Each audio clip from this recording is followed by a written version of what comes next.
you ever speak to me like that again, you better be wearing a cup. Baby steps. One break, I'm in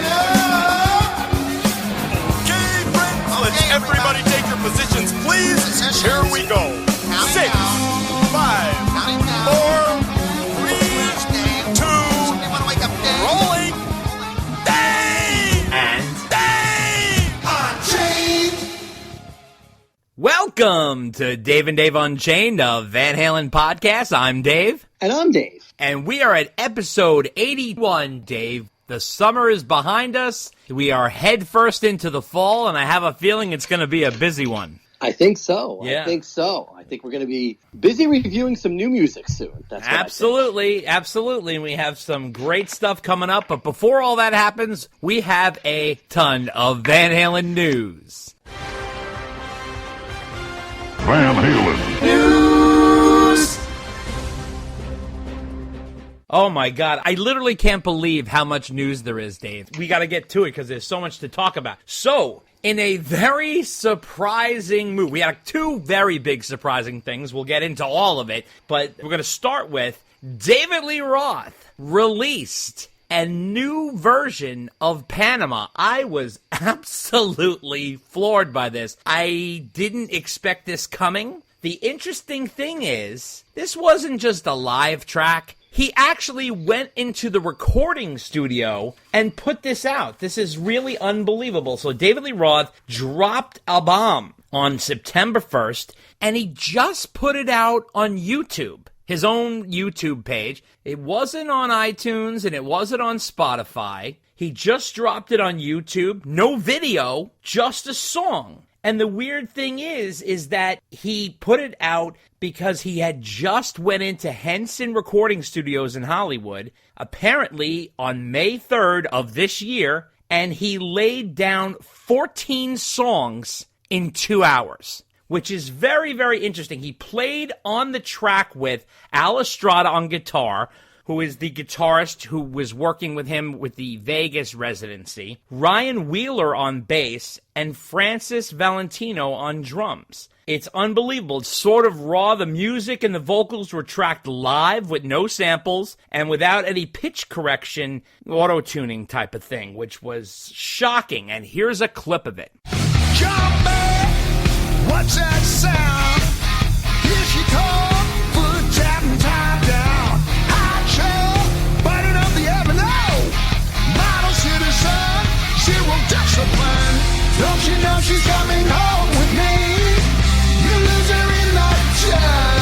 Oh, get up! Look out! Bad love! Bad love! Bad love! Bad love!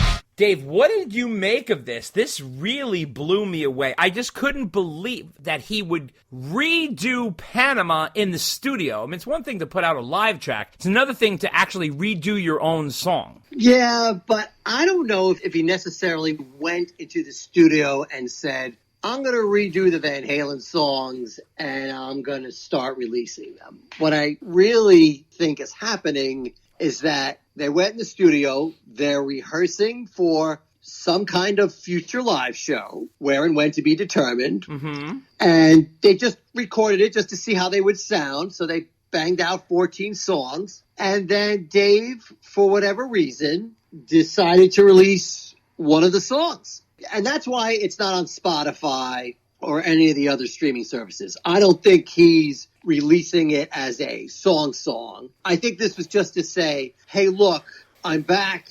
I'm unretiring. I still got it. I'm singing. I mean, one of the things he said, it was, what did he say, Dave? It was Van Halen-less or no Van Halen, which was a really weird way to phrase it. Where did he say that? I didn't see that part. That was the wording in there. Well, the thing that he said, which made me think in a different direction than you, which is interesting, we have different perspectives, he tweeted out, Roth lives, Panama David Lee Roth Studio Live. So I think by saying Roth lives, I think he's trying to combat a lot of the conjecture that he's retired, he's not doing well, he can't sing anymore. And I tend to think a little differently than you. I think he had this band and has been rehearsing with them, and they never really got going the way they wanted to get going on the road. And I think he figures, let's go into the studio and at least lay down these songs. I don't necessarily know if he's going to go out on tour. I don't know if he can go out, but you can control the studio. And you know Dave likes working fast in the studio. He doesn't like laboring and laboring and laboring. It's interesting that you had that thought, which makes me think, too, is he working on something? Or I was thinking he was putting this out because he's not going to be out there touring and doing stuff like that. He might as well get something out of the work that they put into this band and maybe, get some recording done. Now, it's very lively, and it's traditional in the Van Halen style. It's not like he redid the song completely, but it's not Eddie, of course, and the production is a little, what would you call it, Dave? It's like a little demo-y, right? Yeah, it's lacking, which is why I'm thinking they were just rehearsing. Were they in Henson Studios, you said? I mean, yes. It's either that or his basement in Pasadena. No, it's Henson Studios. He did it. Okay. Apparently, in 2 hours, he recorded 14 songs. Okay, but that's what I'm saying. Like, it's not polished. No. It's just, they were in a studio, they were recording, seeing how they sounded, and I really think Dave, whether he's touring or not, I think he's laying a claim to the Van Halen legacy. Yeah. Dave, I know you love a good conspiracy, so I'm going to steal one from another podcast. So I'm stealing this one because I heard it from the DLR cast. I would just like to say hi to those guys and acknowledge, yes, I do listen to you guys, because apparently somebody wrote in and somebody mentioned their cast on our cast and we didn't comment on it. So I would just like to say, yes, I do listen to the podcast and I do recommend it to other fans of David Lee Roth, which I think I have done before on this podcast. But anyway, I digress. Their conspiracy theory that they recommended was it really so much of a coincidence that he released it a few days before Wolf performed a couple of Van Halen songs live at the tribute for Taylor Hawkins? Yeah, well, we're going to get into all of that, but that is an interesting theory for sure. Here's the other question is, what does he know what Wolf is doing? Well, I don't know all the details, but so the theory goes like this. They go, you need to get the broadcast rights in order to broadcast a song, right? Like, you can play it live anytime you want, but this thing was going to be broadcast, I think it was CBS or one of the networks, right? So if you're going to do that, you've got to get the clearance for the rights. So somehow David Lee Roth was probably in the loop on that. Oh, I see. Right? And got wind. Right. Hey, listen, we're going to be performing these songs. This is all just BS conjecture. Right. And I don't know, and I don't play the what if game, but I know you love a good conspiracy theory. So I just. Well, it's interesting. That's for sure.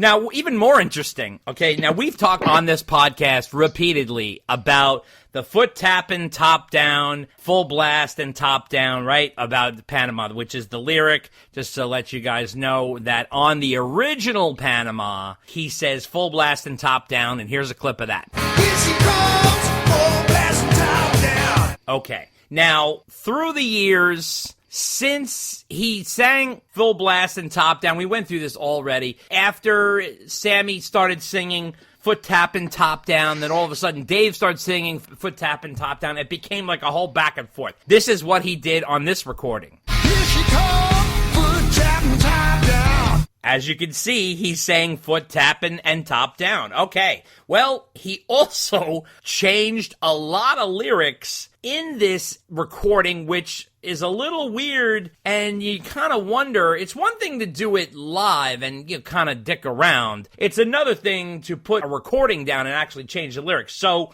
interesting here is he completely changes it. So, here's the original in Panama.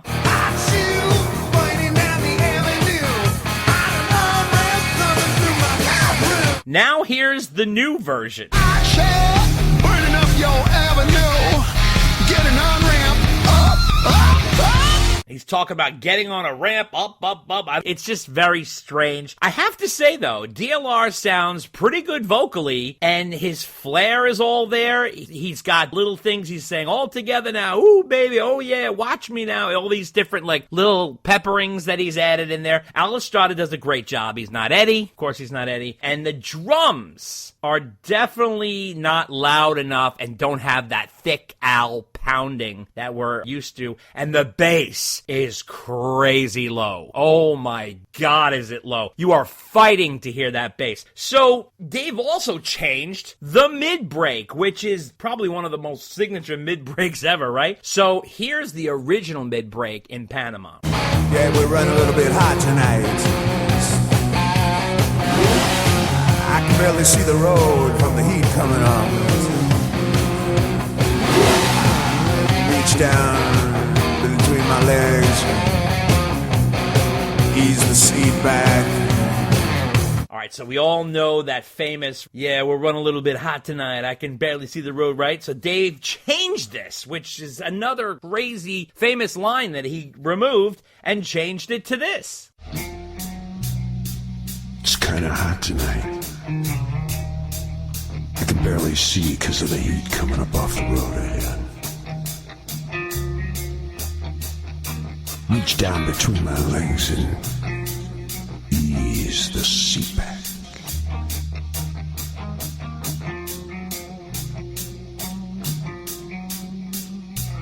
So it's almost like he's performing it, like he's doing it live. Like live, sometimes he changes lyrics and dicks around, it's kind of hot tonight. He really brings the song to a dead stop, if you think about it. The original break that he has there, the song is still gunning, Eddie's still doing the guitar, and the drums are still pounding. Here it kind of dead stops. What did you make of all these changes, Dave? It's just a live performance that they recorded in the studio. I mean, Dave is always either changing lyrics or forgetting lyrics and changing them on the fly. I mean, that's nothing new with this guy. Right. So that doesn't, and like the mid-break, I don't think he's ever gotten that right since they recorded the album. I mean, but then again, he's not trying to mimic it either. I mean, right. Dave seems like he's always trying to change the vocal melody sometimes to the chagrin of fans, and so that doesn't go over well. This isn't a studio song that he's redoing. I just think it's just a live run-through. Maybe he remembered some of the words, maybe he didn't, and, he'll get them right next time.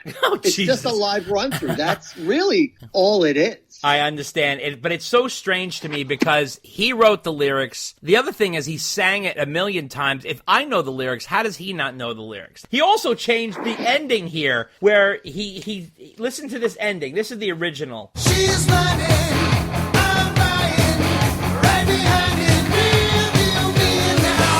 Got the feeling, flowers hearing, busy bobbing, ain't no stopping now. Here's a new clip. She's crying, I'm flying, right behind in the rearview mirror. Got the feeling, fire shearing, busy bobbing, ain't no stopping now.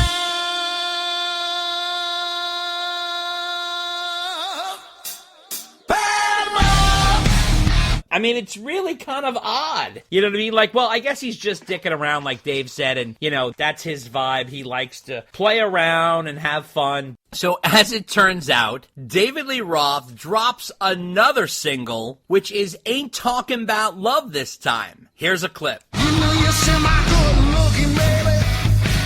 Ain't on the streets again. You know you think you're really cocking, baby. You better find yourself a friend. My friend ain't talking about love.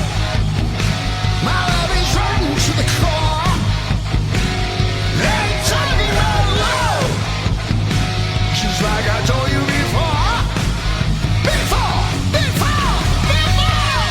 Well, this one, I think, has a lot of pep. You can tell the attack's a little more aggressive. The bass is thicker. The drums are way more turned up. I think Dave sounds really sharp on this. Al Estrada has great tone, and he plays it straight. There's no real dicking around during the breakdown or stuff like that. The only thing he added, a little ad-lib, was toward the end solo, Dave screaming, "Let's go," which was kind of cool before the hey heys. The little extra guitar crunch at the end, I think the song feels a little bit longer than the original. Interesting enough, too, is the cover of this is an outtake of the black and white shots from the poster that Dave made from inside Women and Children First from 1980, which is him sort of chained to a fence like an animal. I thought that was strange. And the other thing, Dave, I was thinking, both of these have Roth Lives on it with an exclamation point. And I'm wondering if our friend Dave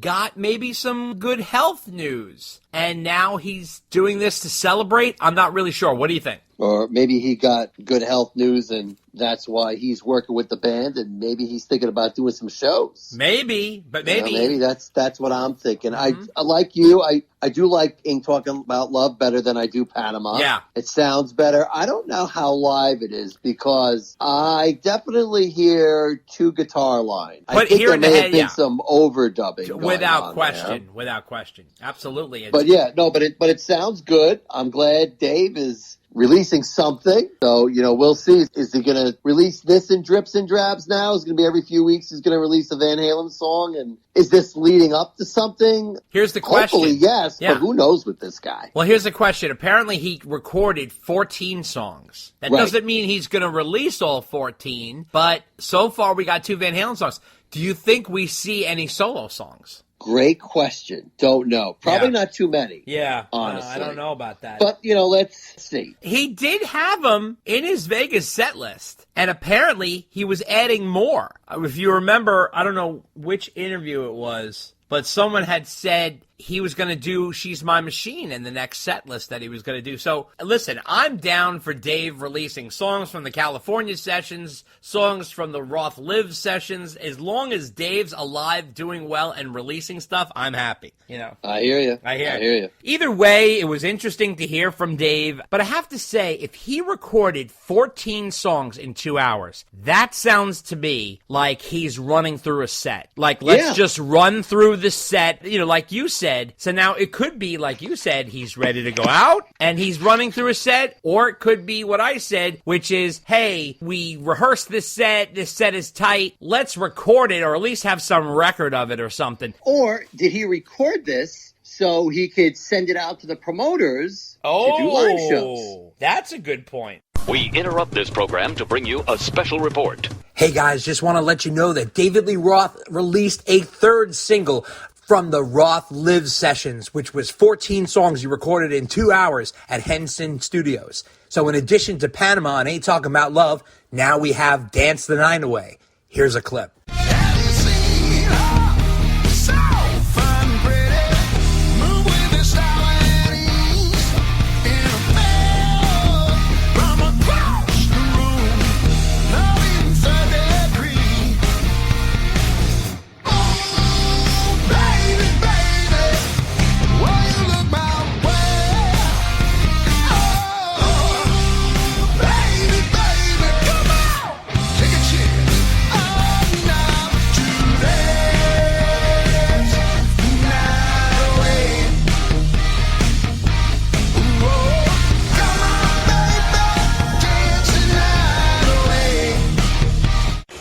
Now to your regularly scheduled program. So the next big surprise that was a monstrous thing was, of course, Wolfgang Van Halen made a guest appearance at the Taylor Hawkins tribute, which was unbelievable. It took place in London, and that was the first one. There's 2 of them, and we're going to talk about the first one because the next one will be too late. We'll talk about that for the next episode. But what did we say? We talked about this. What is he going to do? What is he going to do? Okay, well, he wasn't coming out with Mammoth, so he's coming by himself. Then we said, okay, if he's coming by himself, he's either playing drums or he's playing guitar. I said, I think he's going to do some Van Halen. That was my guess because, number one, Taylor Taylor was a huge Van Halen fan, and this was an opportunity to play Van Halen without all the muckety-muck. Now, what I mean by the muckety-muck is, number one, he's not in Mammoth. He's not bringing Mammoth on stage and playing Van Halen. Mammoth is his solo thing, his own music. He said and promised you'll never see Mammoth on stage playing Van Halen songs. Well, Mammoth is not on stage. Okay, the other thing is, he's not with the rest of the guys in the Van Halen. So he doesn't have all of those politics to deal with. He's at a tribute for his friend who passed, who was a big Van Halen fan, and it's sort of a safe little pocket that he could come in and do some Van Halen. And that's exactly what he did. So Dave Grohl came out, and he said it should come as no surprise that Taylor was a huge Van Halen fan. And he said, well, introducing Wolfgang, and he said, did you see those tights he would wear every night? And Taylor used to wear the red with white and black striped shorts that Eddie sold at his EVH brand, right? We are lucky enough tonight to have a real Van Halen. And what happened was Wolf came out with his guitar, and he started playing On Fire, which is a deep cut off Van Halen 1 from 1978, and everybody lost their mind. So he was playing with Dave Grohl on bass, The Darkness' Justin Hawkins on vocals, and then session drummer Josh Freese on drums. And they came out, and this is what it sounded like.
Wolf really ripping it up on Fire, and he gave us another treat. He also came out and played a Van Halen hit, a Van Halen standard, which is Hot for Teacher. Here's a clip of that.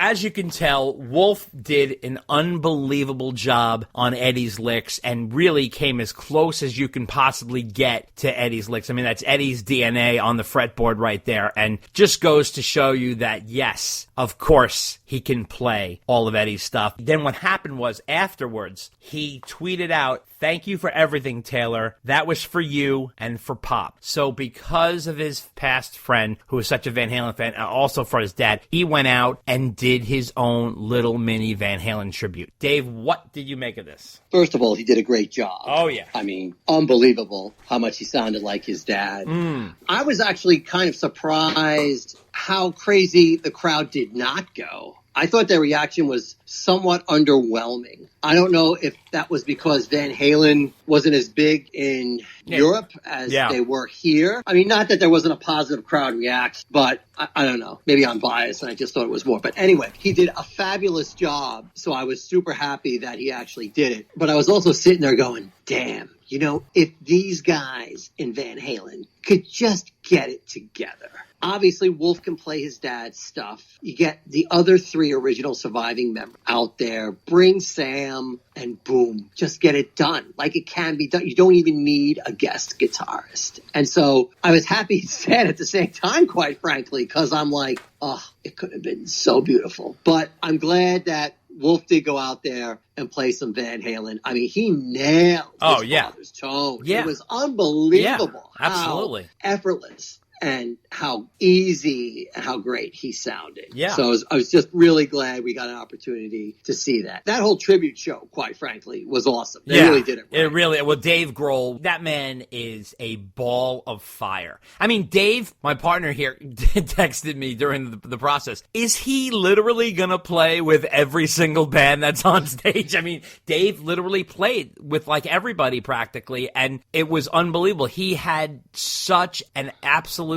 emotional overtones to it. It really was a heartfelt tribute. It really was. And they had such an incredible mass of musicians on the stage and just a good mix. Valerie also tweeted, Wolfie killed it. So proud of you at Wolf Van Halen. That was really nice. She nodded to her son. Now, here's the other thing. Of course, this sets off wildfire online. Oh, we should reform Van Halen with Wolfie on guitar, and Dave can sing, and Sam can sing, and Alex can play drums, and Mike can play bass, and, you know, I understand that. Yes, all those people are alive, and everybody could do that, but the thing is, he doesn't want to do that. And I also think, like I said before, this was a nice little pocket and a safe space, to use a modern term, for him to come and play those songs without all the politics and the muck. Everybody has to understand who listens to this podcast. Dave and I would love to see a Van Halen tribute, but the thing is that think about the drama and the politics going into that. And Wolf has had years of that politics on top of years of his dad's illness. So think about how mind-crushing all of that is. He did it for his dad. He was in Van Halen for his dad. It's not like he was begging his dad to be in Van Halen and his dad just conveniently kicked out Michael Anthony and put his son in there to please his kid. That's not what happened. He was in there to support his dad because he knew that his dad wouldn't do it if he wasn't there. And he was there right alongside him, and he really, pulled Eddie out of his alcoholism along with Janie and everybody else who helped. But that was the main driving thing. He would drive to the studio with him. He would be there with rehearsal every step of the way. It's also the reason why Wolf can play like Ed. In addition to having his genes and his talent, he was there for every moment. And they rehearsed like you can't believe. Al, Ed, and Wolf rehearsed relentlessly. So Wolf could play those songs in his sleep because he knows them so well. Anyway, regardless of that, Mr. Trunk got in a little trouble, Dave. So Eddie Trunk tweeted, all the Taylor Hawkins tribute stuff looks amazing and well-deserved, but every Van Halen fan has to be trying to figure out how two massive events in two countries could come together in 2 months for Taylor, and almost 2 years after Eddie Van Halen passed, nothing. This is a tweet from Eddie. Look, Eddie's been beating this to death. He has said this on the air 1,000 times, and he keeps talking about it and talking about it and talking about it. Well, Wolf got real pissed, and he came out and said, not directly to Eddie, but just kind of after Eddie's tweet, came out and tweeted, if I can even begin to try and collect myself during all the immature harassment from these type of passive-aggressive arguments and insults for the past 2 years, then you can figure it out too. I'm just so done. So he is pissed. Now, the funny thing is, Dave, Eddie Trunk went on the air after this, I didn't mean anything by it. And he's like backpedaling like you can't believe it. It was not directed at Wolf. I'm 58. I've been doing this forever. I don't have to try to follow up comments. I don't read comments on my tweets. I've had Wolf on here. I support his... But you know what? Here's the bottom line. And Eddie Trunk knows this. Yeah. Foo Fighters is an active, functioning band. And they were an active, functioning band when Taylor passed away. Absolutely. Right? They were touring, they have an infrastructure, and they have a distinctive band leader. When I say distinctive, I mean everybody knows Dave Grohl is in charge. Yeah. There's no questions, there's no power struggle, Right. There's no nothing. Dave calls the shot. So whatever Dave says goes. Period. So when Dave says, we're doing a tribute show, pull it together, boom, it's done. He doesn't have to negotiate with anybody. Nobody, yeah. And it's done Yeah. because he's got the infrastructure, he's got the management, Oh, he's yeah. got the support of the industry and all that stuff, which is why he was able to pull it together and announce it in like 2 to 3 months after the unfortunate passing of Taylor.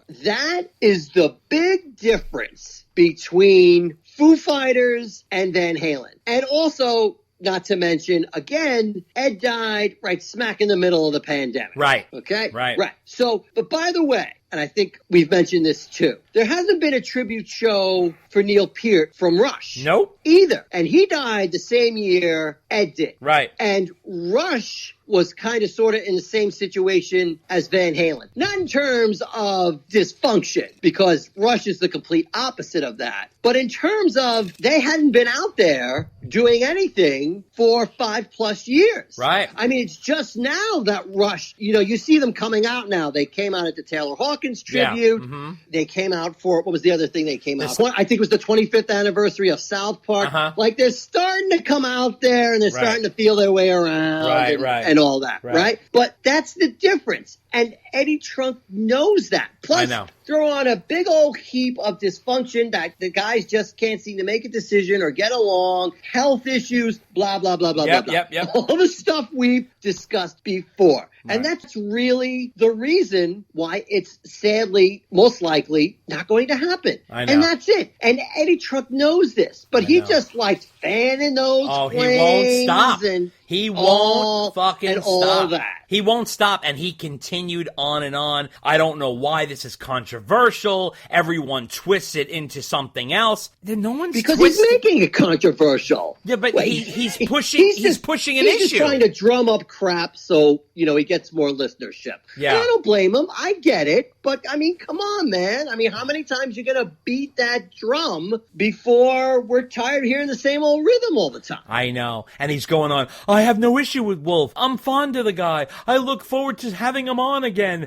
and I have no ill will. And he's going on, and this is all on the air. I mean, it's almost like he was having a breakdown. Then he starts saying, this is kindergarten shit. I've been doing this for 40 years, and I'm still standing. It is. So why are you acting like a kindergartner? Anyway, we got to move on, because we could just go off on this one. All right, yeah, that's right. So now, the good news is Wolf has already begun work on his second Mammoth album. He says we should be seeing a release in 2023, so that's good. Also wanted to let you know that Wolf did a little wise guy thing, so this was so funny, Dave. David Crosby posted some innocent little tweet of a picture of a chocolate cake, and he wrote, "This is the cake my family made. I'm such a lucky guy." And Wolf responded, meh, which was so funny because it was a callback to when someone tweeted about Ed and he wrote, meh, like as if Ed wasn't much of a guitarist to him. And that was, obviously personal to Wolf, because how do you be a professional musician like, David Crosby and say meh to Eddie Van Halen's guitar playing, which is insane. I mean, it's one thing if it's not your thing, that's fine, but you can't, deny the man's talent,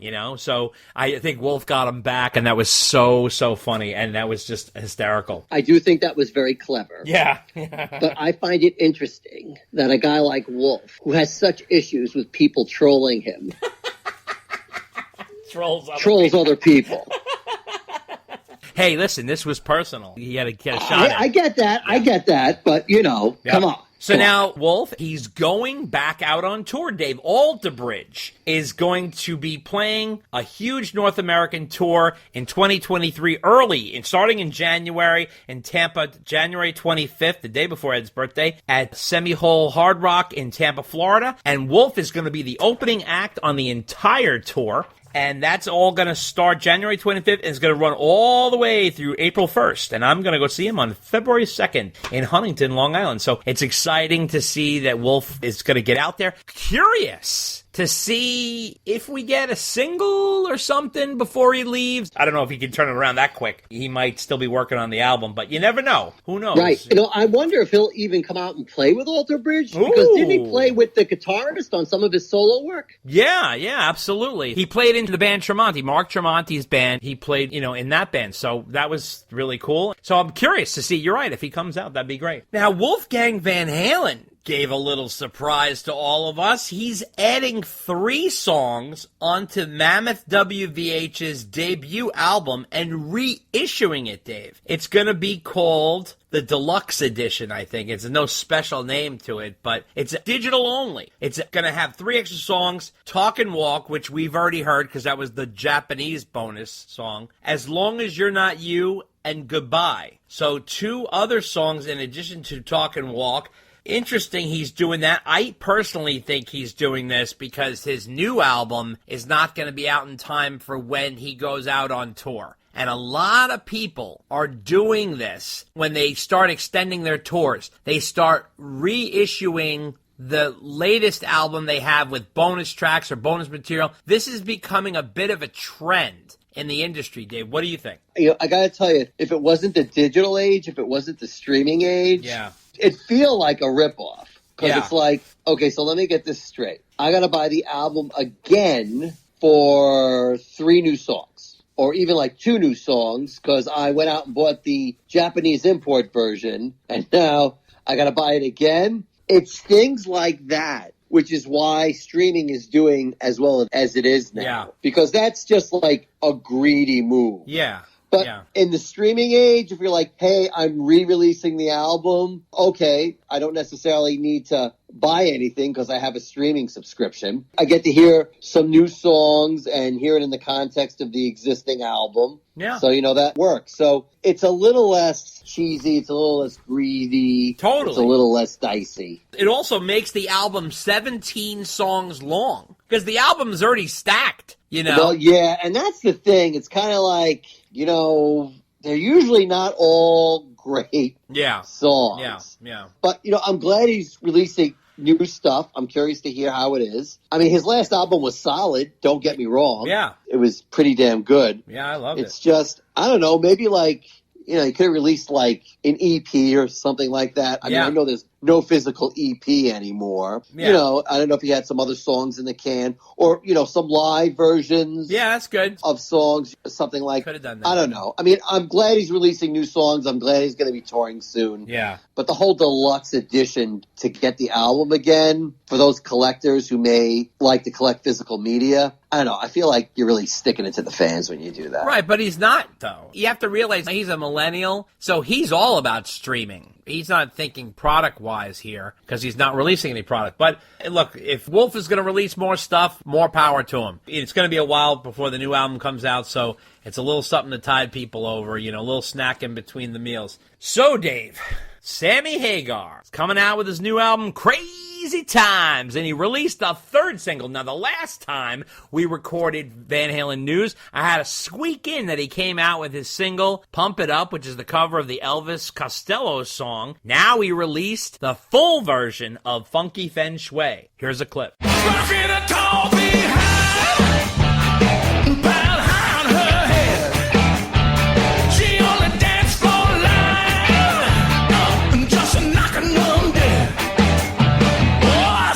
Funky thing. Well, I have to tell you, Dave, we finally got the full version of Funky Feng Shui, and I'm very disappointed in it. And I knew you were going to say that. I know, and let me tell you so why. Because the new version does not have the same swagger as the first one. Sammy has changed the lyrics and the melody a bit. Now, let me show you here. Here is the old version. She got a red dress on.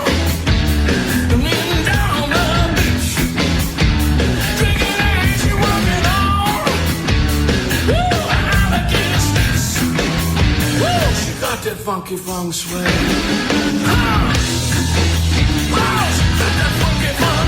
In this new version, Dave, he doesn't even say funky feng shui. He says that funky thing. And I love the way the original version had a certain like melody to it, like she got a funky feng shui, and then and it was just kind of cool the way the music jived with the lyrics. And this one, he's just like, she got that funky thing, and it sounds like that sloppy Sam throwing shit together for lyrics. You know, listen, they've dropped a video too, and you can tell all these videos, the one for Pump It Up, the one for Crazy Times, and this one, were all shot on the same fucking green screen stage, and they're just changing things on the computer in the backgrounds, and, you know, making this one little character animation on it, and this, and the other one, you know, all these different things. Now, the song is only 2 minutes and 27 seconds. The original one was like a minute and change. I tell you, they just should have finished the original. And here's the other thing that pisses me off. Who repeats a song from your last album? I've never heard of that. It's like the Stones putting out Start Me Up on one album. The next album, they put Start Me Up. I mean, what the fuck are you doing? I mean, I don't know. Well, Whitesnake did that a few times. Well, Whitesnake did that because that original Whitesnake album really didn't get heard, and a lot of A&R guys thought that that song, Here I Go Again, had potential, and then they also, once Here I Go Again was a monstrous smash, they did it again with Fool for Your Lovin'. Fool for Your Lovin', right,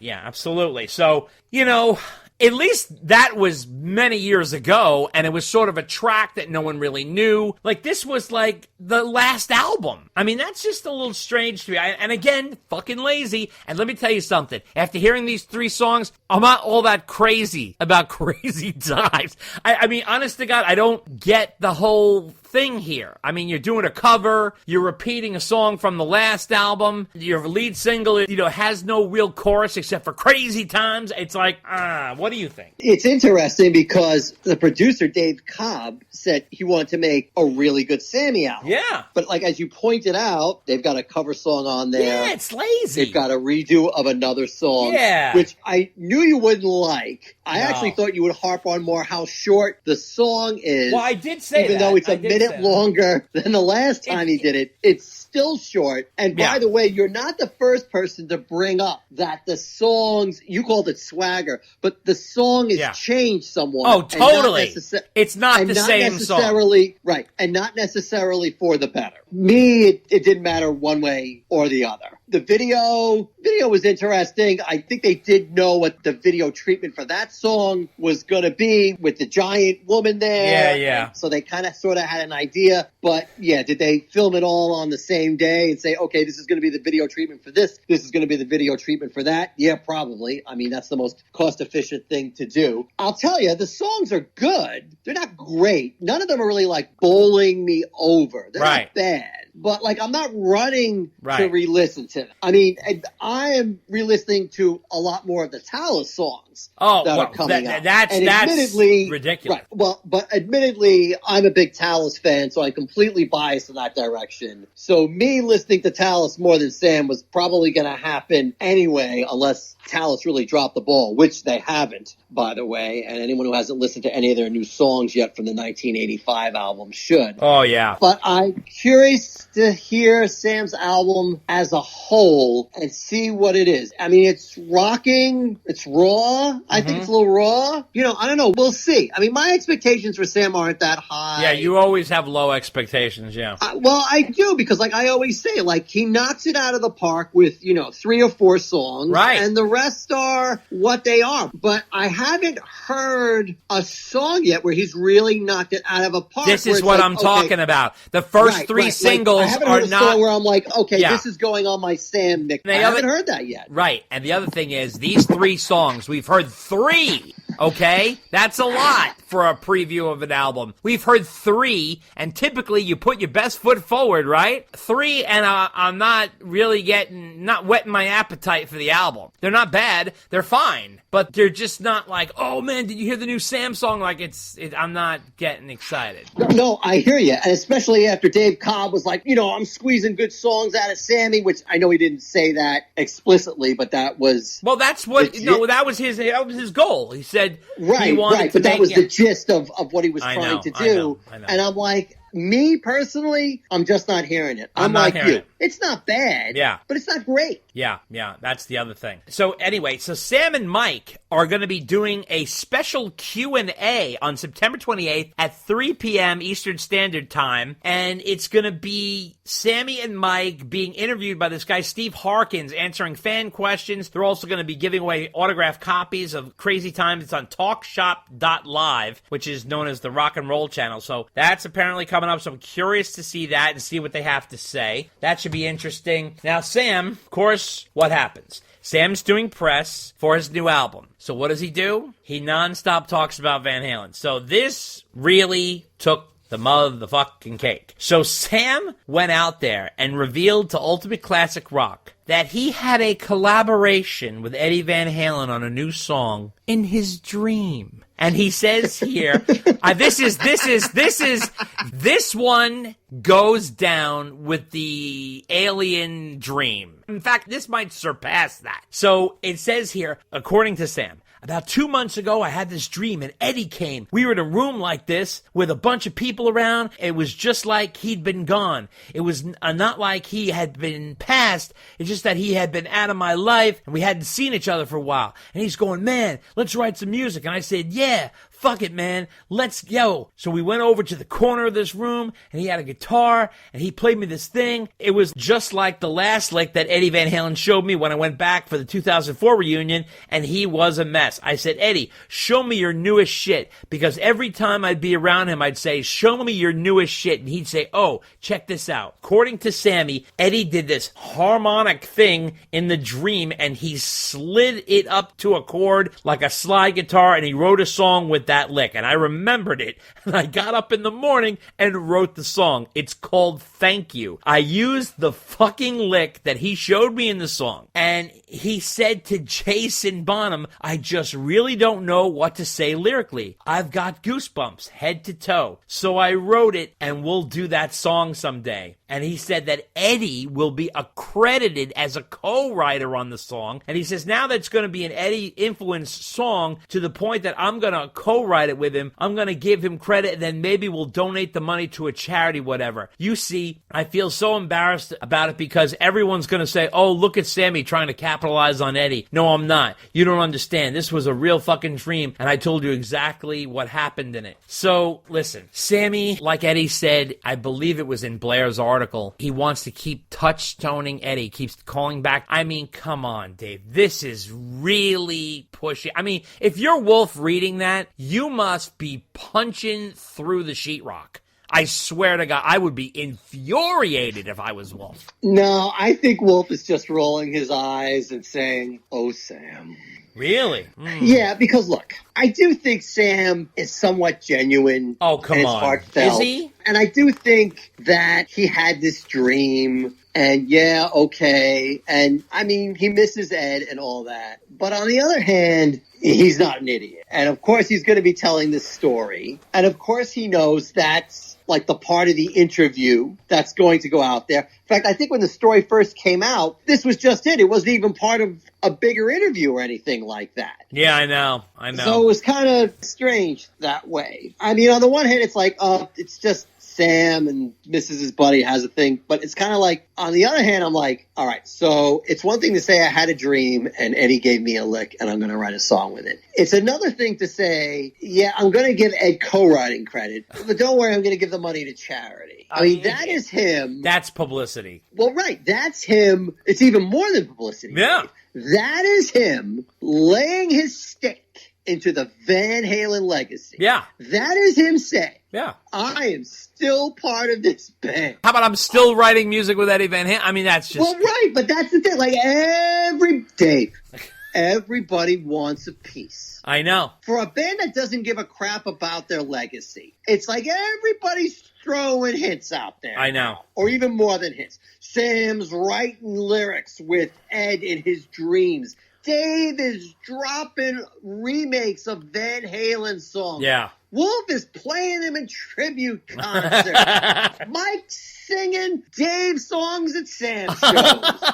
And Al is thinking about doing something that probably won't happen. Right. And Gary talks about Eddie from time to time just to throw him in. Everybody's still putting out their claws and letting everybody know that they are a part of Van Halen. And I feel like that's what this is. Yeah. Now, to be fair, Sam's the only guy out there with Mike playing any kind of Van Halen live. I'll give him full props and credit for that. Sure. Because he's the only guy doing it. Right. So hats off to him. I'm glad someone's doing it. Everybody else who's not doing it can shut the heck up because he's doing it. But this is when he crosses the line. And it's just like a bad look for him. But then again, he's in his 70s now. I really don't think he gives a damn. Yeah, I don't think he ever gave a damn. I'm going to do what I'm doing. I'm going to say what I say. Yeah. I don't care. I've got nothing to lose at this point. Hey, listen, when you come into Van Halen as the hired new lead singer and you tell them to go fuck off with the rest of the catalog, you got balls the size of Gibraltar. I mean, that's unbelievable. Right. Yeah. That is cojones. Yeah. And that's a story we've told many times on other days. And let me tell you this. So he got even ballsier. And you're going to go crazy on this one. So when he did more press and he was talking to the News Herald, he said here, "What's that about Jason Newsted playing bass for Van Halen? Great guy, great musician, but in Van Halen, no, not when Mikey's still here and alive to do it." So when they asked him if he would be willing to be part of any Van Halen tribute, he said, "I'm so happy with everything I'm doing now, I don't think I'd go back there. Maybe if Alex was interested,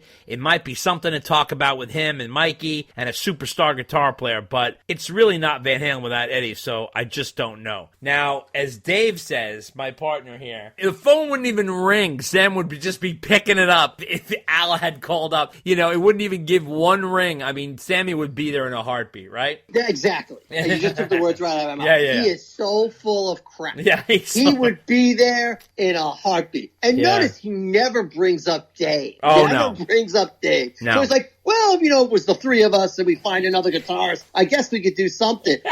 Dude, this is like, come on. This is not happening without Dave. I mean, unless Dave proves to be so difficult, then they'll do it without him. I could see that happening, to be fair. They finally get so fed up with Dave. But Sam nonchalantly like, oh, no, I don't think I would do that. Please. Yes, you would. Yeah. Yes, you would. I'd go all in on that bet. And I don't gamble. Yeah, Come on, Sam. And Give me a break. And I don't really think Alex is going to be calling Sam for anything. Well, I don't think Al's going to be calling anybody. No, he won't. But at the same time, I think the last person on his Rolodex is going to be Sammy Hagar. So No, I agree. But if for some reason Al found it in his heart to call up Sam, he'd be there. He'd be there. No, of course he would. Especially if Al's like, I guess we'll just have to let David Lee do the whole show then. I mean, Sam is going to be like, oh, no, I'll be right there. Whatever you need. I'll be there. I'll pay for anything. I'll pay for the whole show. I'll pay for the whole show.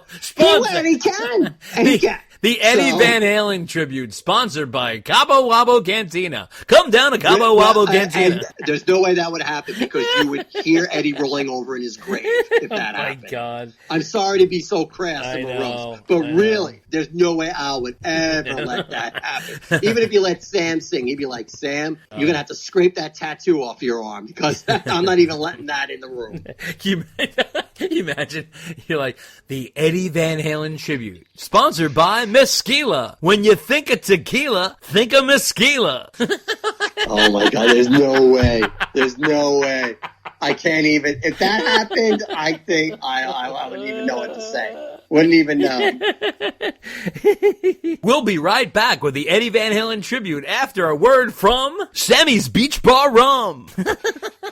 All right, so anyway, in the same interview with the News Herald, Sammy said that he's performing more Van Halen songs in concert with the Circle out of a sense of duty, Dave. He said he's playing more now than he ever has because he says there's nobody to play it. I'm shocked that no matter what Van Halen song we play, no matter how deep the cut, audiences react like it's a #1 single. We can do a deep cut like Amsterdam, and they're singing along like it was on the radio all the time. When people love that music that much, we're the guys who did it, and we're still around, then yeah, we have a responsibility to play it for them. So it really looks like he's walking around like he was the only lead singer of Van Halen, and he's waving that big VH flag. And the fact that, like you said, that he's even allowing David Lee Roth songs in his personal solo set. He didn't want to do them when he was in Van Halen, let alone in his solo set. That's shocking. Well, he is throwing Mikey a bone. You know, he still can't get himself to stay on stage when it happens. Right. So don't worry. He's still a little miffed.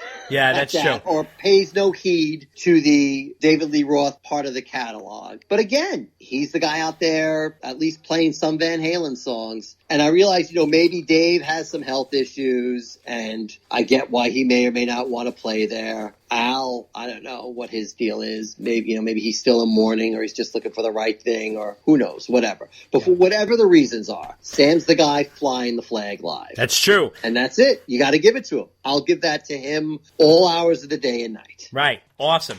Now, Sam also was wrapping up his Crazy Times tour, which is so crazy because he's wrapping up the tour while the album's coming out at the end of the tour. Like I said, it's so strange. But it's crazy, Dave. It's crazy. So anyway, he added Crazy Times as his new opener on the set. He also was playing Waving In and Out, Cabo Wabo, Wet It's Love came in and out of the set list, as well as Dreams as an encore. Would have loved to have seen that. That would have been interesting to see if he could pull that off, or he's doing that low-key version, probably. He's gotta be. He's gotta be. How else is he doing it? Pretty much the set list was, he did cover of Rock and Roll, Pound Cake, Top of the World, Finish What You Started Right Now, Why Can't This Be Love, Mike doing Ain't Talking About Love or Unchained, and then, of course, his solo songs, There's Only One Way to Rock, 3 Lockbox, Rock Candy, from the Montrose Days, Mas Tequila, Your Love Is Driving Me Crazy, I Can't Drive 55, Heavy Metal, and he brought back Eagles Fly. So, you know, that's basically kind of what he's been playing. Now, also what came out, which is very interesting online, is someone took Sammy's Crazy Times and Van Halenized it. So they took his single and they added some Eddie flavor to it. Here's a clip.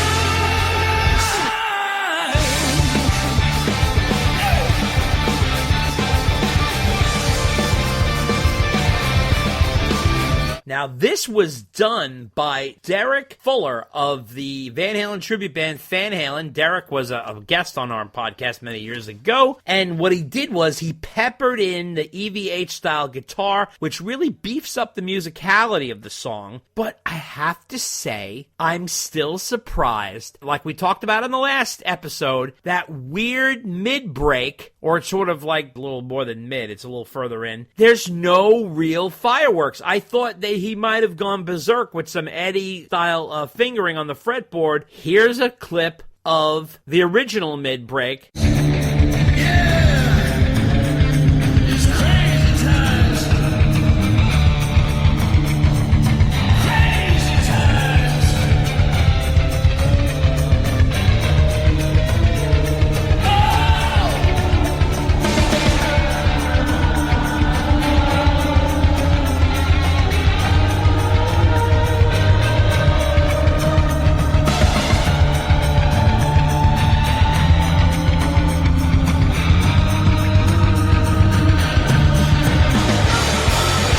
And here's a clip of the Van Halenized mid-break.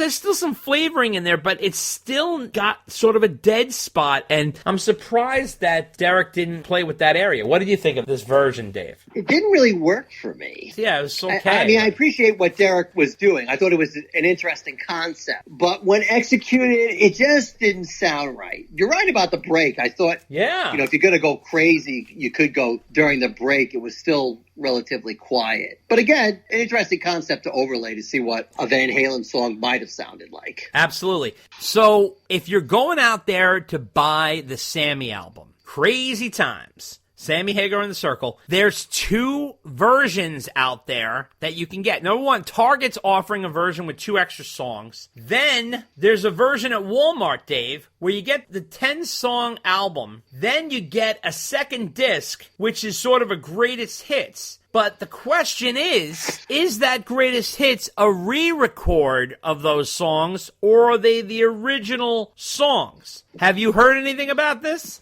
No, I've been looking, and I saw you posted it on Instagram. Yeah. I don't think we got an answer yet. No, I actually sent it to Sam himself. I thought Sam would answer that because, it's promotional. So I figured, let everybody know. But I have to say, Walmart is known for the bonus disc. They did it with Journey. They did it with Kiss. You get a bonus disc, which is a greatest hits, but they're re-recorded versions. Now, here's the thing. Remember, the original recordings are all owned by the record company. Now, you can re-record them, but they own the original recordings. Well, you see a lot of bands out there, and Dave, you might have seen this trend. Well, they'll meticulously re-record their old songs. I think Taylor Swift did it because she was in a battle with her record company. Def Leppard did it. Def Leppard did it too. They meticulously try to recreate their old recordings because they do not own the old recordings. The record company has real strict licensing on that. The song they can play again, but it can't be the original recording. So I'm very curious to see if this is the Circle's re-recordings of these songs. The songs are I Can't Drive 55, Heavy Metal, Your Love Is Driving Me Crazy, There's Only One Way to Rock, Mas Tequila, I'll Fall in Love Again, 3 Lock Box, Eagles Fly, Baby's on Fire, very interesting, and Give to Live. So what do you think, Dave? You think it's a re-record or you think it's a collection? I don't know. I'm giving this one 50-50 odds because, like you say, Walmart is infamous for that. If it was anybody else, I would say it's the original versions. But I don't know, man. I don't know. I know. That's a little strange, so you can check that out on Walmart.com. Also want to let you guys know about Megadeth. Finally came out with their new album, The Sick, the Dying, and the Dead. And by the way, getting a little heat for that title, considering the COVID times. But it's not about the COVID times at all. But they were getting a little heat for that. It contains the cover of the old Sammy Hagar song, This Planet's on Fire, Burn in Hell, featuring Sammy on co-lead vocals with Dave Mustaine. But he's not playing guitar. The guys in Megadeth are playing. This is a killer version. Here's a clip. Look at what you're after. Make a deal, sell your soul, just to find out, baby, it's no soul. Ha, you sucker. Ooh, this planet's on fire. Satan's desire. We've seen the rise, we'll see the fall. We're here to see us all burn in hell. Now, this song works even better with Megadeth than it does for Sam because it's definitely real hard-edged. Probably one of the most hard-edged songs Sammy's ever done. The Red Rocker holds his own there with Dave Mustaine, so congrats to them both. This is a killer version. What do you think of this, Dave? He does hold his own. He fits right into that song with the band, and very inspired and good choice by Megadeth. Nice update. Pretty faithful to the original, but the original was like 30, 40 years ago, and so they definitely give it some extra power and some extra crunch. So well done by everybody involved with that song. For sure. Sammy also had a little back and forth with Bryan Adams on social media. They showed each other a little love. What happens was Adams shared a video of himself driving, listening to a little Van Hagar, as he called it, with Why Can't This Be Love? And Sam shared the clip himself with the caption, my buddy Bryan Adams has got himself some good driving music going on. Hashtag Van Hagar, hashtag 5150. Then Hagar returned the favor by sharing a quick video of him playing Adam's classic Summer of 69, saying, back at you, buddy. So that was kind of fun, right? A little exchange there from Sam. Also wanted to let everybody know that an Alex Van Halen sighting has happened. Oh my God, he came out of his cave. So the drummer who played with Wolfgang at the Taylor Hawkins event, Josh Freeze, okay, he's a top Los Angeles session musician who's played with Devo, the Vandals, Nine Inch Nails, A Perfect Circle, and Guns N' Roses. He took to Instagram to share a picture of him and Alex saying, epic, epic, epic. Just ran into Alex Van Halen, my first drum hero, at LAX and talked for 30 minutes. Haven't seen him in years. It's so great to reconnect. Crazy. I was with Wolfgang Van Halen yesterday and asking him how his uncle was doing. Bizarre. Not pictured is Mark Golina, who I ran into 5 minutes later. Drummer craziness at LAX this afternoon. Hashtag Alex Van Halen. Hashtag Mark Golina. Hashtag drummers. Hashtag Van Halen. So, wow, Dave. Alex looks good, too. What'd you think of that? Always nice to see him out and about. Yep. So I guess he's traveling. Not too worried about COVID if he's flying the friendly skies. Nice to see he's alive and out there. And our old buddy, Dave, Steve Vai, multiple podcast guest here, former guitarist for David Lee Roth. He played with our old friends, Dave, Living Color at Rock in Rio on September 2nd at Rio de Janeiro. He played 4 songs with them. Rock and Roll by Led Zeppelin. This Is the Life off the band's 1990 Time's Up album. Cover of Jimi Hendrix' Crosstown Traffic, and their mega hit from their debut album, Vivid, Cult of Personality. Here's a clip of Steve Vai playing with Living Color.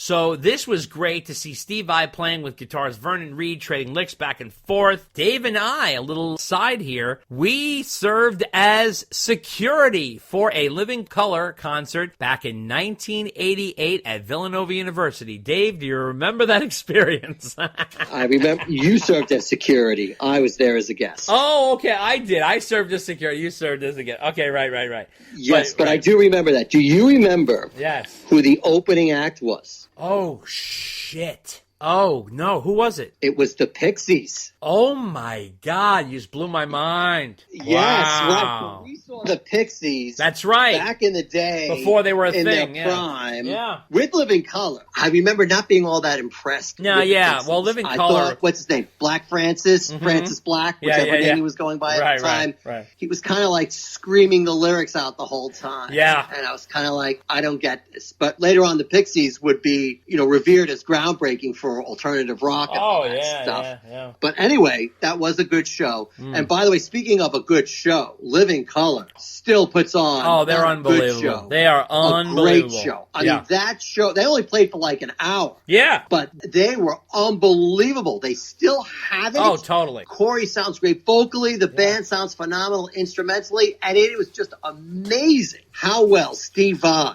fit right in to that band. I mean, I don't think I've ever heard those guys do rock and roll, but they made it work. And This Is the Life. That's one of those deep cuts off the second album. And that's one of their best songs, in my opinion. And Steve he just fit right in. Whatever song they were doing, trading off lead licks with Vernon. Oh my God, it was heaven. If you haven't seen it yet, you need to go on YouTube and just do a search for Steve Vai and Living Color. That show is worth your time to listen to. Oh, totally. Even if Steve Vai wasn't there. Because Living Color, they can still bring it on. Huge.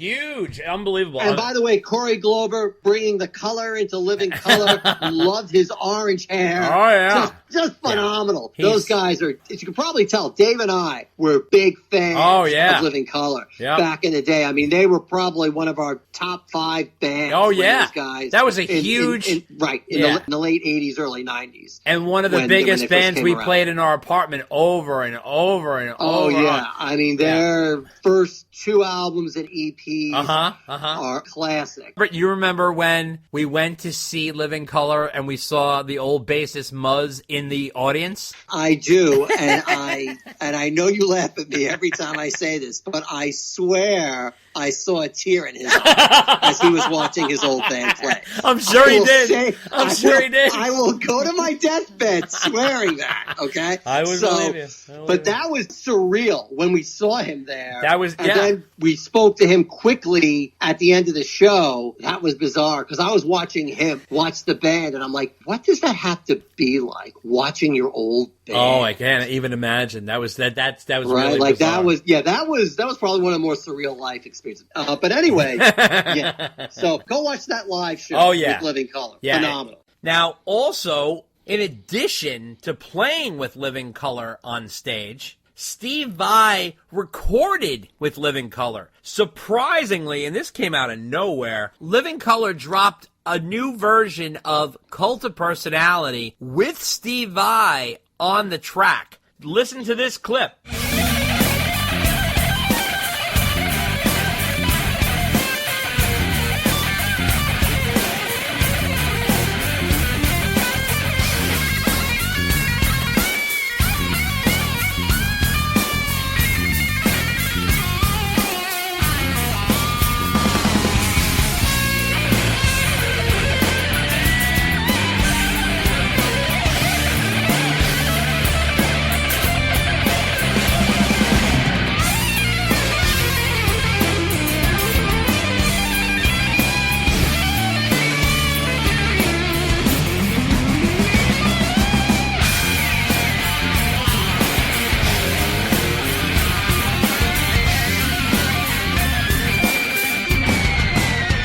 You got Vernon Reid on there, and you got Steve Vai battling it out for guitar space. What do you think of this? Love it, love it, love it. Gotta tell you, you're right. That came out of nowhere. No one even knew it. I mean, I think it's a studio remake. It's not just a release of the live version. No. I mean, you can find that on YouTube. Don't get me wrong. You can find the whole show, which, like we said, was phenomenal. But yeah, apparently they re-recorded the song with Steve playing co-lead. It's great. It doesn't stray too far from the original. Not at all. But you got Vernon and Steve trading off guitar solos. Oh, yeah. I mean, that's just heaven. Yeah, that's great. This is like dessert after dinner. You get the concert, and then these guys decide, hey, let's just re-record the song for kicks and put it out there. I mean, that's just awesome. Yeah. Just a great way to treat the fans. So now I also wanted to tell you guys about this new documentary on Steve Vai. I am so blown away by this. I think it was the Tapes Archive who posted it up there. This documentary, which was edited, written, produced, and voiced by Alan Berry. And this guy did some job on this documentary on Steve. It's about an hour and 14 minutes long, but wow, was this well done. Now, the interesting part about it was there were no interviews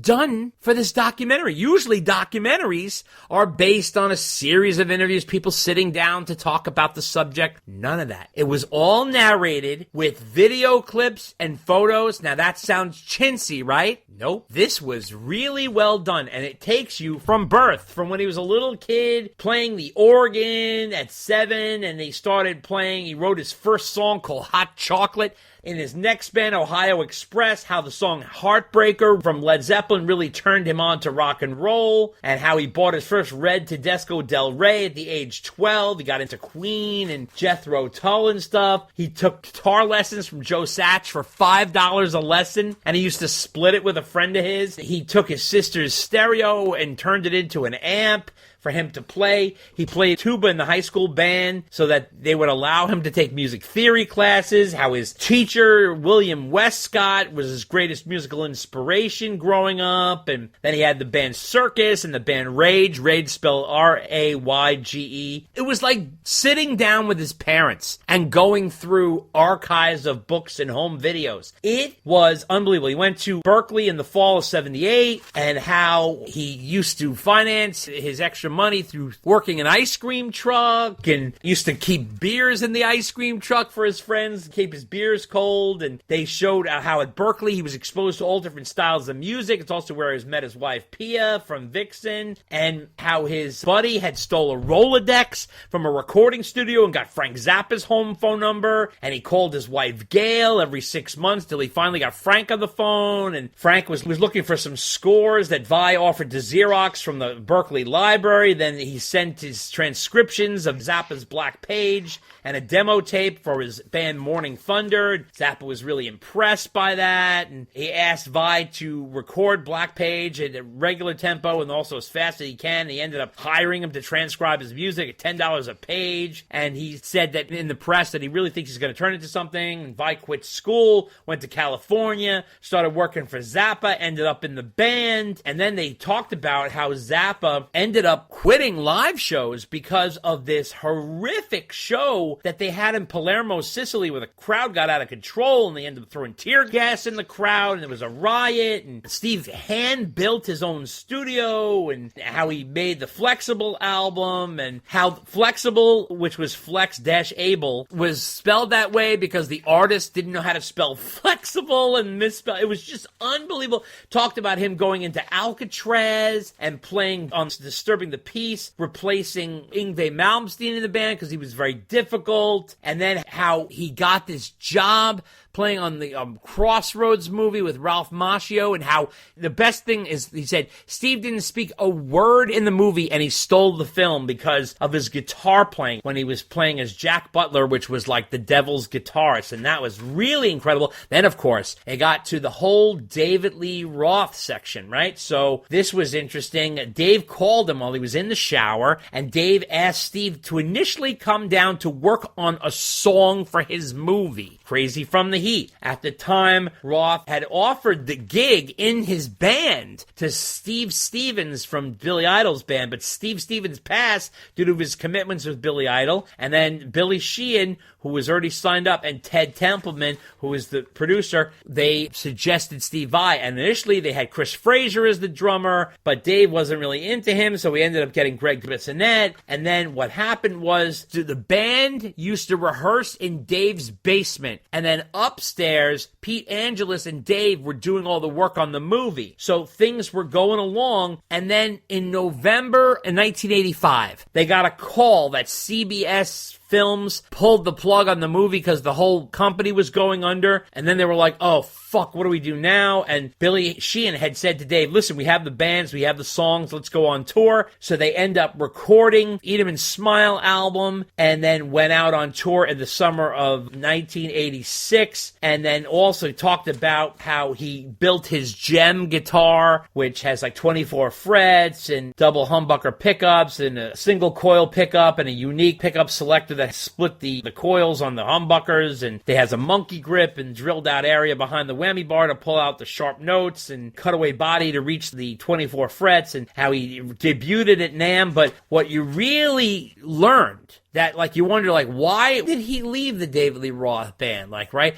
In the film, it says Dave did not want Steve releasing any solo recordings while in his band. And Steve at the time was working heavily on Passion and Warfare, his magnum opus, one of the most legendary instrumental guitar albums out there, right up there with Surfing with the Alien with Joe Satriani. So it was a little rub there. And then we also learned that Billy Sheehan's bass parts in the title track of the next album, Skyscraper, were removed and replaced with keyboards, and that really pissed Billy off, and that's what also caused him to leave. And then, of course, Steve ended up literally a month after leaving Roth, and he left Roth after the Skyscraper tour. He ended up jumping into Whitesnake, and the reason he did that was he knew that Whitesnake, who was coming off their big album, 1987's Whitesnake album with Here I Go Again and Still the Night, right? They were coming out with their next album, Slip of the Tongue, and that he knew that this would be a huge platform for him to release Passion and Warfare. And David Coverdale, which is lead singer of Whitesnake, who I have issues with because he never came and played my show, and I wanted to let you guys know that David Coverdale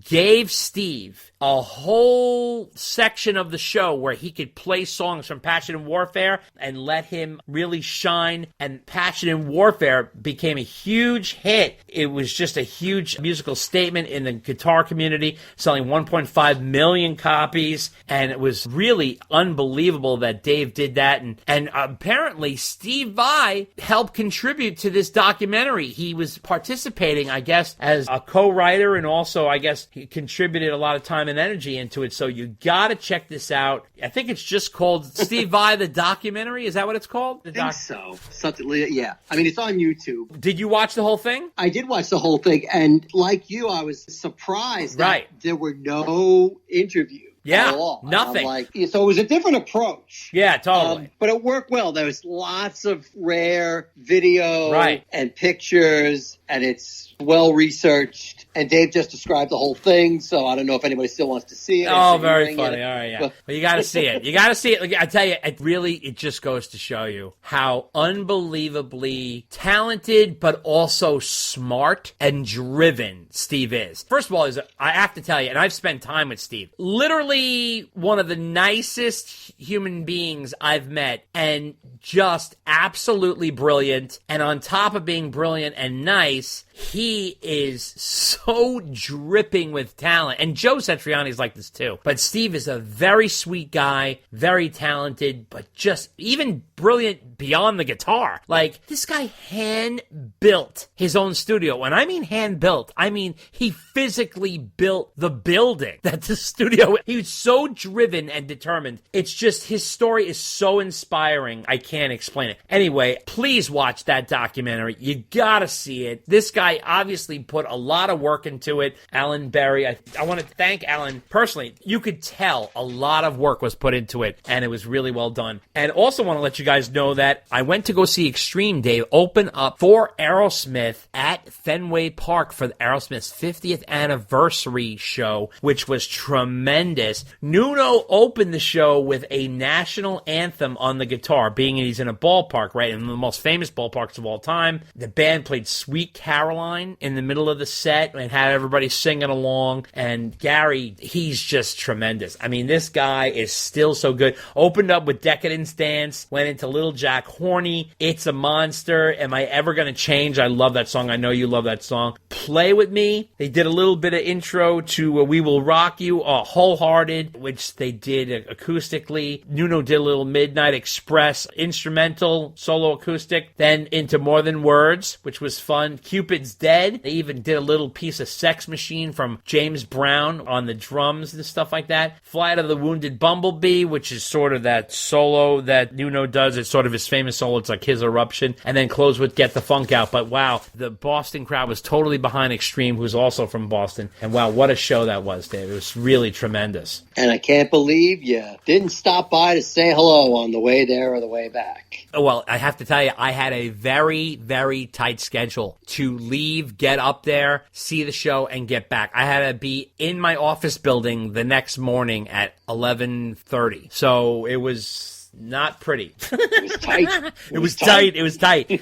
Also wanted to let you guys know about, there is this David Lee Roth Mirrorball story that was posted by the Mojo Dojo, which was really cool. So it takes Dave's Mirrorball story when he broke his nose leaping off the drum riser in Rome. And what happened was they took the voice from Dave's old podcast, The Roth Show, and they animated it into a video showing a cartoon version of VH on stage and how Dave broke his nose leaping off the drum thumb riser and cracking it on the mirror ball, causing him to have that tape on his face. And the art was done by Ramsey Rios. I told you it was put out by the Mojo Dojo, which is a DLR tribute channel. They use Roth's actual music and voice on there. So what'd you think of Mirrorball, Dave? I really wasn't following that too closely, actually, to be honest with you. It was interesting. I really wasn't following too closely, so I can't say anything too intelligent about it. Okay. Well, I'm sure you have something to say about this. Talus dropped a blazing instrumental track called Farandole. And here's a clip of that.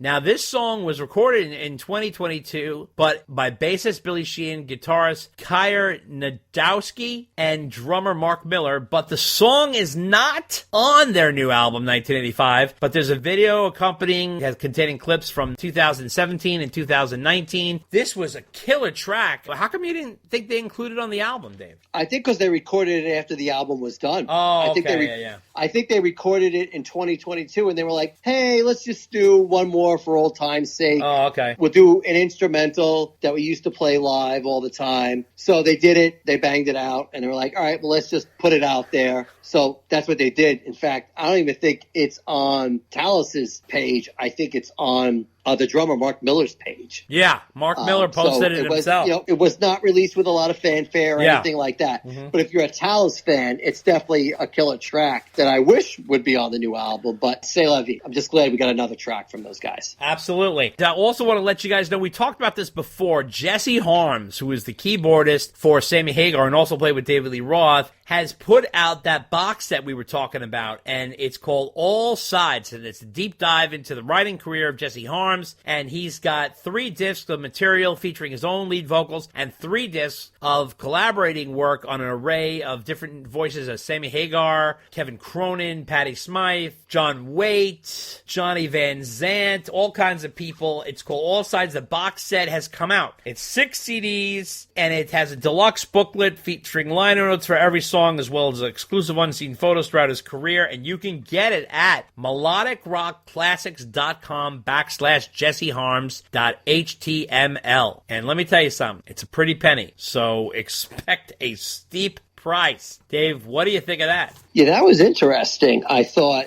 wow, he's really worked with a lot of people over the years, and there's a lot of unreleased and rare tracks. The price tag's a little steep for me, but if you're a fan of a lot of the artists that he's played with, you'll definitely want to pick that up because he wrote and played with a lot of people. The Sammy tracks sound interesting. If he ever decides to put it out on YouTube or stream it or anything, I'll be listening to those for sure. Now here's Sammy Hagar singing Jesse Harms' song Fallen from Grace, which was used on Heart's 1990 Brigade album. Here's a clip.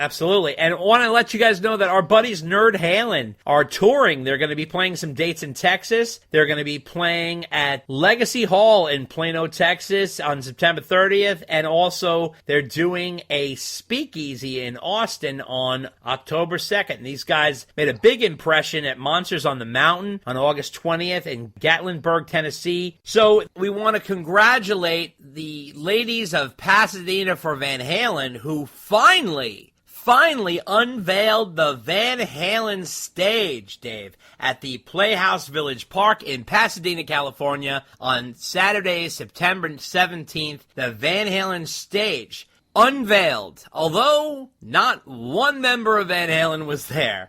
But you know who was there, Dave? Pete motherfucking Thorne was there, and he was there for the ceremony. Unfortunately, he didn't play, but no one played, which I thought was a shame. I really thought someone should have played there. Even if you got a Van Halen tribute band to play, somebody should have played. I think that should have happened. Well, it's a stage you should be playing, right? Exactly. Listen, if you can't get Van Halen or everybody down there, fine. Hire a Van Halen tribute band. They probably would have even done it for free. And do a free concert in the park and, let someone do it. Or have someone sponsor a concert in the park and you pay the band and then bring a Van Halen tribute band to go down there and play. That would have been something. So the plaque starts off with the Van Halen stage. Yeah.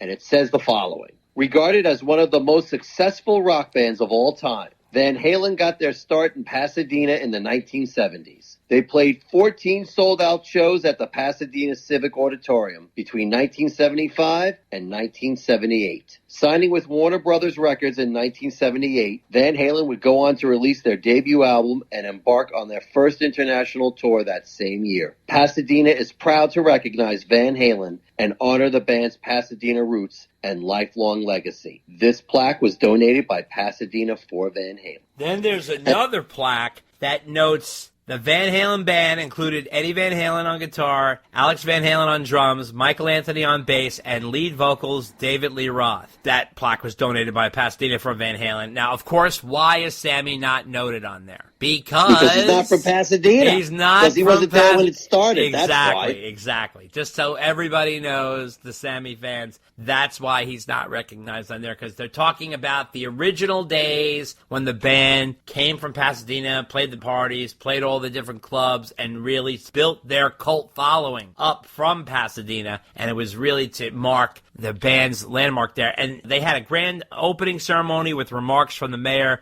Victor Gordo, as well as Vice Mayor Andy Wilson, and acting assistant city manager David Reyes, and there was a ribbon-cutting ceremony by Brenda Harvey Williams, the parks director. So I want to congratulate the ladies of Pasadena for Van Halen. You guys have no idea how hard they worked. They were on our episode. We talked all about this. They raised money for this. They have gone out of their way for this band, and this is another example of fans coming together and doing something for the band. Just like the artists we had on here who did the mural, right? And we have the Van Halen stage, the books that are coming out. This is all the cool stuff. We got to keep doing these things to keep the band's legacy going and out there. That's what this is all about. Yes, and bravo. Yeah, they busted their butts to get this done. And let me tell you something. Raising money is no easy feat, number one. Number two, the politics that they had to go through with this,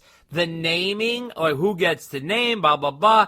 All of this, unfortunately, no one from Van Halen showed up. I'm surprised Mike didn't show up, Dave. I got to be honest. Or maybe he was on tour. He might have been on tour with Sam, but I don't know, man. I feel really bad that no one was there for that, but that's okay because they did it. It doesn't take away from what you did. It doesn't matter who showed up. That's right. And just remember, Pete motherfucking Thorne was there. He was there. We got proof of it. Actually, also impressively, on one of the plaques, they had the Van Halen logo. Oh, the original Van Halen the original logo Van Halen logo. Abso-fucking-lutely. So, congratulations to you ladies. We salute you. And to wrap up Van Halen news, there is a Van Halen fan that came out with a little cool clip, which is him performing the song Love Walks In. He's a Van Halen fan, and he did this tribute to his son, Tad, by performing Van Halen's 1986 song, Love Walks In, as a classical version on instrumental acoustic guitar. Here's a clip.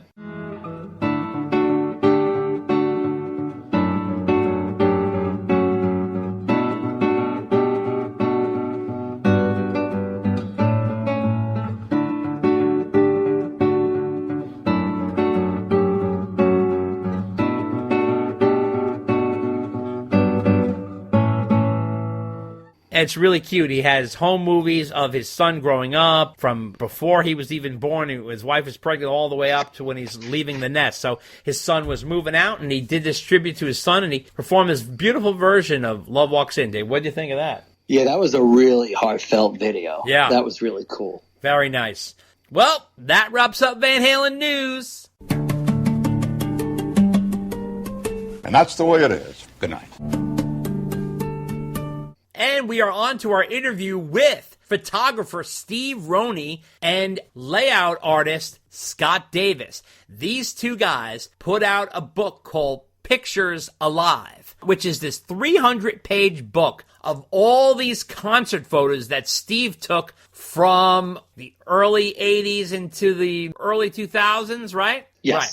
But the cool part about this book is he has a major amount of unbelievable, unseen Van Halen photos. Now, Steve is not a professional photographer for a living, but he is a fan, and he talks about how he got these shots. Now, these shots are not just fan shots. These are high-end quality, gorgeous Van Halen pictures. Really good quality. Now, we all know that the Van Halen photography master is Neil Zlozauer. Neil really is bar none the best. This guy really has captured some of the best shots of Van Halen live that I've seen that are not Neil's. So outside of Neil, this was really unbelievable. And this book is such a gem. It's called Pictures Alive, and it's out there now. Dave and I spoke to both Steve and Scott, and we got into all the details, and he has stories in there, and Scott did a really cool job with the layouts. He's got ticket stubs and old ads from the newspapers about the shows that Steve shot. It's a really well put together document, and it's really inexpensive to purchase too. It's like, what, Dave, like $30 or something, right? Yeah, it's very inexpensive. It's worth every dollar. Absolutely. You get really great pictures. Yeah, gorgeous Van Halen shows. Bargain price for a coffee table book, really. And he has these unbelievable stories about Steve Vai and Eddie Van Halen and these encounters that he had with them on top of that. So there's really cool stuff. There's really rare and different stuff. These guys were really super nice. We had a great time with them. Lots and lots of Van Halen stuff in there. We focus all on Van Halen. He also shot Sammy Hagar solo, David Lee Roth solo, so it's all Van Halen focused. But there's other bands in the book as well. Scorpions, Motley Crue, Kiss, like all the bands that we all love. But the discussion is all about Van Halen and how he smuggled the camera in and all his different tricks that he would use to get these shots. So again, he's a fan photographer. He's not a press guy who got a press pass and he's in the pit and he's shooting. No. He is in the audience. But the funny thing is you'd never know from these shots because they're that gorgeous. So we have a whole discussion on that, followed by my interview with Nerd Halen guitarist Caleb Rapoport, who came back after being on early in this year because he's such a guitar specialist when it comes to EVH and Van Halen. He's also become a great friend. He's a nice guy. What he did was he broke down with me Wolf Van Halen's VH set during the Taylor Hawkins tribute. We went through all the details of the gear Wolf was playing and the song choices, everything. We went into a whole discussion on that. We also talked about Nerd Halen's incredible performance at Monsters on the Mountain, where he not only really scored with his band, but he also met Gary Cherone and invited him on stage, and there's a whole story that goes with that. But before that happens, boy, the mailbag is out in full force, and they are all coming at Dave. We have a monstrous mailbag to kick off the fall season that's going to fall on Dave's head like a pile of leaves. Better get that edit button ready. Yeah, we are going to go full tilt boogie right through that mail. All right, you got it. And that's all coming up next. Take a listen. Somebody asked me, Dave, are you getting married very soon? And I told them, well, there's 3 rings involved in marriage. You have the engagement ring, and you have the wedding ring, and you have the suffering. If you need a dose of VH, get a taste of the closest thing. Romeo Delight, the ultimate Van Halen tribute band, playing all the hits from the David Lee Roth era, first classic 6 albums, plus deep cuts, some of which have never been played live before by the band. They even throw in popular tracks from the Sammy Hagar era and solo hits. The most viewed Van Halen tribute band on YouTube, Romeo Delight, doing customized recreations of staging, instruments, and costumes from the classic Van Halen era. They even perform entire Van Halen albums in sequence. Romeo Delight plays theaters, casinos, summer indoor and outdoor festivals, and special events. They're also available for private parties. To contact them, call Bud Blanche at 215-704-5144. That's 215-704-5144. Or via email at sonicparade1@yahoo.com. Romeo Delight, the ultimate Van Halen tribute band. The long-awaited Van Halen book from legendary rock journalist Steve Roney is here. Tone Chaser, Understanding Edward, my 26-year journey with Edward Van Halen. This is an over 400-page odyssey of Rosen's decades interviewing and being friends with the late guitar god, Eddie Van Halen. Rosen says, I spent 14 long, hard months writing Tone Chaser. It was both the most difficult story I've ever written and the most rewarding. I wanted to be honest and transparent as I possibly could, which was not always an easy thing to do. In the end, this was the most complete and comprehensive book I could have possibly written. There was nothing left to say when I reached the last page. With every word I wrote, I was reminded of the time I spent with Edward, and that hurt terribly. But it also brought back what a remarkable experience that was, and how insanely lucky I had been to have ever known him, and astonishingly to have been friends with him. I hope you can feel everything I felt. That is the purpose of this book. Sales are currently going on now for the self-published book. PayPal Steve directly at scrosen@sbcglobal.net.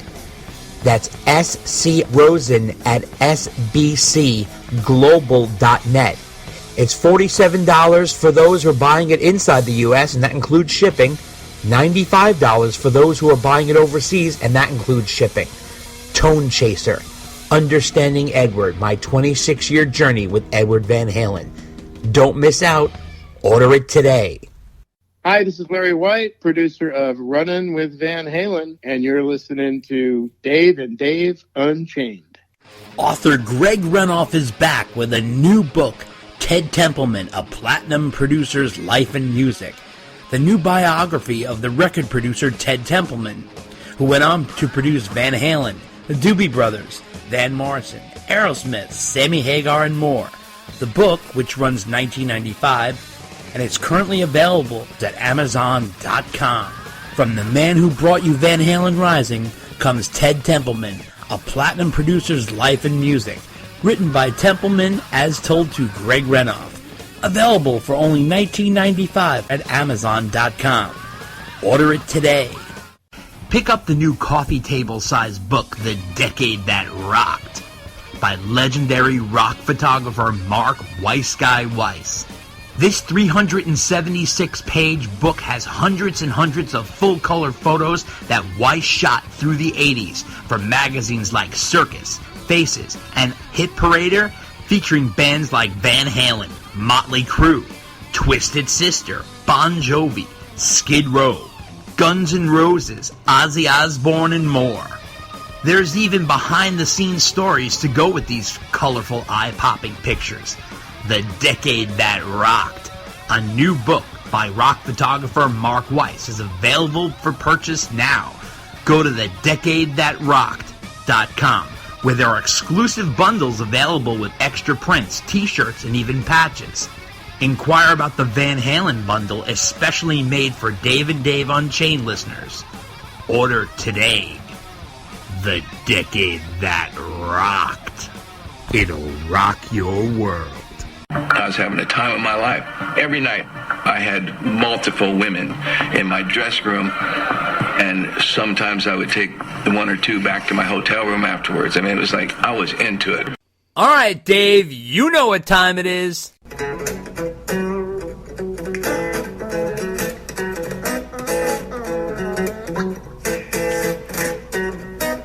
Well, my buddy Dave, he don't want me around. He says he's tired of watching me let him down. He just wants a good mailbag. He wants only the best. But he hates disappointment better than all the rest. And he says that he thinks that I'm headed for a whole lot of trouble. Well, he thinks that I'm headed for a whole lot of trouble. Well, he thinks that I'm headed for a whole lot of trouble if I don't nail the mailbag intro. That's right, it's mailbag time again. Mailbag. and we have a boatload of mail to get through, so let's get to it. Letter number 1 comes from Tampa Tony, Dave, and he says, Dave and Dave, I don't know if you guys have heard this audio of Dreams from one of the Van Halen 3 Japan shows from 1998. Gary sings Dreams right on there, and from what I have read and heard, this was the only show they did this song. If I stand to be corrected if I'm wrong, I have never heard him sing a song through that whole Van Halen 3 tour. I had seen at least 10 different shows online, and I've never seen it in the set list. I thought he did a great job on it. What do you guys think of this version? It was a really challenging song. We all know that. Now, quiet, Dave. Don't be down on 3. Keep listening. I promise you'll appreciate it the more you listen to it. I think what makes 3 unique is that it's not just like any other Van Halen record, and I dig it. I really do. It's not your typical Van Halen record, and if you accept that, then I believe you'll learn to like it. Bada bing, Tampa Tony. All right, well, Tampa Tony, here's a clip of Van Halen playing Dreams with Gary Sharon in 1998 in Japan.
Tone, I think Gary did his best and was really pushing his voice on this. This song was insane for Sam to sing live, and although Sam killed it in the studio, he really put himself in the corner on that one because the range is off the charts. Dreams was added late into the set in the Japan tour. They took out I'm the One and dropped in Dreams. I think they did it more than once. It might have been a couple of times, and they did a few weird things on that tour in Japan. They opened up with You Really Got Me instead of Unchained, and they also put on Dirty Water Dog instead of Josephina in the encores. Interesting. What did you think of this, Dave? I thought he did a pretty good attempt. That is a tough song to sing. Very tough. I mean, and I think there's a reason why, it was only done less than a handful of times on tour. But Gary, he did pretty well. It wasn't like he butchered the song. No. Like that. So, it's a tough one to sing, and they just really wanted him to sing like Sam was the problem. I know. He doesn't sing like Sam, although interestingly, after he left Van Halen, he did stick with that high-range singing for a while after that, for better or for worse. Interesting. Letter number 2 comes from Tim O'Brien from Brooklyn. He says here, I was watching Van Halen content on YouTube the other day and found a fascinating long interview with Jazz Obrecht from Guitar Player magazine with Eddie Van Halen, sometimes off the record. It was incredible. Eddie knew it was an interview, but he loves to chat and he had stuff to say off the record that is in this interview. First, I can tell you how sweet a guy Eddie is. This was at the point where he was still speaking ill of Dave and willing to compromise, but he is eager to have his music evolve. They talk about the songs left off Diver Down, and Eddie talks about how Diver Down came together, and it basically shares Jump in Panama, playing the songs on keyboard and guitar for the interviewer. I would love to hear your take on this interview. Would even love an episode discussing it at length. Tim O'Brien from Brooklyn. I have to tell you, Tim, in April of 2018, we did an episode called Go Inside the Mind of Eddie Van Halen, where we analyze Ed's interviews from 1980 and 1989. We discuss his different thoughts and perspective on things, and there will be a sequel to that in the future, and this interview from 1982 will be a contender for that series. Ed would very often open up to some journalists and really let them inside his world because Dave was always the voice for the band, taking up a lot of space in the press, and this is key when discussing Steve Rosen's Rosen's upcoming book, Tone Chaser. Steve is a journalist who spent a lot of time with Ed, and he really opened up to Steve because he was comfortable with him. He was not only a journalist, but also a friend. That book is coming very soon. It's over 500 pages, and Rosen was originally working on a memoir with Ed back in the 80s, so this should be a huge release coming this fall, and you can pre-order it now. Check out that old episode as well. It's from January 2022, where we talk with Steve Rosen. So what do you think of this, Dave? I think Jazz is another guy. He could write a book from the interviews he did, because he did a lot of good interviews with Ed. So I'm just waiting for that book to be published next. Yeah. I've read his interviews with Ed in the past, and he really did have a good relationship with Ed, that Ed opened up with him quite often about a lot of things. Absolutely. So good reading there, yeah. Letter number 3 comes from Nick from White Plains. He says, you guys are great and have rekindled my love for Van Halen. I started to lose interest with Van Halen 3, and I didn't even buy A Different Kind of Truth. I didn't like that Mikey wasn't in the band, and after Eddie passed, I read Van Halen Rising and Noel Monk's book, and I became obsessed. I would scour YouTube for old music before they were even signed. This wasn't enough. That's when I found you guys, and I learned so much from you because I downloaded A Different Kind of Truth, and this album kicks ass. What a fool I was for not getting it then, and I was pleasantly surprised that some songs were favorites of mine from the old demos. I wish that they would have put We Die Bold on there, and I would love to hear A Different Kind of Truth with Mikey's backing vocals. On the 40th anniversary of Standing Hampton episode, you guys talked about Jump sounding like Kiss on My List. I always thought that Dreams sounded like Kiss on My List when the band kicks in at the beginning. I always thought the music during the verse on Turn Out the Lights, and that's the original title, which became Beats Working, was the original riff for DOA. The opening riff sounds like it could have been written by Kiss back in the 70s. Thanks for uncovering a ton of Van Halen info for me. You guys rock. Nick from White Plains.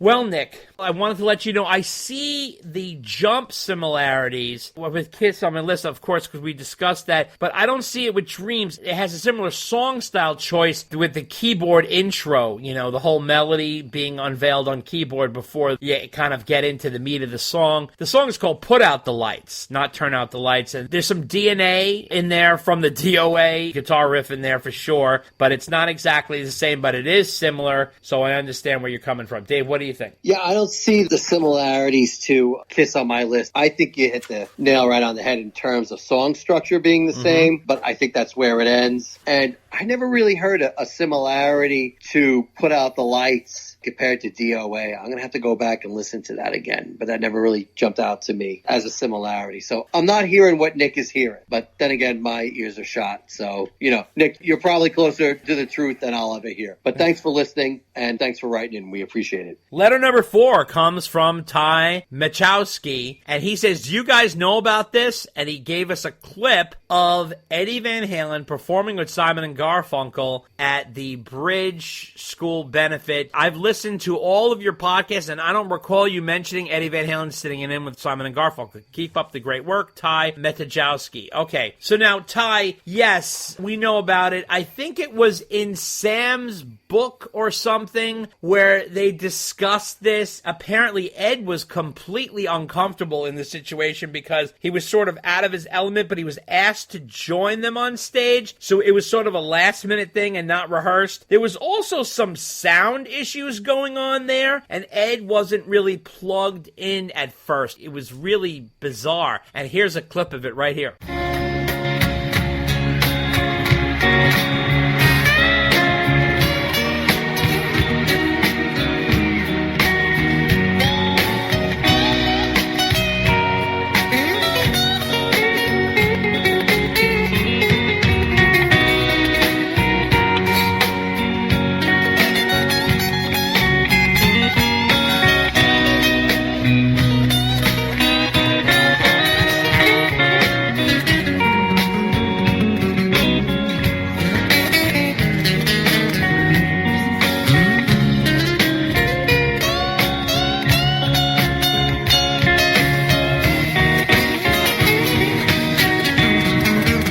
You could see his groove is off on the song, but I believe this was not rehearsed in the moment. His playing was great, but it wasn't really jiving with the song. Dave, what did you think of this situation? Yeah, I have heard this before, but not in a long time. And now I remembered why, because it's really not that good. It's not a good fit. No, it doesn't work. It sadly just just didn't work. Absolutely. Letter number 5 comes from Vegas Paul Davis. Dave, one of your all-time favorites. He says, great episode this month. Nice to know that the mailbag has missed me. One thing always puzzled me, and maybe you guys can help me with this. He says the band decided not to release any videos from 5150. He doesn't understand why that was. I still love 5150, but the lack of official videos, not counting Live Without a Net videos or the Blue Angels video, is a bummer. I remember hearing Why Can't This Be Love, running to the TV and watching MTV and waiting for the video that never came. We all know how influential MTV was in 1986, even if Eddie Van Halen didn't want to do a video. Who in their right mind would sign off on that? And can you think of another top 5 single from the 80s that didn't have a video? All the best, Vegas Paul Davis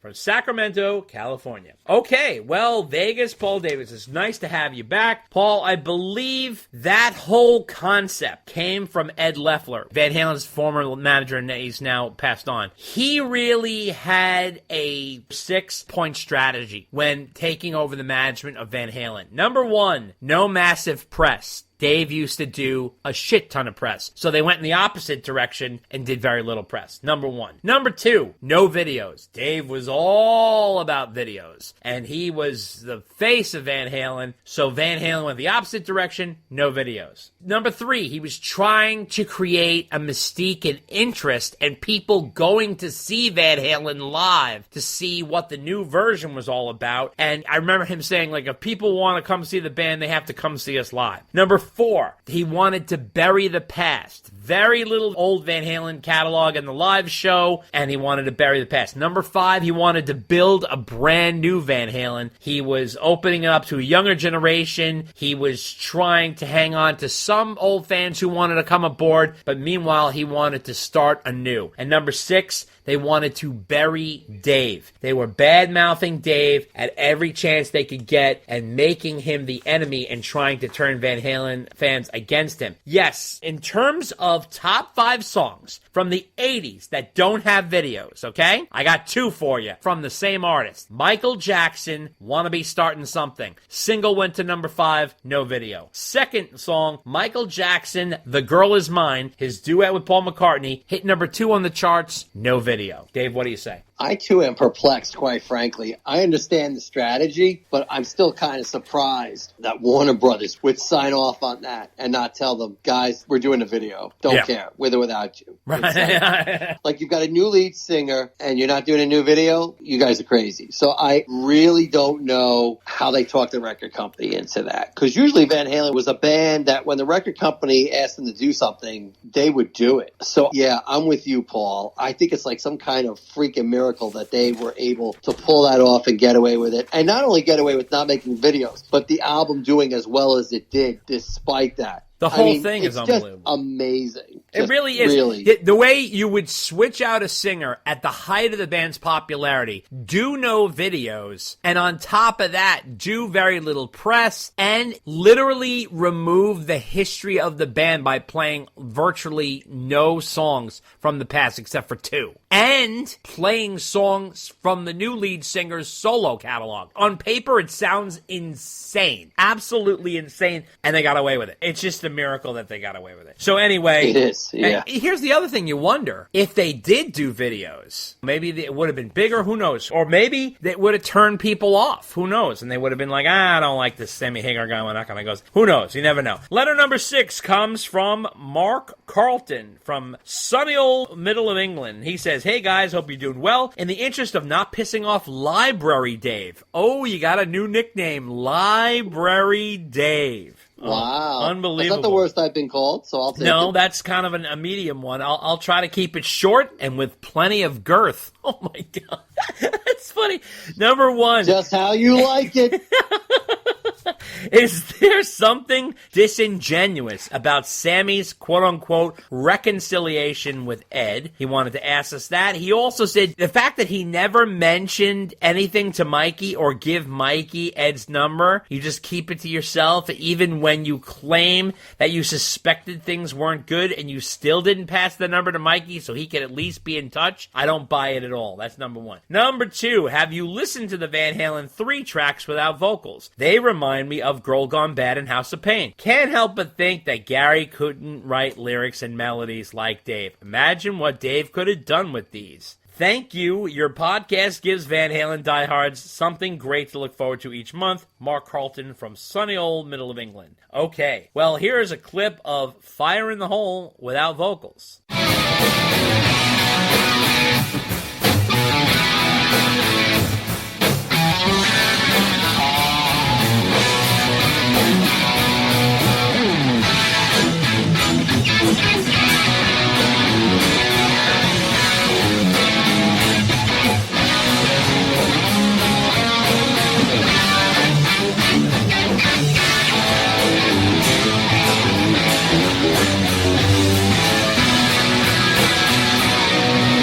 Now here's a clip of Without You without vocals.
Now here's a clip of From Afar without vocals.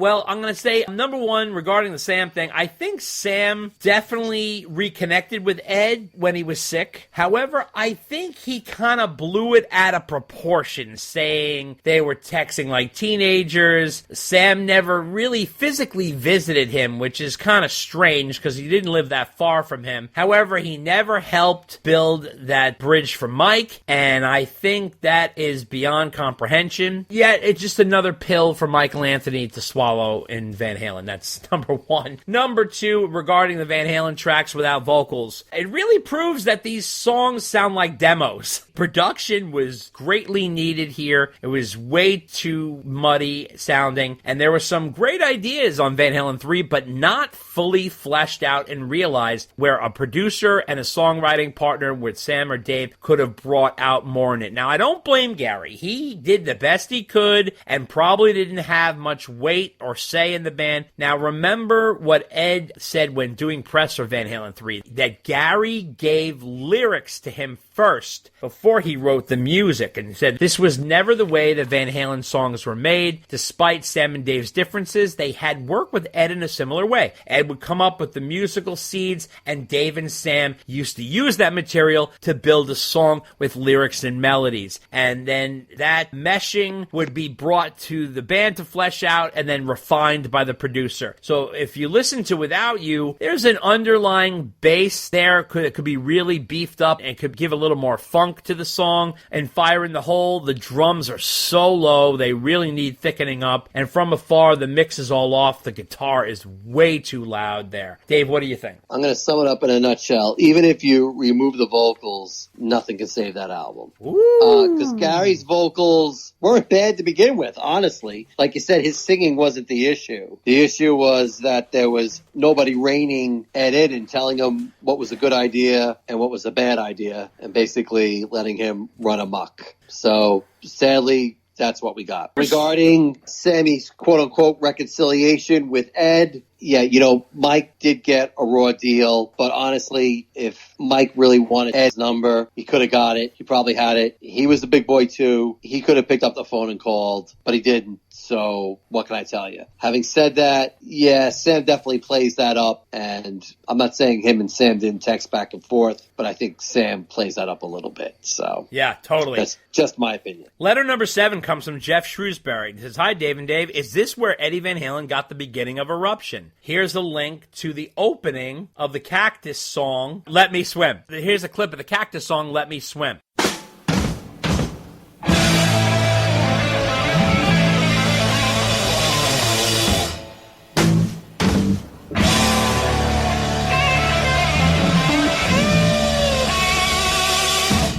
Here's a clip of Eruption.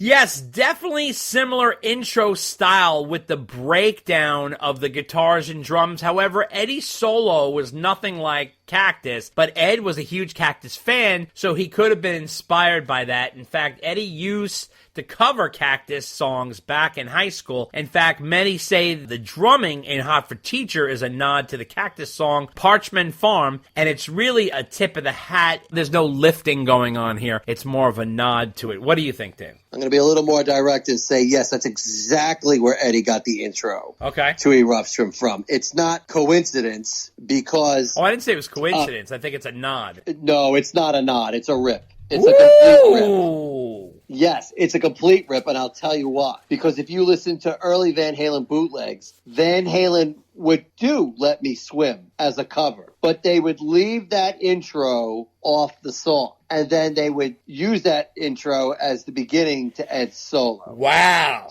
Yes. Wow.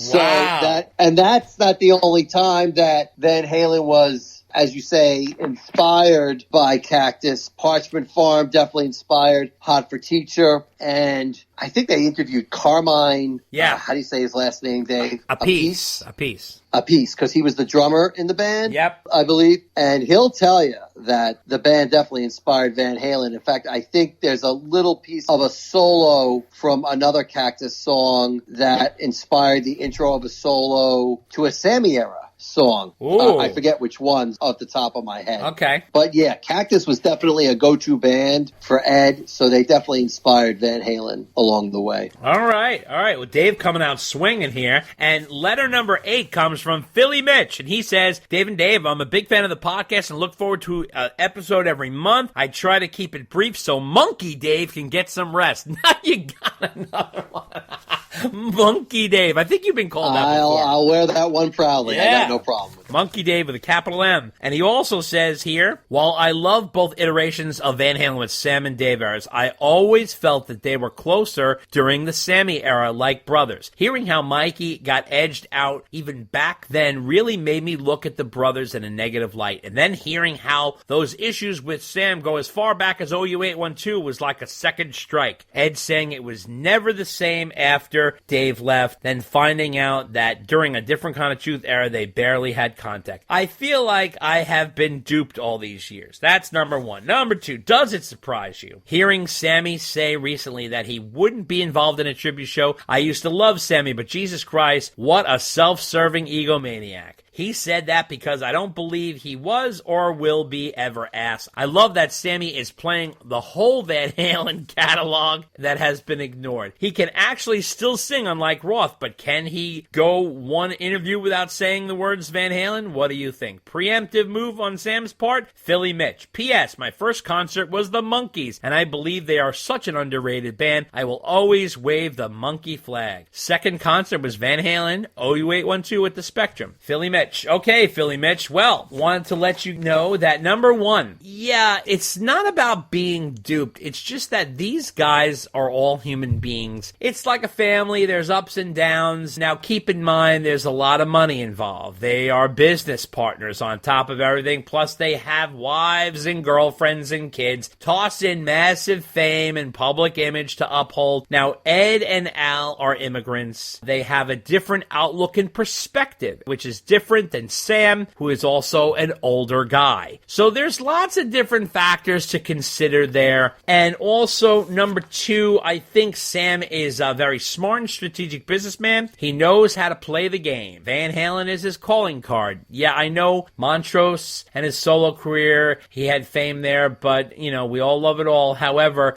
his biggest mark was being the second and successful singer in Van Halen, and that being said, he's capitalizing on that legacy by constantly mentioning Van Halen in interviews and filling his set list with Van Halen songs. The Eddie Van Halen tribute idea is currently a talking point, so the Red Rocker weighs in on that. So maybe he's saying that he doesn't want to be part of it because he's not getting the vibe that he would be invited. What do you think, Dave? Yeah, he's not going to be invited to that party. Yeah. So, but if he was, like we said earlier, he'd be there in a heartbeat. We'll see what happens, which probably won't be much. Regarding the various iterations of Van Halen, like you said, you know, they're only human, and, you know, be careful if you ever meet your heroes. Yeah. Because, you know, it's just the way they are. They just, you know, they get along, they don't get along, they do what they have to do to work together. I mean, that's the way it is. And of course, we find out all this stuff years later. I mean, they're not going to put this stuff out there for their fans to see while the band's together. Right. And, you know, and say, well, we really don't get along all that well. I mean, they're not going to do that. I mean, no band is really going to do that. I mean, the Ramones, for example, like, I think it was after the fact, you know, a couple of the Ramones didn't talk to each other for years. Oh, yeah. And they were still in the band together. Yeah. I mean, it was notorious to the inner circle. Oh, yeah. Johnny and Joey didn't talk, at all. Right. Like, nobody really knew. So, I mean, that's the way it is. But what can I tell you? And I remember when Adcot was being made or after it was being made, it came out and people were like, they weren't even in the same room when they made the album. And I was like, you know what? I don't care. You guys do whatever you got to do to make the album. Right. And I'm fine with that. Yeah. And proof is in the pudding because, I mean, I thought that A Different Kind of Truth came out great. So you get what you get and you make it work any way you can. That's right. Letter number 9 comes from Shannon the Dude. Dave, he says, hey guys, always good to hear from my fans in last month's mailbag. So here's a crazy one. The main keyboard riff on Jump.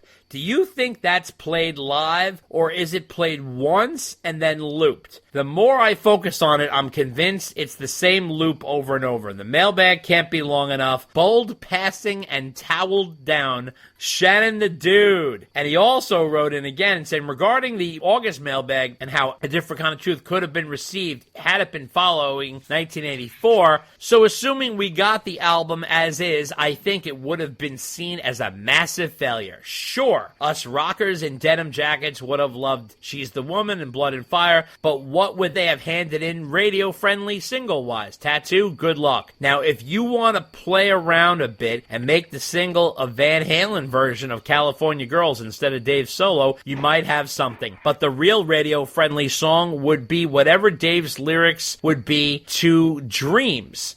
That would have been your single, Shannon the Dude. Wow, that's quite a bold statement, Shannon the Dude. So, yeah, Shannon the Dude making a comeback, coming in hot. Jump, the keyboard track, has been used in the live show since 1991's Fuck Tour. So they have been using that. Eddie recorded himself playing the keyboard live. So they're not using the track from the studio. Eddie, I think, said that's him playing the keyboard live, but I think he got sick and tired of switching the guitar. And to be honest, I don't think he wanted Sammy playing guitar on stage anymore. I think that bothered him, so he stopped doing that, and that changed. Now, Eddie played the guitar and keyboards live in 1984, 5150, and I believe OU812, but Jump was not in the set. Yeah, but is Shannon asking about the studio version of the song? No. He's saying, do you think it's just the one keyboard part looped over and over again? But I think Eddie played the song the way it's supposed to be live and recorded him playing Jump live, and they used that as a backing track back in the day. I remember him saying something like that. So his attitude was, hey, listen, it's me playing it live. I actually made a recording of me playing Jump live, but I do it at a convenience, but it's still me, and it's still live. So I think that was his thing. So anyway, now I still don't understand the hate for Tattoo. I think it's a great song and very commercial. I felt it would do better in the 80s. I'm sure the production would be different, though. And Van Halen doing California Girls, I do not see that happening. I don't know if that works, especially coming off 1984. I don't see Dave doing anything with Dreams. I think he'd pass on that, to be honest with you. What do you think? Yeah, he would definitely pass on Dreams. Yeah. And Tattoos, meh. I think they could have easily done She's the Woman for sure. So, yeah, I agree. Yeah. Letter number 10 comes from Johnny Booth from Fredericksburg, Virginia. And he says here, hello, boys. First, I'd like to congratulate you on your most recent pods. Have been amazing. Secondly, wanted to also share that today, as I write this, it's August 16th. It's my 40th birthday. And from what I have found online, it appears the day I was born, Van Halen was on the Diver Down tour playing Milwaukee, Wisconsin. A few years ago, you may recall that a lot of Van Halen incorporated into my wedding, including Dreams, Love Walks In, Top of the World, Hot for Teacher. For my birthday party, my wife and my mom came through with a red, black, and white VH cake, complete with the Van Halen logo, Eddie Van Halen guitar picks, and he sent a photo attached. It was very cool, and a shame we had to dig into it. Before I get too long-winded, I just have a random question. What Van Halen song do you guys each love that is often overlooked? For me, it's Girl Gone Bag. Thanks as always. Stay frosty, Johnny Booth from Fredericksburg, Virginia. Hey, Johnny, happy belated birthday. I'd love to be 40. Congratulations on that. That's a great age. Enjoy it. Sounds like your wife is really cool, and that's really nice that she did that for you. Cheers to her as well. In terms of songs that I think are overlooked, David Lee Roth era, I'm thinking like Drop Dead Legs, Hang 'em High, In a Simple Rhyme, Sinner Swing, Out of Love Again, and I'm the One. Sammy era, I'm thinking 5150, AFU, Judgment Day, The Dream Is Over, and Seventh Seal. Gary era, I'm thinking From Afar. What about you, Dave? I didn't reach down deep into all the eras as you did. Okay. But I was definitely thinking In a Simple Rhyme. Oh, yeah, that's a good one. It's always on the top of my list. Secrets, of course. Yeah. I love that one. Mm-hmm. And Drop Dead Legs, like you said. Yeah, it's killer. Letter number 11 comes from Michael Marino, and he wrote us 2 letters. He said, I don't know what you guys are smoking. I listened to all the versions of Jump, plus the lyrics on every and any site all match, especially the 2015 tour with Dave. On Jump, he's saying, I've seen the toughest around. He's just holding out the A little longer, and what the other guy thought was ridiculous. He was referring to a past letter. Also, listing your first podcast on 5150, you mentioned Ed's Brown sound. Not sure if you're aware, but his setup and sound totally changed. It's affected with chorus and harmonizer. His sound was shit on 5150 and OEUN2,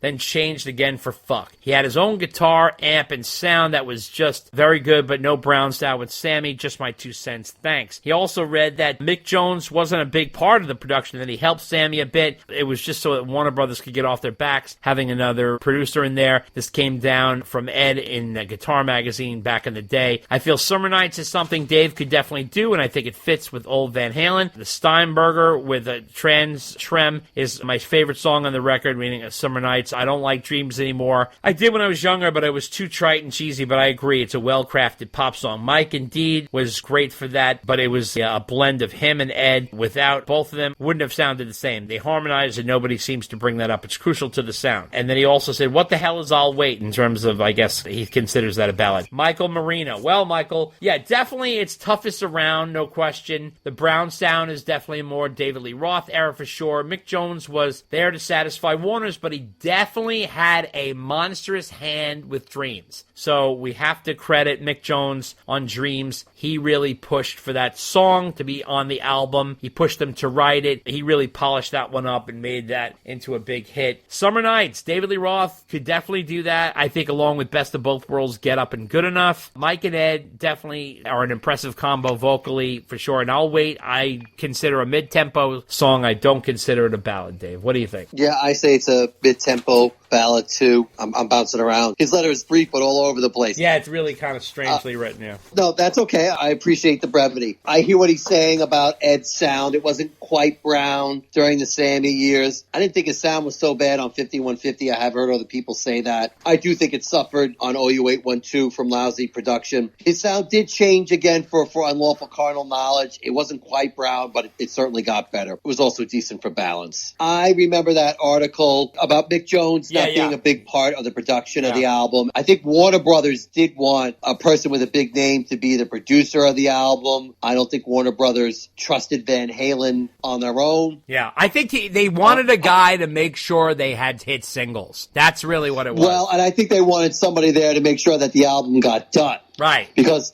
let's face facts, Van Halen left to their own devices. Oh, forget it. Right? Would have been there. Let's get Mick Jones there. Make sure the album is done. It's professional. We get something by the deadline. And I think Mick Jones was just smart enough to leave Ed alone and let him do his thing. And he worked with Sam on his vocals and especially, like you said, on the song Dreams. So I think that was Mick Jones's involvement. Not as involved as, say, Ted Templeman was, but he wasn't completely hands-off either. And also, just to keep in mind, remember, Van Halen missed their deadline for 1984, which must have pissed off Warner Brothers something awful. Well, actually, and I think, didn't they miss the deadline with 5150? Because I think that one went down to the wire because they started the tour. Yep. And the album hadn't even been out yet for like a week or two. That's until true. The tour was under, right? That's very true. Good point. Letter number 12 comes from Mike, slightly inebriated in Plymouth, UK. He says, "Hi guys, it's been a while, loving the shows more than ever. I've always been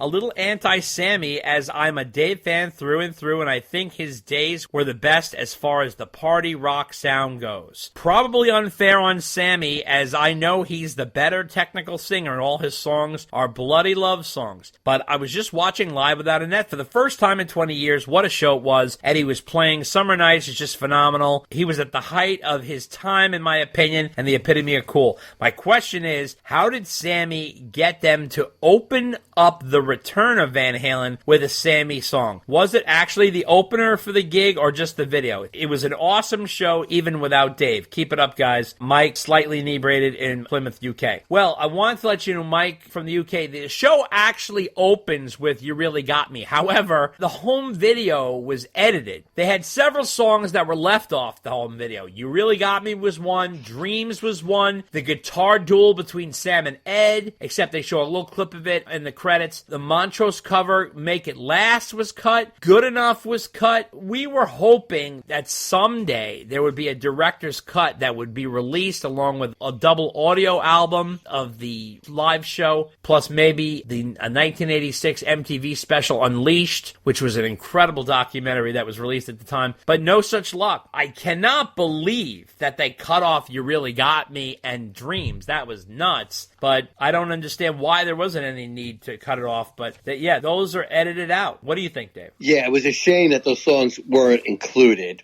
Most of their shows started with You Really Got Me. No, the band didn't have the audacity to start off with a Sammy song. No. And no, Sam did not talk them into opening up with a Sam song. I think the fact that Sam got a couple of his songs in the show at all and wasn't performing a lot of Dave era songs is just another miracle of that time. Yep. That I just shake my head at it. I'm like, I really don't understand how this happened. But anyway, it did. And I do agree with you. Summer Nights is phenomenal. Yeah. I think Ed's solo on that live is better than the studio version. The band was firing on all cylinders during that tour. Love Great Walks job. In is superior to the recording too. Yeah. Oh yeah, I agree. You know, on my bucket list is a complete version of that show and also cleaned up sonically. I feel like they used the audio from the videotape for that show, and hopefully they professionally recorded the audio as well, and I think that deserves a cleaning up and freshening. And if you check out that MTV Unleashed special from 1986 on YouTube, that is fan-fucking-tastic. It really is well done. So I know you love that. Oh, I love it. I do. Letter number 13 comes from Matt Selby. And he says here, thank you for keeping the spirit of Van Halen alive. I've listened to every episode. I can't wait for a new one each month. He wrote a long letter, and I'm going to show you the highlights. He says here, with this in mind, I've attached an interview with Ed in the July 1985 issue of Guitar World. Especially notice on page 30 how Ed Ed talks in a very complimentary way about Dave and specifically his thoughts on his solo album. Does he sound like a guy who wants to kick Dave out or overly upset with the solo album? Not at all. Is it possible that they were having a family disagreement that likely would have been patched up if not for Ted and Sammy's involvement? Please read the interview, and I would love very much to hear both of your thoughts. That's Matt Selby. So, Matt, here's the thing. Now, if you listen to what Ed said, this is all before the EP came out and exploded all over MTV, the cover of Rolling Stone, David Lee Roth being on Letterman. Keep in mind, Ed did projects outside of the band first. He did Beat It with Michael Jackson, the Starfleet Project with Brian May and friends, as well as at the time he was doing the soundtrack for The Wildlife. So, to me, it sounds like the management and Warner Brothers were asking Ed to play a little nice about Dave's EP, but I think David Lee Roth's solo stardom started to rise after that interview with Ed. I think Ed got pissed off at all the showboating Dave did for a fucking EP, and also, to be honest, got very mad at the Warner Brothers focus, attention, and to be honest with you, budget that they put behind David Lee Roth's release.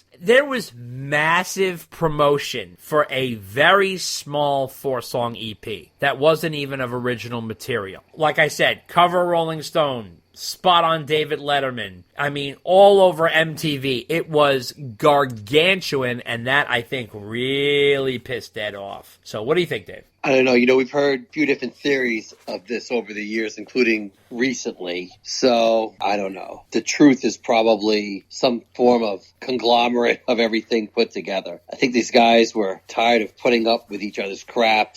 I think they needed a break. I don't know if they each thought they were going to come back or not. I don't know if they thought there was some kind of understanding and then they misunderstood what people were saying. So who knows? Just bad communication all around. Add the alcohol and the drugs and the success of the band feeding their egos. And there was really no strong management at that time leading the band that probably could have saved them. You know, I don't normally like playing the what if game, but, you know, those guys could have done another few more albums after that. Always be curious how that would have sounded. But then again, I think one of the reasons Dave left is because he literally heard what Ed was doing and it wasn't working for him. Look, he was totally fucking changing direction. It's as simple as that. And to be honest with you, at the time he was working on the Wildlife soundtrack, and a lot of those songs turned into 5150 songs. Yep. That was almost a demo. A working demo. So Ed probably took that fucking thing and said, you know what? I'm fucking turning Van Halen songs into this with Sammy. I really think, though, he got pissed because, let's be honest,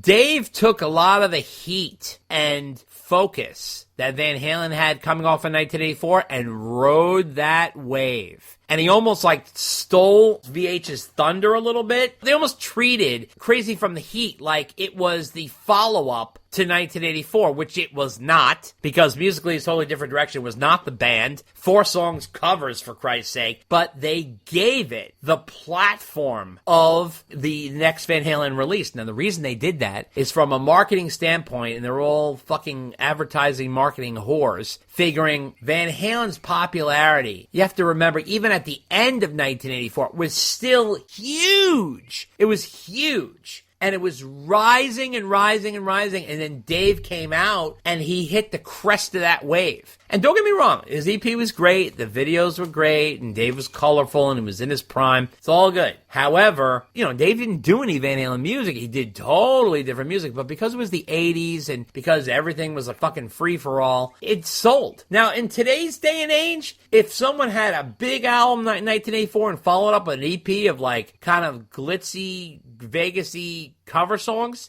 they would have been laughed off. Because it was the 80s, he got away with it. Anybody else would have been laughed off the planet. Not that the EP wasn't good, but it's just, they were like, what, are you kidding me? You're like the fucking lead singer of a rock band. You're doing Just a Gigolo? Like, so it was just weird. I think it pissed Ed off. He had no idea that, like, Ted's producing it. It's getting the big marketing machine. I remember going into the record stores as a kid and seeing monstrous stands and posters and displays. They went all out on that. There was big budget on that EP. Anyway, letter number 14 coming from Rockhead, who's also known as Ed Schick. He says, okay, Daves, I got a theory about Hot for Teacher. Is it the car or the drums debate? Here we go. Ted was outside 5150 one day when Ed was starting his car. He thought that sound would make some good sound effect for the record, so he went out and recorded it. Inside the studio, Al hears it, then mimics it on drums rather convincingly. So they just use Al's drums on the record. Ted may be remembering it correctly that they recorded the car with the intent of using it, but it gets fuzzy on if they actually use it. I don't know. Makes sense to me. Love the cast and thanks for hearing my ridiculousness. Out. Rockhead, Ed Shtick. Okay, well, you know, that's a good theory, and I get where you're coming from, but this is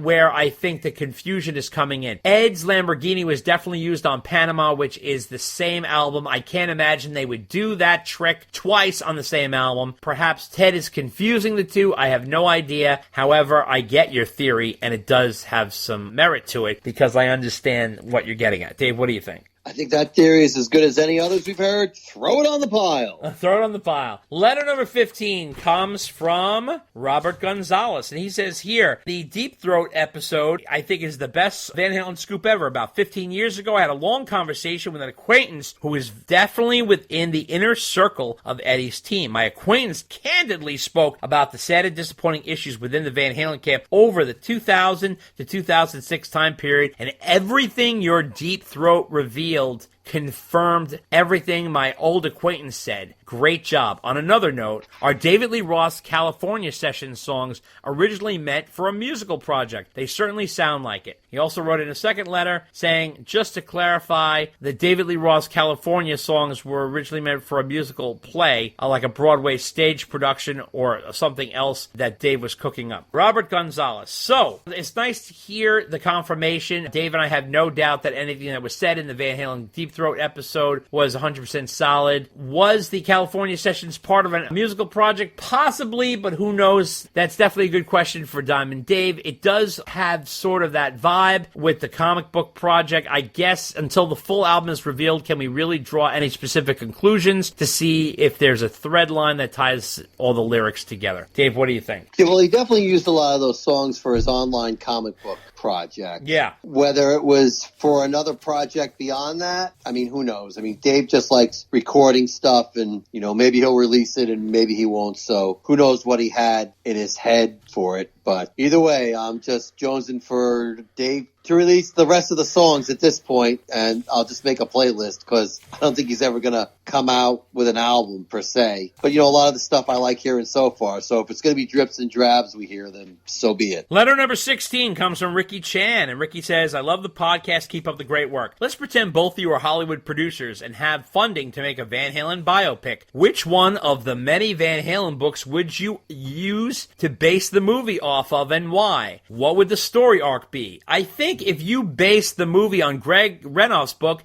you'd miss out on most of the Dave, Sammy, and Gary drama, and the book may be more of an immigrant coming to America and changes the world story. While certainly uplifting, it's not definitely dramatic, or potentially a movie could be written on a story arc focusing on Ed's achieving great success, dealing with the many demons and the breakup of the band, and ending with Ed finding redemption with the help of Wolf joining the band and a monster reunion with Dave. Thanks, Ricky Chan. Okay, Ricky, great question. My answer is I think it would be a combo. And let me give you a two-part answer here. First off, I prefer a documentary series. I recently saw the Epics documentary series they did on the Rolling Stones, and I would do it in chapters. I wouldn't do it the way they did it on each guy, but I would do it in 7 chapters. Chapter 1 would be sort of like the Van Halen Rising, early years. Chapter 2, 1978 to 1980. Chapter 3, 1981 to 1984. Chapter 4, 1985 to 1989. Chapter 5, 1990 to 1996. Chapter 6, 1997 to 2004. And Chapter 7, 2005 to 2015. Now, I wouldn't do it from one person's perspective because that's really not fair. You have to show all sides to let the listeners make their own decisions on things. However, if you're going to do a biopic, now keep in mind, people get confused. A biopic is not a documentary. A biopic is when you have actors portraying a story based on real-life events, much like Bohemian Rhapsody was. However, if you're going to do that route, an acted-out version, you really have to go with Ed's story. So I think Ed is the through line through Van Halen, but I really don't like biopics. I think they're muddy, especially after Queen really fucked up the fucking facts in their own story. That is beyond belief to me. But Van Halen's muddy enough. I think a person who would be great playing Eddie in a biopic, to be honest, would be Joseph Gordon-Levitt. Thought he would be a great Eddie Van Halen, to be honest with you. I think he'd do a great job playing Eddie, and that's my suggestion. What do you think, Dave? Oh, that's a pretty in-depth answer, quite frankly.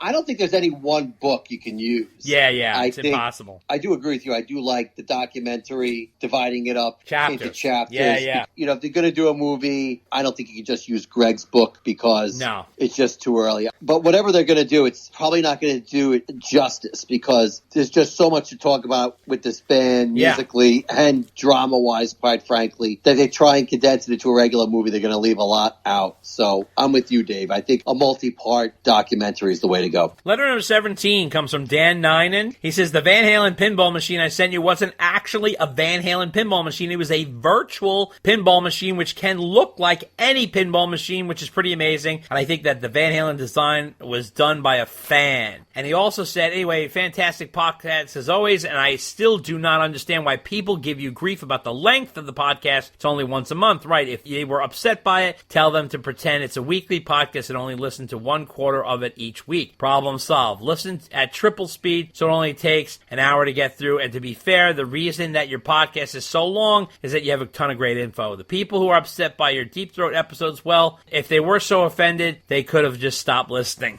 Dan Ninen. And Dan also want to let you know he's doing that EVH Con again in November. So I believe it's November 6th, Dave. He's going to be involved in that up in Connecticut. We always suggest that people listen in chunks. We're not expecting our listeners to digest the whole episode at once. If you like, you can listen to it all at once. But there's no right way to do it. We put out a podcast once a month because that's how it rolls. We offer news, interviews in the forum for our listeners to be heard through the mailbag. And it was designed specifically that way for a reason. And, you know, people can do what they like with it. What do you think, Dave? Yeah, totally agree. Chunk it up. Although I don't think too many people are complaining about the length, except maybe me. And I think most people prefer a longer podcast. So, you know, sometimes you just got to give the people what they want. But again, you know, we have different segments of the podcast. So you can break it up. News, mailbag, interview, whatever. That'll keep you going. I get, you know, you can't listen to 3 or 4 hours in one shot. No, of course. No problem. Understand completely. Yes. Letter number 18 comes from Dave Roberts. He says, hey guys, just wanted to let you know that the Black Sabbath album is spelled T-Y-R and is pronounced Tyr. It is from the Norse mythology. The only reason it's in all caps, it's because it's the runic alphabet that doesn't have any lowercase letters. Just want to let you know, Dave Roberts. Dave, thank you so much for giving us the update. That's on the Black Sabbath album, T-Y-R, which is pronounced Tyr. So thank you for that. Letter number 19 comes from Matt Krill, and we're also going to mix in letter number 20 from Melissa in Michigan because it's similar, but we'll read both letters. We're going to answer both of them. It's because it's very similar, too similar to comment on both. So Matt says, I guess the Taylor Hawkins tribute settles the debate on whether Wolf is going to play some Van Halen. Glad I was sitting down because he blew me away. I hope this puts to rest all the critics so he can focus on his own music. I'm sure it won't, but by God, this guy is so talented. I'm still dealing with the aftershock. Matt Krill. And Melissa in Michigan says, holy shit, I am still riding high on Wolf's performance yesterday at the Taylor Hawkins tribute. When they launched into On Fire, I nearly lost my mind. Hair on my arm stood up and I was screaming from my living room.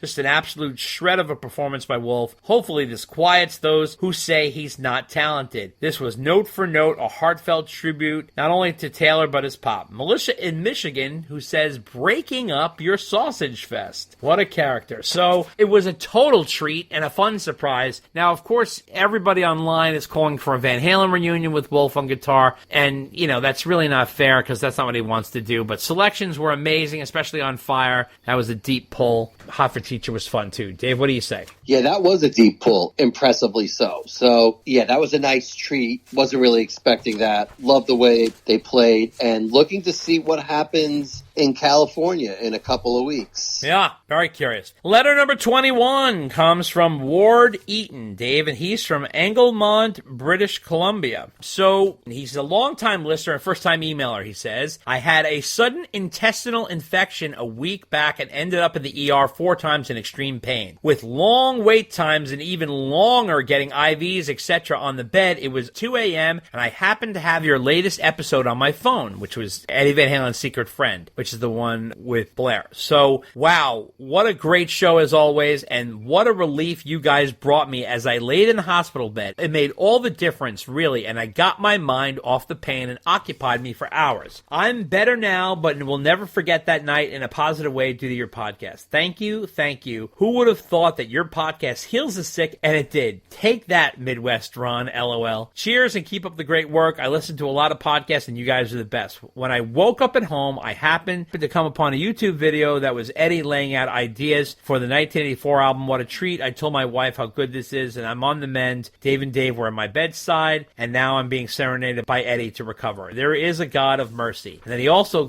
wrote us back and said, thanks for the well wishes, because I wrote him back and told him thank you for that kind letter and asked him how he was doing and checking up on him. And he says, thanks for the well wishes. I am feeling better and taking my meds and laying in bed. Looks like the worst is over, fingers crossed. They had to give me some really heavy-duty painkillers, but I'm off them now. Quick story about my Van Halen fandom. When I first heard Panama the year I graduated, I knew I had to play guitar. This eventually led me to working at a recording studio, going to college, and landing my dream job at Fender Canada as a technician. Wow, what a 3-year ride. Unfortunately, Canada and the U.S. signed a free trade deal, and that put us out of business. But as a parting gift, my warehouse man found Eddie Van Halen's signed warranty card for a Fender practice amp and gave it to me, and I hold it close, would never let it go. At least something went right. Damn, I miss him. Cheers again, Ward Van Eaton. So what a letter from this guy, Dave. This was really tremendous. Ward, that was quite a story and meant a lot to both Dave and I. We are so glad that you are on the mend and happy to hear that we were able to keep you company while you weren't feeling well. And I know that the mind is a powerful thing, so podcasts can really take your mind off of unpleasant stuff. I've gone through that myself, listening to other podcasts when doing some difficult tasks. And it's cool that you have that rare collectible with Eddie, so definitely hold on to that, Dave. What did you think of that letter?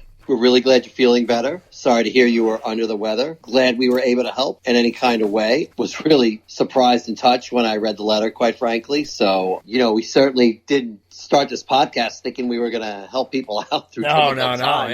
Yeah. We were just going to BS about Van Halen for what was supposed to be an hour.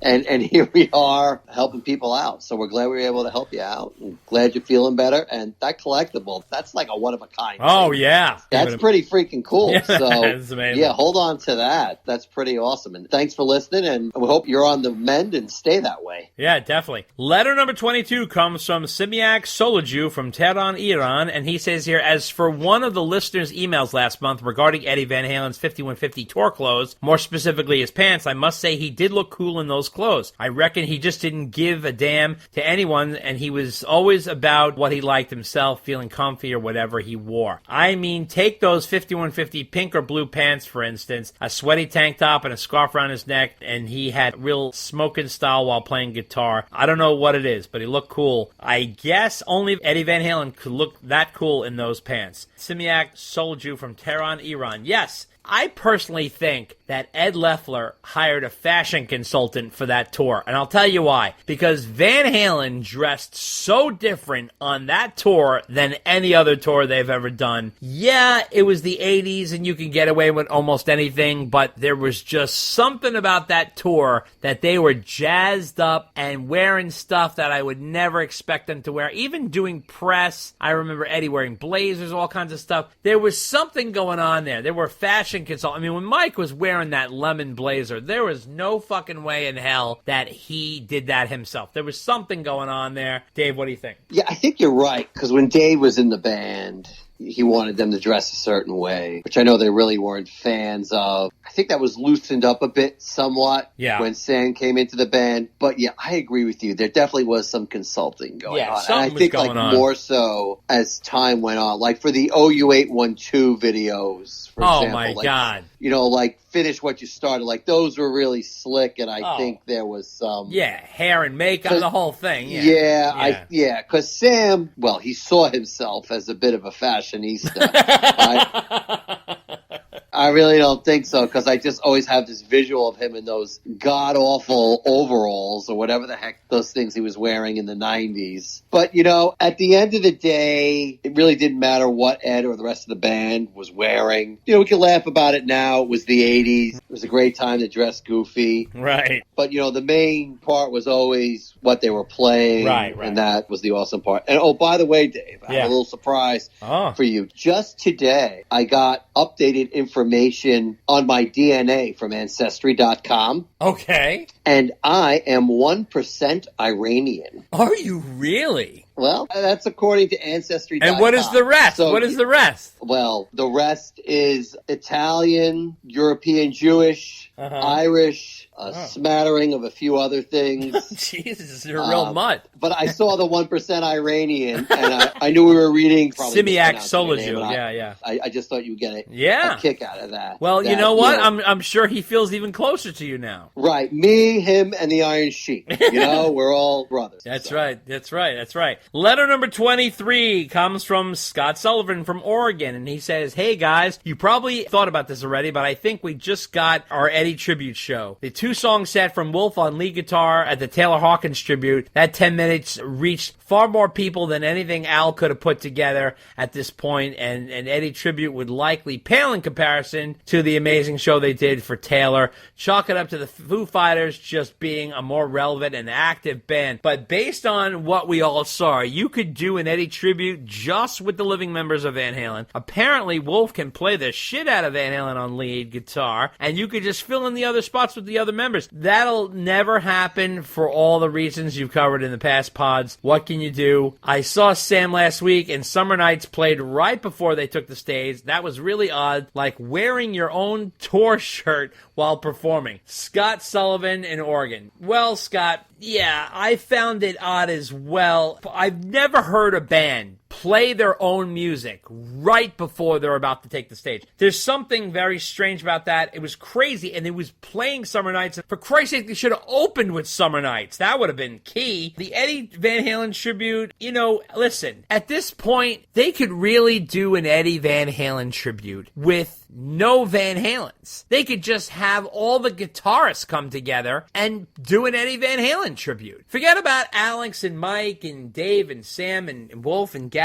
Go get all the guitarists together, put together a house band of a bassist and background singers, get rotating singers, do an Eddie Van Halen tribute. Somebody do it. I mean, if you're going to take the politics out of it, Wolf does it, gets too sticky, and Alex and Mike and Sam, all this shit, right, and Dave, then totally bypass them and do an Eddie Van Halen tribute. Get all the guitarists together. What's stopping you? What is stopping you? Just fucking do it, man. What do you think? Exactly. I'm with you. Yeah, that's the move. Yes. And Absolutely. We've reached Dave's favorite point of the night, the last letter number 24, coming from the man himself, Eric Torbick, the perfect letter writer from New Jersey. And he says here, "What's up, guys? I have a simple but different question for you this month. If you had an opportunity for a podcast guest for 1 hour, no questions are off limits. Who are you taking? Al, Dave, Sam, Mike, or Wolfgang? Rock on, Eric Torbick, perfect letter writer from New Jersey. P.S. The Easter egg from last month was that weird house party Ed threw. Man, it is both cool and painful to watch and listen to Ed in such a dark place at that time." Well, Mr. Torbick,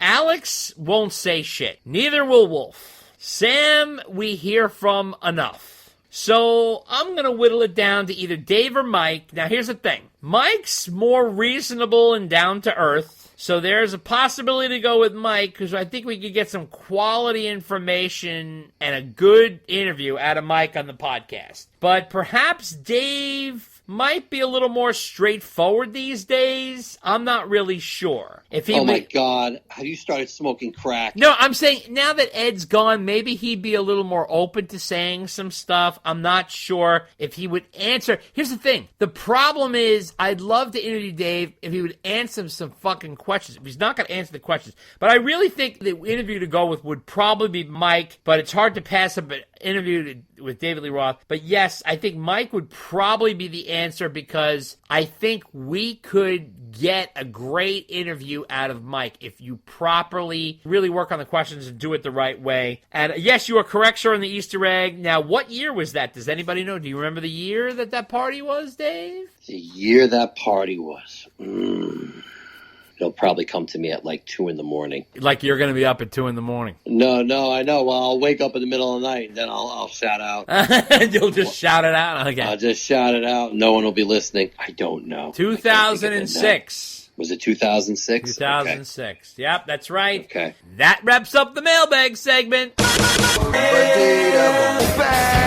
And we are on to our interview with nerd Halen guitarist Caleb Rapoport, who talks about Wolfgang Van Halen's incredible performance at the Taylor Hawkins tribute when he played 2 Van Halen songs, On Fire and Hot for Teacher. We break down the whole thing, as well as the gear he used, his tone, everything. And he also talks about the band's incredible performance at Monsters on the Mountain in Tennessee. What a performance that was. But before that happens, we are on to our interview with photographer Steve Roney and graphic designer Scott Davis, who put out the book Pictures Alive, which is a 300-page coffee table photograph book that's packed with stories and photographs from photographer Steve Roney from his days of shooting all these different bands, Kiss, Scorpions, Ozzy, Motley Crue, but of course, we focus on his time photographing Van Halen. He's got Van Halen stories in there. Van Halen from 82, 84, all kinds of different years he shot Van Halen. Just gorgeous, gorgeous shots of Van Halen that you guys have not seen before. The reason I'm saying that is because Steve is not a professional photographer. He doesn't do it for a living. He's a fan. And he has these incredible shots that look absolutely professional. Really amazing pictures. He even took some of Sam Solo in 85, just before he joined Van Halen. Dave Solo in 1986, when he was just coming out of Van Halen. And he's got some great stories to go with it. Really cool stuff. Backstage stuff, meeting the guys, shooting them, smuggling his camera in. Back in the day, this guy was shooting with a full lens camera, not just an iPhone.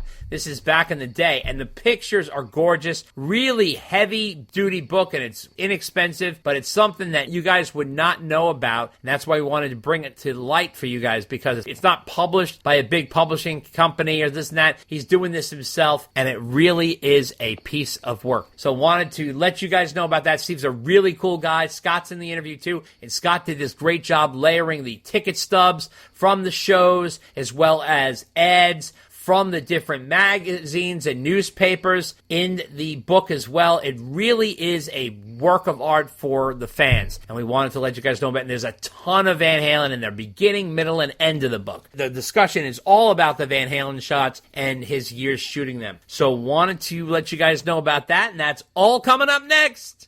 Take a listen. From very early on, that it was kind of ingrained on us that if you're doing something that you like, then that is of the utmost importance, because in our family there were two opposites. There was my dad, the musician, the guy, the happy-go-lucky guy, you know, and let's have a drink, that type of thing. The other side was our mother. He says, you know, without a suit and tie, you ain't diddly. You know, you're nothing. You come by, you know, visit today or tomorrow, and she'll say, Alex, when are you going to get a job? You know, she's 75. And, Mom, does it really make any difference? Hello, loyal listeners. Wanted to let you know about our new Patreon. If you like what we do and you have the means, drop us a donation to keep the podcast going. Go to patreon.com/DD Unchained. That's patreon.com/DD UNCHAINED. Any size contributions are greatly appreciated. We have special packages to those who donate $45 or more. You'll get the Unchained package. Trust me, it's worth it. Contribute $65 or more and you can get the Romeo Delight package, which is Unchained plus more. $95 or more scores you the Top Jimmy package, which is the kitchen sink. If you're a Van Halen hardcore and listen to this cast, this is stuff you'll appreciate. It's ear candy. Those who want one of the packages simply email ddunchainedpodcast@gmail.com. That's ddunchainedpodcast@gmail.com to make arrangements. What is understood need not be discussed. Check out the new podcast, The Rock Quarry, your place to hear in-depth interviews with some of rock's most colorful characters, with your host, entertainment journalist David J. Criblay. The Rock Quarry is available for free on Spreaker and iTunes.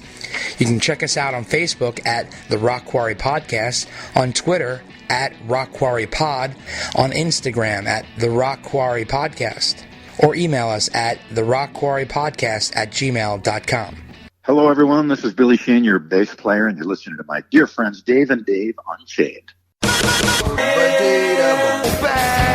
And if you would like to send us a letter asking a question or making a statement or whatever you'd like to say, you can send it to ddunchainedpodcast@gmail.com. Pick up the new book, Eruption, Conversations with Eddie Van Halen, by Brad Tolinski and Chris Gill. These music journalists share with fans new and old alike a candid, compulsively readable, and definitive oral history of the most influential rock guitarist since Jimi Hendrix. It is based on more than 50 hours of unreleased interviews they recorded with Eddie Van Halen over the years, most of them conducted at the legendary 5150 Studios at Ed's home in Los Angeles. The heart of Eruption is drawn from these intimate and wide-ranging talks, as well as conversations with family, friends, and colleagues. In addition to discussing his greatest triumphs as a groundbreaking musician, including an unprecedented dive into Van Halen's masterpiece 1984, the book also takes an unflinching look at Edward's early struggles as a young Dutch immigrant unable to speak the English language, which resulted in lifelong issues with social anxiety and substance abuse. Eruption, Conversations with Eddie Van Halen, also examines his brilliance, who changed the face of guitar manufacturing. Eruption, Conversations with Eddie Van Halen. Get your copy today on Amazon.com. We don't plan anything. It just comes. And it's actually a strange phenomenon when we get in the studio and whoever it may be coming up with the seed of an idea, it just snowballs. You know? We'll get excited and, and a lot of times it starts out with a drum beat. Well, ladies and gentlemen, we have two incredible guests this evening. These gentlemen are the creators of the new book, Pictures Alive, Rock Shows of the 80s and Beyond. We have photographers Steve Roney and Scott Davis. Hi, guys. How are ya? Great, Guy. Thanks for having us on. Yeah, doing real good. Thank you. Awesome. Well, we wanted to start off by saying thank you so much for putting this book out. It's a really fantastic effort. 300 pages, and I don't know how many photos. Do you guys have a count on how many photos are in here? Yeah, I think it's 440. Wow, 440 photos, 300 pages of absolute incredible shots by Steve Roney. Scott designed the book, and these gentlemen are here to talk about it. This is a full color. When I mean full color, it is real full color live photos. These are not just fan shots. These are beautiful full color shots, stuff you could make posters out of, stuff you'd see in magazines. It is really a capture of the time. The reason why we're having them on is because they have a significant amount of Van Halen in the book, and they're done by chapters. The book goes from 1981 to 1986, and then it goes into 96 and 2000 with Kiss. But throughout the book, there's Van Halen, of course, Ozzy Osbourne, Def Leppard, AC/DC, Black Sabbath, Scorpions, Iron Maiden, all the bands we love, and tons of Kiss. If you're a Kiss fan, this is another must-have as well. And there's a significant amount of Kiss and Van Halen. So, Steve, is it pretty safe to say that Van Halen and Kiss are two of your favorites? Yeah, in that order. Growing up, a lot of these photos were taken when I was in high school, 40 years ago. And then after high school, of course. So, yeah, I mean, those were the two heavy hitters for me for sure. And that's why there's loads of Van Halen, and Kiss, of course, with Makeup and Without. And then again, when they reunited in 96 and 2000. Absolutely. So tell me, if you could both give me your summation of how the idea for the book came out and how long was this process? Back in July of 2000, Scott and I have been friends for almost 40 years too. And back in July 2020, I called Scott. I just had this idea, and Scott was very familiar with my photos. And I presented the idea, and right away he said, yes, that sounds great. Let's do it. And we didn't put a timeline on it. We didn't do anything like that.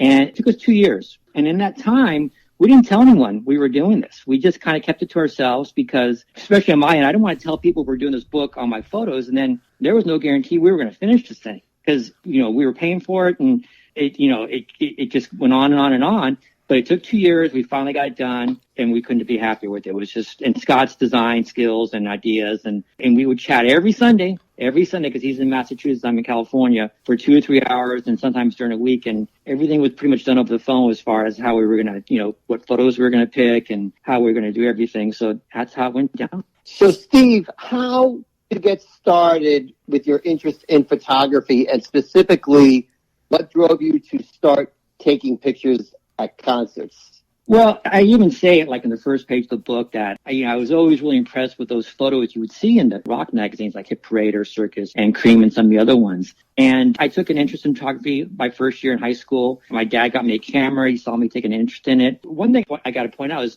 I never had a photo pass or anything. I snuck my camera into all these concerts. That's how I was able to do it. So, all these photos are taken from the crowd. My friends and I would push our way up as close as we can. And my buddy Dale would hoist me up on his shoulders, and I would take as many pictures as I can.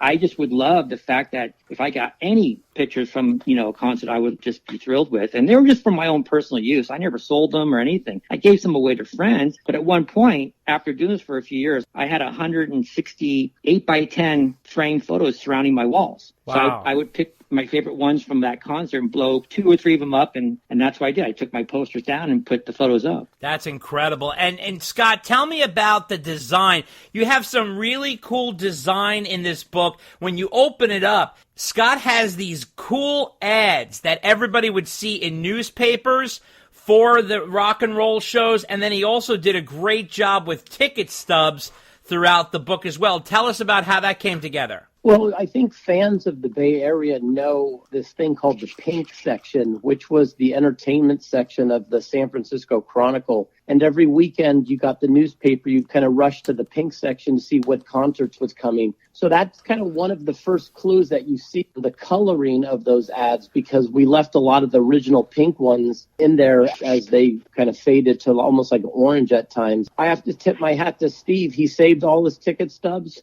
and he saved many of those ads. A few of them actually I had, because Steve and I've seen many shows, not so much together, but we were at the same shows at times. Like I said, Steve had the items, and I just kind of thought, what, the fans don't see these ads. You do see ticket stubs. You can go on eBay and buy some stubs, but they are, they put them in your wallet, or they get faded or beat up over time. So it was one thing that I said to Steve, I want to feature them in the book just to even kind of trip off the ticket prices. Yes. To go see Kiss in '79, it was $8. Yep.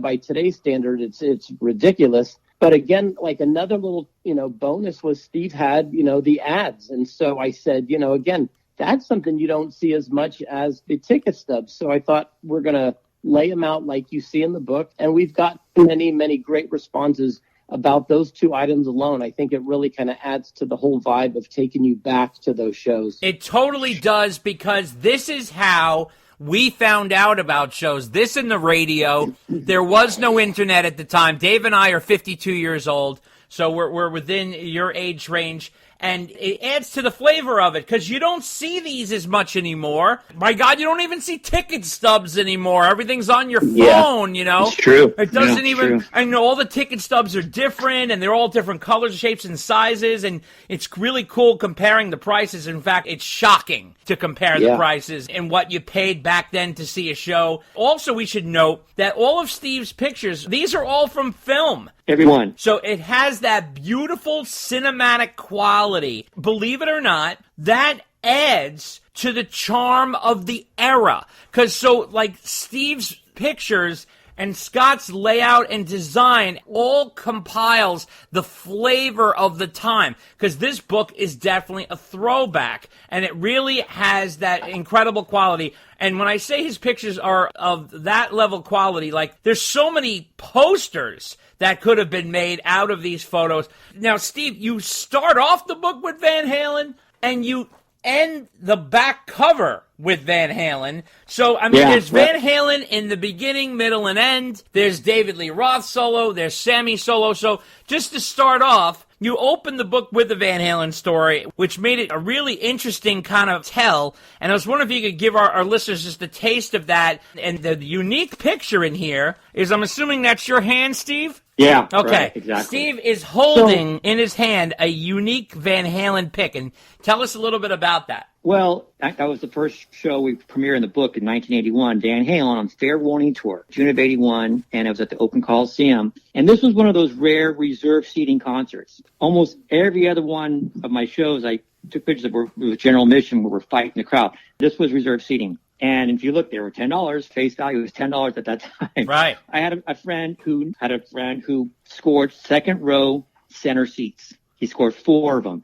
My buddy said, "Hey, Bob is selling them for $20." Wow. And I bought the last one. So I became friends with Bob. Bob was also a photographer. We stuck our cameras and we got him in. We get to our seats, and lo and behold, the seat in front of me was vacant the whole time. Wow. What luck. That seat was vacant. No one. So you're thinking, that's great. I got a great view. And I'm literally within feet of the stage, okay? That's incredible. And some people remember that those 81 videos where the guys would have that little catwalk, in the front of the stage. Yeah, sure. I was leaning on that the whole time. Wow. Basically. Wow. I was on Michael Anthony's side. So I kind of conceded that I can't take pictures because the security is looking right at me. They're leaning against the stage, looking at the crowd. Right. He's 5-6 feet in front of me. So I just said, forget it. I'm not going to do it. Well, halfway through the show, I look to my left. I see Bob kind of taking pictures, kind of, ducking behind people. I said, I'm going to go for it. Right. I had 2 rolls of film. with me. I started taking pictures, and I knew I was getting phenomenal shots. I could just tell. I was that close. The lighting was great. Everything was perfect. And I said, man, I should probably stop and just roll this film up. And I didn't. I kept going, and I got caught. Security guard saw me, kind of take this thing, and come here. And he took my film, concert's still going. I sat down. I waited a few songs. I popped the other roll of film in and started taking pictures again. And same thing. I got halfway through the roll of film. I said, man, I should just stop, and be happy with what I got. I didn't. I got greedy. I got caught again. And now I even said I was fucking pissed at myself. And I just ripped the film out and threw it on the floor, the security guard. I was just bummed. I thought I blew it twice. I had these great shots that I just kept going when I should have stopped. And a few songs later, I kind of, let it go by, and I'm listening, I'm watching the show. In between songs, Dave Lee Roth's, rapping to the crowd. And I noticed Eddie, who was on the other side, he was on the other side of the stage from where I was on Michael Anthony's side. He has those picks taped to his guitar. Right. And just for the hell of it, he takes one off his guitar and he flings it to someone on his side of the stage, in front on his side of the stage. Right. And just somehow he looks over to my direction. I'm a good 20 feet away. Okay. Yeah. And I raise my hand to get his attention, and he takes the pick and he flings that thing through the air in my direction. Wow. Now, I don't know if you've ever seen what a guitar pick looks like when you fling it. Yep. It doesn't go straight. Right. It doesn't go straight, right? It landed in my hand. Wow. I caught it. It's like a movie moment. Oh, that's awesome. Sure. I could not believe it. I thought how I caught it for one, how I saw it through the dark. It just hit my hand. And I'm looking at it right now in my, in my office. It's right there. That's incredible. So the picture that you guys know of course, the only picture that we show is me holding the guitar pick from 1981 that Eddie threw to me from that show. And of course, that little story ends with, I may not have got any photos from that show, but catching a guitar pick from Eddie Van Halen's pretty fucking cool. Absolutely. Yeah, that almost makes up for the pictures you did. It does. Yeah. It really Right. does. No. Steve, I wanted to ask you, one of the things you noted in your book, that taking pictures of Van Halen was easier than taking pictures of most other acts because they had such a great light show. For people who weren't there back in the day, or even Scott, because I think you went to some of the concerts too, could you explain how Van Halen's lighting rig was just so much better than anyone else's? It was bigger and more. The first time I saw Van Halen was in 1980 on the Women and Children First tour. They didn't have a camera then. That was 1980.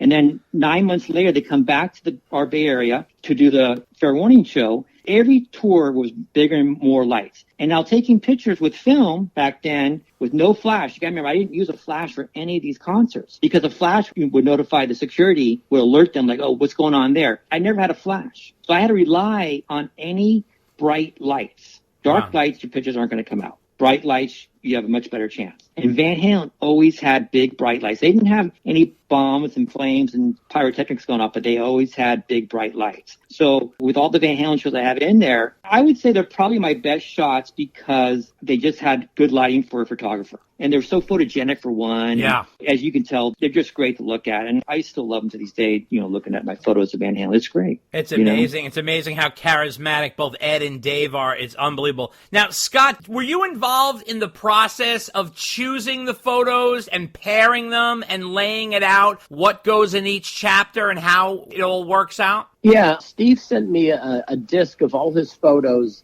and I went through it all, and we picked the best ones. And I'll be honest with you, some of the scans that Steve had on the disc weren't great at all. And so I had to really touch literally every photo up and kind of color correct it and, sharpen things and such like that. But yeah, I, for the most part, picked him out. I mean, Steve certainly has his input, but I think we both knew, when you see a killer photo, you kind of know. And then Steve would say, I really love, in this example, the Van Halen one where he caught all three guys up in the front in the crowd. And that's one of the shots that Steve has blown up in his office. And so we knew that we wanted to make that one kind of like a centerfold. So another thing, in this book, some people might not realize there's, I think, like 8 to 10 centerfolds of some of the big bands. And Van Halen certainly featured, I think, in many of those, just great photos. And like Steve said, the Van Halen shots really are some of the best in this book due to the lighting. Hands down. Really cool. Here's the thing I want to tell our listeners. A lot of our Van Halen shots that we know out there is from Niels Lozauer, legendary Van Halen photographer. Mark Weiss has done some incredible work. Just lots of great photographers out there. These are shots you have not seen that Steve has shot. And let me tell you something. Each one is gold. They really are unbelievable. And his pictures of Eddie in particular, every single one could be a poster. And it's really unbelievable how intense he caught Eddie. And he's got some really great shots of Eddie hammering on. The lighting on Ed is so incredibly cinematic on a lot of these things. He has Ed with his double neck yellow guitar, which is not very often photographed. We have Eddie with his signature Frankenstrat and also his mini little guitar that he plays from 1982 on little guitars. So really cool stuff there. So did you feel like, sometimes with artists, you kind of familiarize yourself with their body motions? I know you probably feel that way about Gene or Paul. Like when you kind of know an artist so well and you know how to just kind of groove with them and capture them. Did you feel that way about Eddie? Because it seems like you jived with his body motions real good. Well, that's a good question. And even my wife has pointed that out to me before. She says, you seem to know what's going on with them, how you got that picture. Is that true or not? I mean, well, yes and no. I mean, I do say a lot of it was luck. It just is. Again, we're in the crowd. We're getting pushed around. I'm on my buddy's shoulders trying to take pictures and hope the lighting's can be good. But with Eddie, to answer your question, the one picture, which is, people think is probably my best shot of Ed's when he's doing this, the jump in the air where he's doing the scissors kick. And this is on the back cover, which has Steve holding the photo up, and it's a poster in the photo. Steve himself looks like a rock star. You show your office at some point in the book where you have a really cool office with blown up photos all around. And I do want to say these photos do not look like crowd shot photos. They are professional brilliantly shot photos. And the cool thing about it is two things. Number one, Steve has captured a lot of emotion in these photos. And there's a warmth to them because of the lighting and because of the fact that it's on film. He has a lot of great action and a lot of great nuance here that really just captures the flavor of the time. Van Halen and beyond, there's plenty of other bands in here that everybody who loves Van Halen is going to enjoy. I mean, even if you don't like the band, you'll enjoy the photos because they're that cinematic. I keep using that term, but it has that vibe to it. I'm a huge Kiss fan myself, and the April 3rd, 1983 show in San Francisco from the Creatures of the Night tour. Oh my God, some great Vinnie Vincent shots here. So rare stuff there. Because you were doing this in the crowd and kind of on the go, you're not in the press pit with time and space to do your thing. You're really kind of moving on the go here. Were you surprised? I mean, you have 440 shots here. That's not luck. There's obviously talent involved here. Because, one or two shots, that's amazing, is luck. This many shots, there's talent and real eyes. And you're working with a film camera, so you're not shooting digital where you can shoot 1 million shots per minute and then choose the best ones. What was your process? When to click, when not to click? What was going through your head? My buddy would hoist me up on his shoulders, and if there was bright light, I would just snap as many as I could. Generally, would only bring one roll of film. I'm a kid in high school. And, Expensive, and, throughout a concert, I'm maybe only taking pictures for 5-10 minutes. Oh, wow. Okay. Yeah, okay. No, I'm not taking it. I want to enjoy the concert. Right. I want to remember what's going on. Of course. So, maybe 4 or 5 times a show, I would take pictures. Back then, there'd be a roll of 36, prints in a film. And again, sometimes I'd only get a few decent shots. Trust me, I could put 10 books out of blurry and unfocused photos if I wanted to. So there was a lot of that. One of the things I want to tell you guys that's pretty interesting, that Van Halen Diver Down tour, when I went to that, I decided, you know what? I'm going to splurge. I'm going to take 2 rolls of film to this. And again, I always had the film in the camera, and I gave my other film to a buddy of mine, Al, was with us, and he put it in his shoe. So the big challenge was we got to go through this pat down. Remember that, pat down when you go to a concert? Of course. And I got caught. Oh. I got caught in line. And now I'm holding up the line. Everyone wants to see what I'm trying to sneak in. It's embarrassing. I feel like an idiot. And they go, what do you got? And I pulled out. I was like, he goes, well, camera's not allowed. You got to take it back to your car. And I said, I don't have a car. I got dropped off. I was lying. But I said, I go, why don't you just take my film? He goes, you only have 1 roll of film? I said, yeah, that's all I got. So he took my film and let me bring my camera in. Wow. We get in. My buddy Al gives me the roll of film. And those are the pictures we were just talking about from 1982 Diver Down tour. That's incredible. So, yeah. Now, what was your process for getting your camera in? Where the hell do you put a film camera? So I had the camera with a zoom lens on it. I take it apart, and I mentioned how I used to wear this members-only jacket, Right. And what I would do was take the camera apart and try to picture this. I would take the body of the camera, and I would stick it in the sleeve under my tricep, between my elbow and my armpit, in the jacket sleeve. Oh, my God. Okay. Then I would take the zoom lens, do the same thing on the other sleeve. Now I would push my sleeves up to my elbow so it looked like I was kind of, puffy. Like I was kind of puffy. And then I would take the camera strap and I would wrap it around like I was wearing a belt around my waist. Oh, shit. And it would bulk up my upper arm so it looked like I was, kind of bigger than I really am. I'm a thin guy. And they're mainly patting your body down. Exactly. Right. What I would do, though, I would open my jacket like Superman, revealing his chest, and I would raise my elbows up, and they would generally only pat up to my armpit. That's genius. Wow. So, were you sweating bullets the first time you did this? The first time, every time. Wow. Every time. Because I feel like, I'm smuggling all these big drugs on a plane or something, which of course I'm not. Incredible. But they didn't know. But 2 inches away from them patting me down was either the camera or the body. So I did this. Let's say I did this. I don't know the exact number. I probably did this maybe 60 some odd times. Okay, and I got caught at the Van Halen one and still got it in. I got caught one other time, I think, and I can't remember which one. Maybe it was Iron Maiden or someone. So I got, again, I was very lucky to do this. And again, this is the first time in 40 years that I'm really showing these pictures. I told Scott when we did this, when we were starting this, I said, I go, do you think people are really going to give a shit about these photos? He goes, "Oh yeah, there's something here." Oh He yeah. goes, "You got something." Yeah, you know. Oh yeah, absolutely. Do you ever think back to those days and you're like, wow, I had some really big cojones in those days. Oh yeah. Speaking in Well, the camera.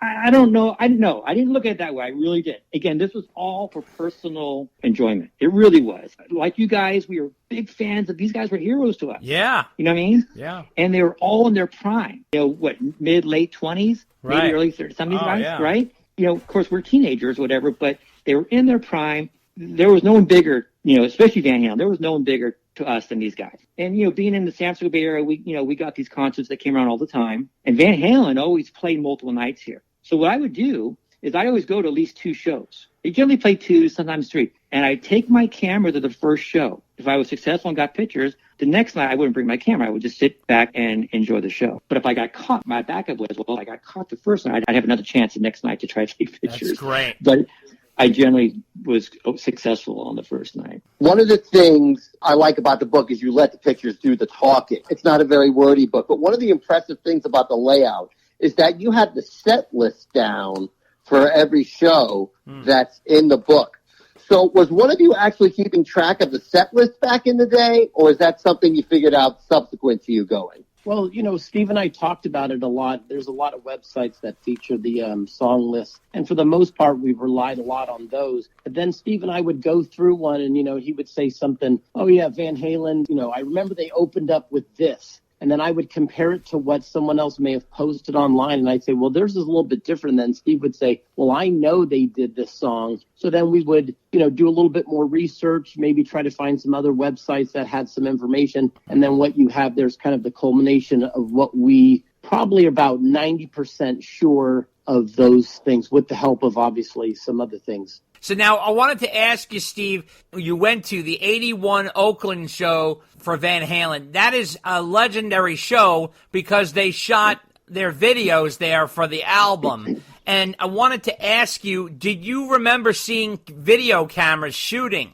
No, and I'll tell you what. So I was at that show, but I can't remember which night was first, but I was at that show. I sat in the back. Okay. Because when I took the pictures, I was in the second row, they wore different clothes. Okay. Oh, okay. In the video, Eddie, and of course in the video, Eddie's wearing the, you know, the striped white and, you know, red striped shirt with the knickers. Sure, and, yeah. Right? Yeah. Well, he didn't wear that the night I was down in front. Okay, He wore okay. he had no shirt on, and he wore like surgical pants. Like Okay. doctor surgical pants. Wow. Okay. Yeah. And Dave wore the same thing, but they were black pants, not white pants. Gotcha. So no, I was not in front. Okay. For those shots, I was in the back. So now also these pictures are all so close up. Was this all because of your extended lens, or did you always have great seats? Well, again, not seats, pushing our way to the front. Oh, just okay? pushing your way to the front. Yeah. Oh, yeah. Okay. No, All right. yeah. So, no, the lens wasn't that powerful back then. Okay. And, you know, we had to keep in mind, we can't get too close. Again, security might see me.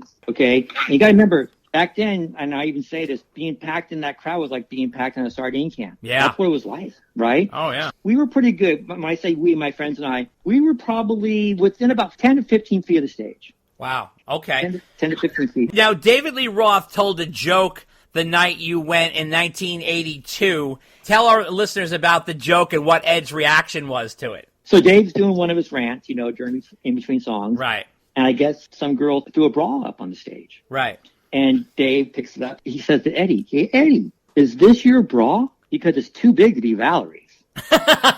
Oh, my God. What did Ed say? And the crowd laughed and goes, oh, wow, you know. Yeah. And Ed just played it off, you know. Ed just played it off. And I think he went over and grabbed it from him and, you know, tossed it. But, I mean, that was pretty ballsy to say on stage. That is really ballsy. I mean, he was just married like a year at that point. So that was really ballsy to say something like. And Valerie at that time was a huge TV star. So everybody in the crowd knew who she was. I mean, you know. She was there. Oh, and she was there that night because after that concert, and this is in the back of the book, of course, there's a picture of Eddie signing. I had a painting I did at school, kind of a cheesy oil painting, and Eddie signed it when they were coming out of after the show. We'd hang out at the back of the Cow Palace where we knew the limousines would, you know, enter and exit. And here comes his limousine. I hold up this painting, and the limousine stopped. The window rolls down. There's Ed and Valerie. It's a real quick exchange. You know, he just signed it, but she was right there. So She was at that concert. That's was amazing. There. I don't know what her thoughts were, but she was there. And you had a whole backstage thing here before and after the concerts with your painting of Eddie. You did that painting yourself? Well, yeah, I had some help. I mean, trust me, Scott's the artist. Okay. Scott's a phenomenal artist. Okay. He is. I'm not. It was just a class I took in high school because they let us paint anything we wanted to. I had help with it, but I think that's the one, if you're referring to, I think I took a picture of on the back of Van Halen 2 when Eddie's leaning back and he's playing the yellow and black striped guitar. Yeah, I just really loved that picture. So I traced it on a canvas and filled it in with color. But, no, I'm not the artist. Scott's the artist, not me. but I got it signed, which is kind of cool. That has got to be worth some money there. That is really fantastic. And then you got Alex going into the hotel in San Francisco. And is that Alex with Noel Monk? Who's that guy with the mustache? Is that Noel Monk, the manager? I don't know. It might be the road. Yeah, I never thought of that. Could it might be. Really wouldn't like to get close to them. Alex is holding the white envelope that I just gave him. And in there is a picture that on the back of the book, again, I took an art class in school, and they let us paint the school walls, big murals. Yeah. I traced the VH logo on a huge wall. Yeah. And I filled it in with color, and there's a picture of me. It's in the back of the book. There's a picture of me, and I gave that to Alex. That's what he's holding. That's awesome, because that's a beautiful shot. It's this gargantuan, giant VH. It's perfectly done. Kind of like the logo on the cover of Van Halen 2. Now, what I also want to talk to you about is this unbelievable shirt in the back of the book. It says Eddie Van Halen, and it is a recreation of your photo of Eddie doing a jump split in the air in front of these amps. Where did that shirt came from? Tell a story about that. I had another buddy who did custom airbrushing. I gave him my picture. Then I gave him a picture of Eddie's amps, how they were, placed on stage on that Diver Down tour. And I say, hey, Roy, here's a shirt. Can you airbrush this picture of Eddie jumping in front of the amps on stage? And that's what he did. So what's not on there, guys, what's not on there, and I did this in high school. On the back of the shirt, we didn't put this in the book, but on the back of the shirt, I also had my friend paint, when Eddie jams, he kicks ass. That was on the back of the shirt. Oh, really? And I would wear it to the Van Halen concert, and everyone would get a kick out of it. In '86, we went to the Van Halen show with Sammy was first on board. We found out what hotel they were at. That's where Eddie signed the poster you guys mentioned, where Eddie's doing the splits in the air. That's in my office. I'm actually holding on the back of the book. And he also signed my shirt that I had, which is of the same picture. That's incredible. Not only are you a good photographer, you're apparently a good detective, too, because you always seem to figure out where a lot of the musicians were staying when they were in town. So how did that all come about, that you were tracking down musicians at their hotels? Well, sometimes we would literally wait after a concert and follow the limousines back to the hotel. Oh, my God. Yeah, that's how a lot of times how we did it. We'd be an hour or two after the concert, and we'd be like, the only car left in the parking lot, here comes the limousine. And again, a lot of these shows were at the Cow Palace in San Francisco, and generally there was one way in, one way out. So, then again, I'll tell you, there's times we'd follow a limousine that didn't have the band in there, and there was a wild goose chase. But other times we were successful, and we'd meet them at the hotel. Or, sometimes if you call the hotel and you would ask for the tour manager, because usually they were listed under the tour manager's name. Wow. That was another way. Not always successful, but that was sometimes the way to do it. And then again, if they were there multiple nights, it was easier to find out where they were. Van Halen always played multiple nights. So usually by the next night, someone I would know or talk to said, oh yeah, they're staying at this hotel. And that's how we usually would meet them. Didn't that impress your mother more than anything, that you had tracked down where they were staying? Yeah, I think it was in the 1984 show, the photos for that show. There's, again, there's very little reading, which is great, but I do try to tell a little bit of a story of each show, right? And after the Van Halen 1984 show, the next morning I'm getting up to go get ready for school. My mom, both my parents are always interested in what I was doing. And, and she's, how was the concert last night? I said, oh, it was great, and we actually met the band after the concert. And she said, what do you mean you met the band? I said, well, we, found out what hotel they were at, and we went there and we met the band. Wait a minute. She goes, how many people at this concert last night? I said, I don't know. I think maybe 14,000. She goes, you mean to tell me out of that 14,000 people, you and your friends were the only ones that think of to go meet the band or find the band? I said, yeah. I never really thought of it that way, but yeah, I guess you're right. But the way she said it was like, wait a minute, you telling me out of 14,000 people, you and your friends are the only one that thought of this? Made me think. I never thought of it that way, but yeah, I guess so. That's incredible. Now, you also met Eddie in January 1987 at the NAMM show and got to talk to him. What did you talk to him about, and what was Eddie like? That was a total, coincidence. My friend Dominic and I, we were going out the back. We were going to go across the street, get a drink or something. We're walking out, and here comes Eddie walking towards us. And he was with 2 other people. He just cut his hair, so his hair was short. He's wearing sunglasses. Now, this is when he was playing Kramer. Kramer had the biggest booth at NAMM back then. Okay. You have to have a pass to get in. Not just anyone could walk into Right, NAMM. right. So you have to pass. So we're literally standing there like, oh my God, we're standing next to Eddie Van. They wouldn't let him in because he didn't have a pass. Oh my God. So we're standing there, and one of his assistants goes running in. So we're standing there with Ed. I said, do you want to use mine? And he goes, no, it's cool. Thanks. We'll take care of it. So we got pictures. We got pictures with him because there was no one around. He was totally cool. Wow. Within minutes, they got him in. Now we follow him. Now we're going to go back in and see where he's going. When he got in there, guys, this was unbelievable. He was going to the Kramer booth because he played their stuff. You would not believe how many people just crammed in at that Kramer booth because he was there. Oh, of course. You couldn't even get next to him. It was like Elvis had just walked in. Wow. I'm not lying. It was that crazy. That's awesome. And here we are like 5 minutes before hanging with Eddie Van Halen because he couldn't get in. He couldn't get inside because he didn't have a pass. And we got a couple pictures with him. And it was really, it was just small talk. And he was great. He was very nice. And he just kind of waited patiently.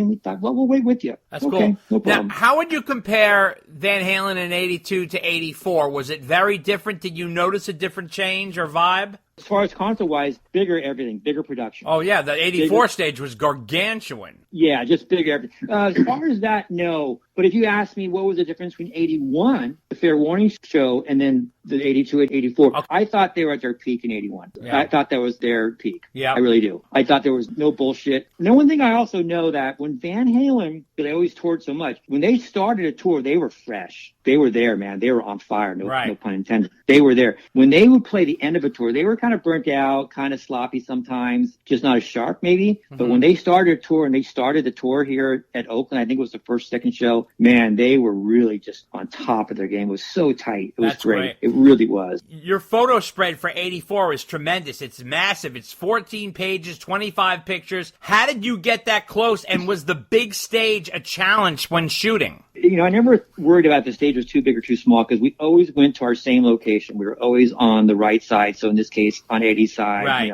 For whatever reason, we never really went to the left side. We always went on that right side. And we made sure not to go to the middle because that was just crazy. And that's where you can get hurt. You know what I mean? Yeah. So we would be kind of like in between the right side and the center side. And we just kind of knew our spot and we just worked our way up there. And again, it always came down to if I don't have bright lights, I'm not going to get very good photos. Right. I'm really not. With Van Halen, that was never an issue. On page 189, there's a shot of David Lee Roth doing an eagle split off of Alex's drum riser from 84. But it seems like a different show because his clothes are different and he's wearing tape on his nose. What is the story with that? It's all the same show. Now it's the opening of the show. Okay. That's the very first song. You generally would do the split. Unchained. He's wearing that usually overcoat, sparkly jacket, and then he would take it off after, I think, the first song. I don't know about the tape, but he would do clothes changes throughout the show. Right. He didn't wear the same thing. And that was a good example. Like, I knew it was coming. I knew he was going to, I saw him up on the riser. I knew he was going to do it. Am I going to catch it? I don't know. And that's the one I got. It's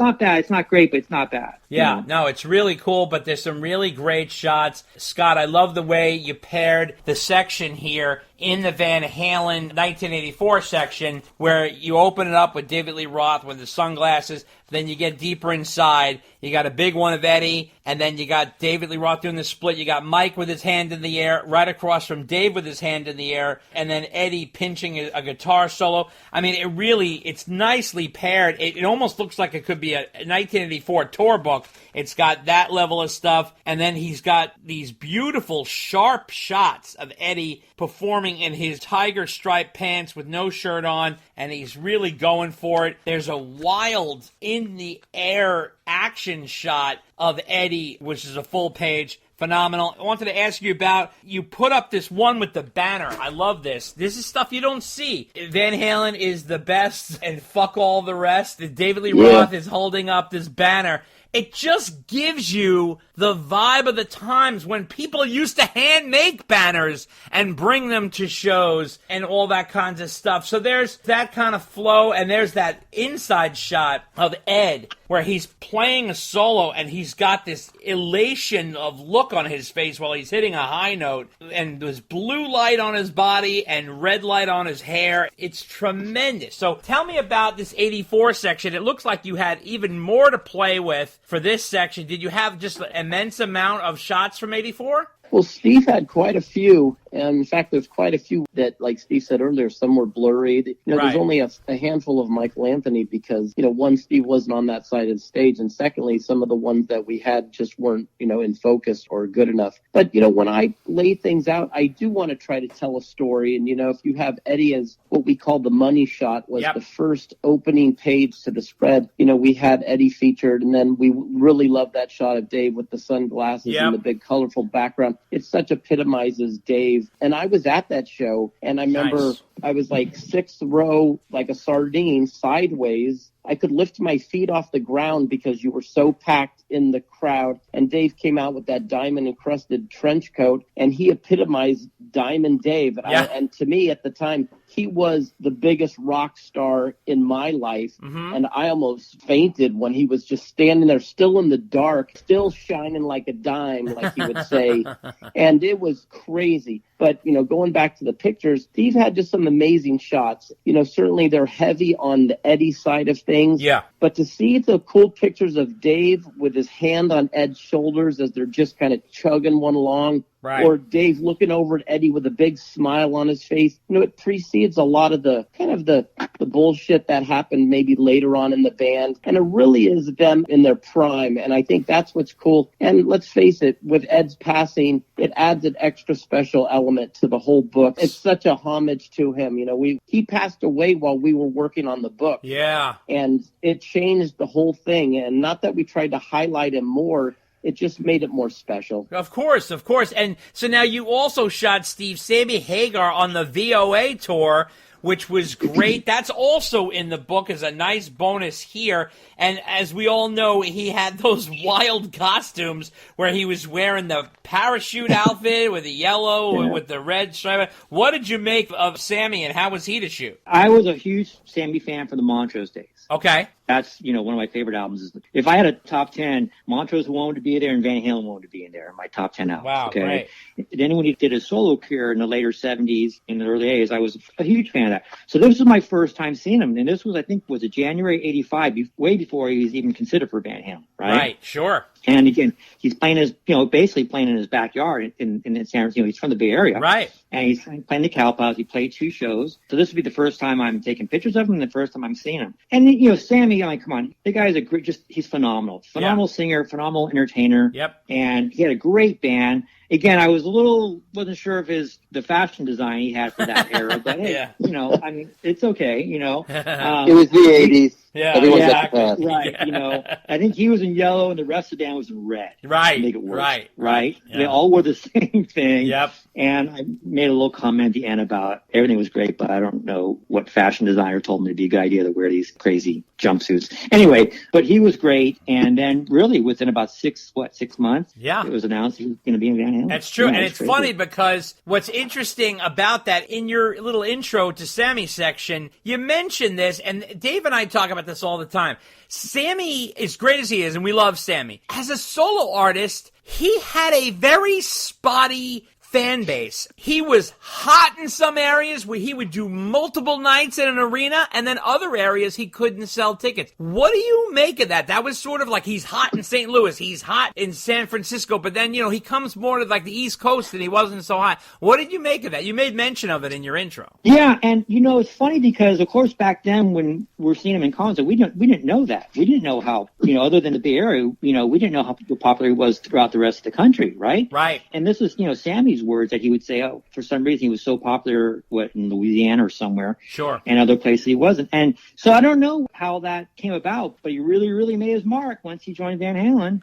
That's true. That wasn't an issue anymore. Again, the Bay Area, he was huge, still is. And it would always play multiple nights, at the Cow Palace or wherever. And he's still, he's playing, I think, next week here at the Shoreline. Oh, definitely catch that. What did you make when he went into Van Halen? Was that a surprise to you, or did you like the Sammy era? It was a surprise. I mean, the way I looked at it was, okay, now we're going to have 2 phenomenal bands. Sammy with Van Halen and Dave doing a solo thing with Steve Vai and Billy Sure. Sheehan and Greg Bissonette. Yeah. So I thought this was going to be great. And it was. I mean, think about what they were doing at the time. What I will say, though, was, and Scott and I were talking about this just earlier today, the Big Van Halen show wasn't quite like it was with Dave. And that was Dave's shtick. It Right. was. That was his thing, right? And he made sure of that with his solo band. He made it even bigger, right? Right, yeah. But Van Halen was putting out amazing albums and songs, and they didn't miss a beat. They Right. just didn't, you know? But it was a different vibe. It just was a different vibe. Yeah, But, totally. man, it caught on. Now, Now, you guys had seen Sammy solo about a year before you probably saw Van Halen with Sammy. Did you notice any similarities or carryover that Sammy brought from his solo show to Van Halen? Other than he played guitar. He played guitar in some of the songs. That never happened with Van Halen before, right? Right. I think Sammy just kind of, brought his same vibe that he did before into Van Halen, and it worked. I don't remember them having a big stage production. I knew they had a stage, and he was crazy. He was very active on stage, which he always was, still is. You know what I mean? Yeah. And he always got the crowd going. But as you notice, he didn't want to do a lot of the old Van Halen songs. I think he did Ain't Talking About Love and Panama, that was it, yeah.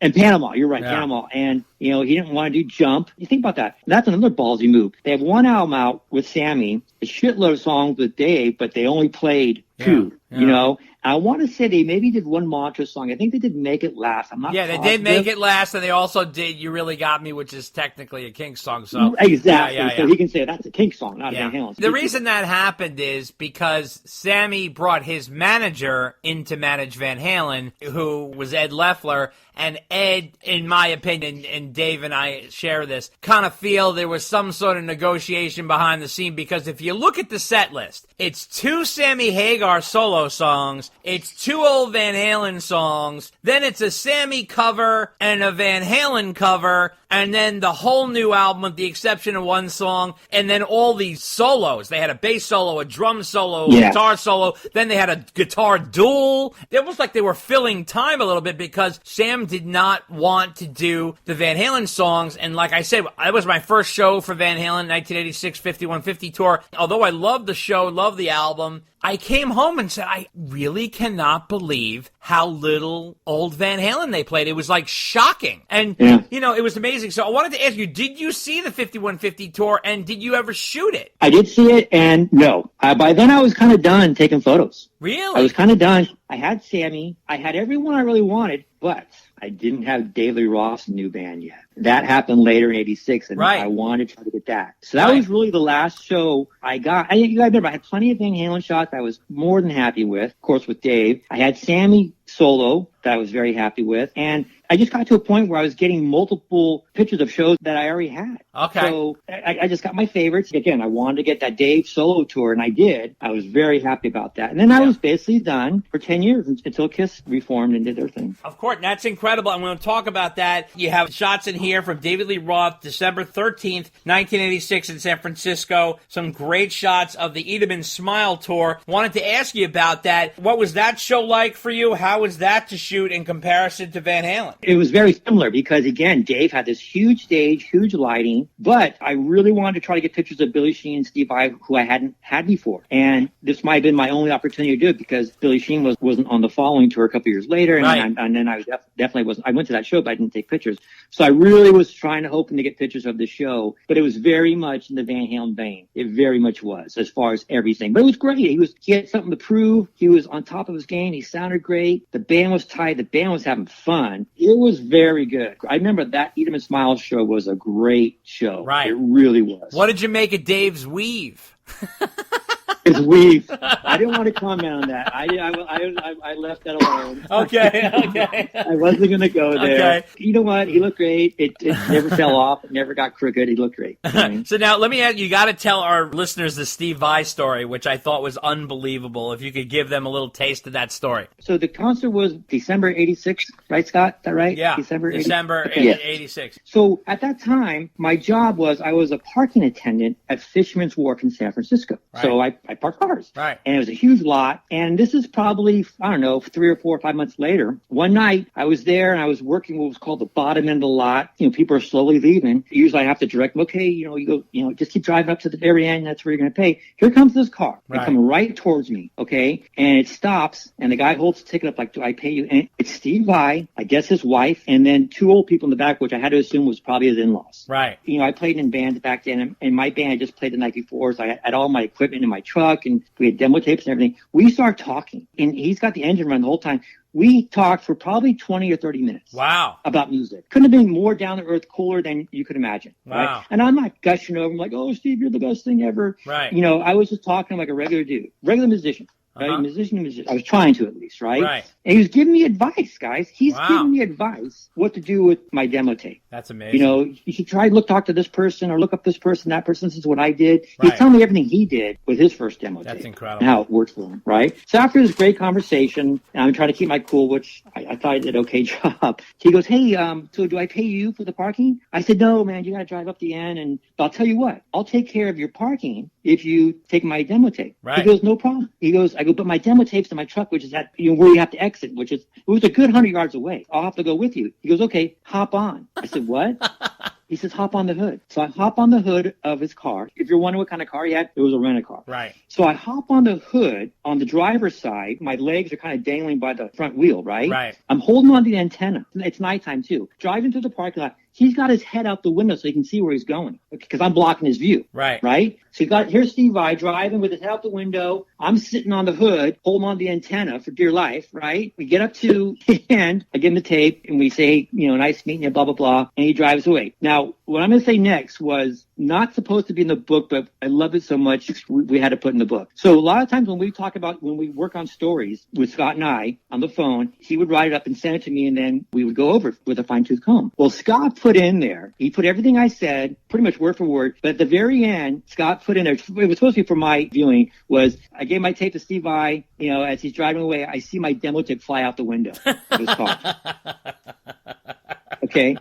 Now again, that was just supposed to be for me. I told Scott, I go, we got to leave that in there.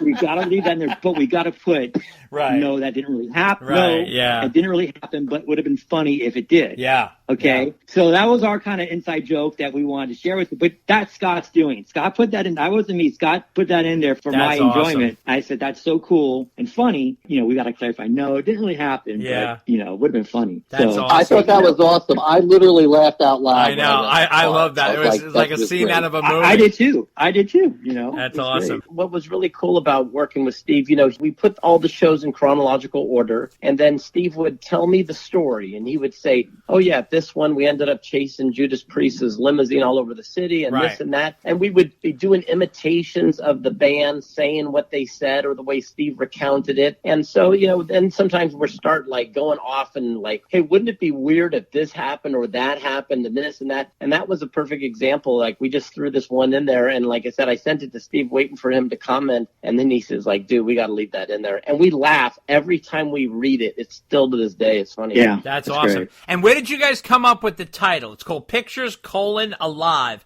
Rock Shows of the 80s and Beyond. What made you use that title? Just it sounds cool. Right. Sounds like an album. Well, and I want to point something up, and I'll come back to the title. When Scott and I talked about what are we going to do for an actual cover, what are we going to do? The only idea I had at the time, I told Scott, Scott, I imagine a picture of a crowd at a concert. Like someone standing on stage taking a picture of the crowd, right? Kind of like on the back of Kiss Alive 1 or something like that. Right. But general mission where they're all crammed in there. And then I can see a bunch of my photos, just kind of like a collage all over the front of the book, right? Yeah. Well, Scott came up with the idea of that, putting that together. But instead of just a random collage of my photos, he's the one that put the pictures on what looks like a film strip. Yeah, yeah. It looks great. I thought that was brilliant. It's a really nice vibe. The interesting thing about this book, and this is to our listeners, in addition to I told you these photos that you have not seen, okay? These are not photos you've seen. This is definitely worth picking up for that. It has a real curated quality to it with Scott's layout design, the stories that are put before each show, the set list like Dave mentioned. You have some beautiful centerfolds as well as the after thing here where you talk about before and after the concert section. That's really nice. His two favorite artists, he talks about Ronnie James Dio and Eddie Van Halen, and the layout of the ads and the ticket stubs. It really makes a beautiful package. And I want to thank you guys so much for coming on. Please tell everybody how much the book is and where can they buy it. All right, so the book is $29.95. It's available at picturesalive.net. Pictures, plural, alive.net. You know, it's a little costly to send overseas. It's about $45. We're working on getting it on Amazon as we speak. But if you're in the States, I think it's about $15-16 shipping, $29.95. But again, like you said, 300 full color pages, and we've had nothing but really great reviews. And I'll say really quick, just today we got a nice little call out from Dave Menichetti of Y&T who ordered a book. He said we did a hell of a job, and we've posted that on our website too. So you can also go to Pictures Alive on Facebook and see some of the latest information. By the way, $30 for this book. It's a bargain. It's a steal. It's a steal. Because you get any other kind of coffee table book like this, I mean, it's going to cost you 2 or 3 times the amount. We purposely wanted to keep the cost down. You got to remember, guys, who are we? We're really no one. You know, we're no big celebrities or rock stars trying to, you know, sell a book for $100. The fact that we've sold what we sold, we're you know, elated. It's crazy. So we want to make it so, you know, we're not making big money here, guys. We're really not. We're just trying to make our money back. It's understandable, but understand that it is the quality of a $150 book. It's a coffee table book style. It's soft cover. It's not hardcover, but you don't even need the hardcover. It's heavy. This thing is thick and heavy. It's on quality paper, and it's vibrant. The word to really describe this book is vibrant. I mean, for example, Scott does really cool things. He even has, like, the layout for each, when you open up the Motley Crue section, it's got the Motley Crue logo that they used during the time of the photo, with the ticket stub, with the set list, with the story, with the date, and then the photos, like I said, curated in a really nice fashion. Like I said to you guys, anybody who is a fan of this era, and if you're a fan of Van Halen, you're a fan of Kiss, AC/DC, or Scorpions, or Ozzy, Black Sabbath, Dio, we love them all. So it has just a homemade quality to it in the sense of its curation, but it's professional all the way. Like Dave said, that's an absolute steal. Believe you me, I have bought plenty of books for more money of this, and it's not even a quarter of this quality. So you want to get this. Pictures Alive, Rock Shows of the 80s and Beyond by photographer Steve Roney, and layout and design by Scott Davis. Guys, really, thank you so much for making this book, and thank you so much for coming on the podcast and talking to us about all the different little stories behind it and ideas and how you guys made it, because it's really something special, and we want to make sure that our readers know about it. And like I said, tons of Van Halen stuff in here you have not seen. I have not seen. I've been a Van Halen fan forever, and these are photos I haven't seen and stories I haven't heard, so definitely rare stuff in here. So thank you guys so much for coming on. Thanks for having us on, guys. We really, really enjoy it. We really did. Happy to do it, and wanted to see guys. if... Awesome. Hey, Steve, is there any other Van Halen stories you want to share at this point? I'll tell you one quick one. So you guys see the picture, the very back of the book, again, this is the section where it says before and after the concerts. Yeah. And the Van Halen page, where Dave's in the limousine. Yeah. So what happens, the Diver Down tour, we found out what hotel they were at. Me and my 2 friends, we go to the hotel before the show, like late in the afternoon. Right. We spot another friend who we grew up with, and his name's Mike, and he goes, they're here. I saw them here last night. They're actually staying here. So it's just 4 of us standing there, and there's a limousine. Now, we don't know what band member is going to be walking out, but we know they're there, right? So I give my camera to one of my buddies. Maybe we'll get lucky. I can get a picture with Dave. So here comes Dave. He's wearing a Japanese kimono with 2 security guards on either side. I'm wearing sunglasses. He comes walking out like, again, he's like Elvis, right? Yeah. And right away, one of the security guard goes, don't even take a picture. So that was gone. And he comes walking, and we're standing by the limousine. There's no words exchanged. And what I'm about to tell you guys is the true story. Dave goes into a wrestling move with one of my friends. Oh, my God. I'm not like, playing. Oh, okay. And my one friend, he kind of is laughing. And for this lasted 3 or 4 or 5 seconds where they're just kind of wrestling. I couldn't believe what I was seeing. Oh, my God. I couldn't believe it. And I thought, oh, my God, if that happened to me, I would have probably like, what the hell are you doing? Right. It was Dave being Dave. And no words were exchanged, nothing. He gets in the limousine with his guards. They drive away. My buddies and I hop in our car. We're following his limousine to the Cow Palace. That's where the show, And it's probably 5 o'clock, 6 o'clock, so maybe it's on the sound check. I don't know. And we pull up alongside him, room on the freeway. I'm in the back seat. I got my camera. I'm taking pictures of Dave, and he looks over at one point, and the picture you see in the book, he's giving me the thumbs up with his glasses on. That was it. He looks like a little Muppet sticking out of the window. Yeah, exactly. But that's awesome, man. Well, guys, thanks so much again, and we appreciate all the stories and fun stuff there, and I wish you best of luck with the book. Hey, thanks, guys. Thanks so much, guys. We really appreciate it. And again, this goes a long way for us. You guys are cool. We've made a couple new friends. Awesome. Thank you, buddy. How do you do, all of you out there in video land? My name's Dave, but you can call me Dave. Yes, indeed. Hopping and bopping and popping with the best bet for the top of the pop smash gold at the boss beat with the timely tunes for those with a textured taste. Shut up, baby. No time to waste. Martin Popoff here. Hope you're enjoying this latest episode of Dave and Dave Unchained, the Wise Swamis on All Things VH. Just wanted to remind you that at martinpopoff.com, I've got 2 Van Halen books that I wrote. One is Van Halen, a visual biography, which is basically a big hardcover coffee table book, 400 images, 20,000 word detailed timeline. And the other one is called Unchained, a Van Halen user manual. It's the sort of 120,000 word, very academic, a lot of crazy chapters, a lot of trivia, wordy book that I did on Van Halen. So yes, go to martinpopoff.com. I sign and ship those out of my office here in Toronto. There's PayPal buttons for the US, international, and Canada. Again, Van Halen, a visual biography, and Unchained, a Van Halen user manual. Back to Dave and Dave. Need a laugh? Check out the Funny How Comedy Podcast, which focuses on upbeat conversations with legendary comedians. It's free on Spreaker and iTunes. Check us out on Facebook at Funny How Comedy Podcast, on Twitter at Funny How Podcast, on Instagram at Funny How Comedy Podcast, or email us at funnyhowcomedypodcast@gmail.com. Hey, this is Jake Miller from Completely Unchained. You're listening to Dave and Dave Unchained. Rock on, man. Hey folks, I'd like to introduce you to the Classic Rock Album by Album podcast.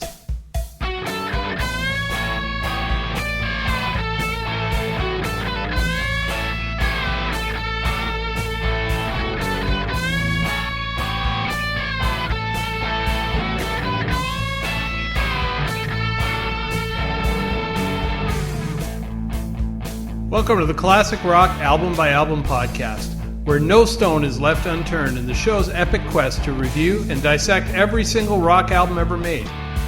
Join self-proclaimed rock authorities Chris Carson and Lee Bowie on their epic journey to uncover the true classics. You can find the Classic Rock Album by Album podcast wherever podcasts can be found, including Spotify, Stitcher, Apple Podcasts, and Google Podcasts. Our website address is classicrockalbumbyalbum.libsyn.com. That's LIBSYN.com. And we can be reached on Facebook at fb.me/Classic Rock Album by Album. See you soon from the Classic Rock Album by Album podcast.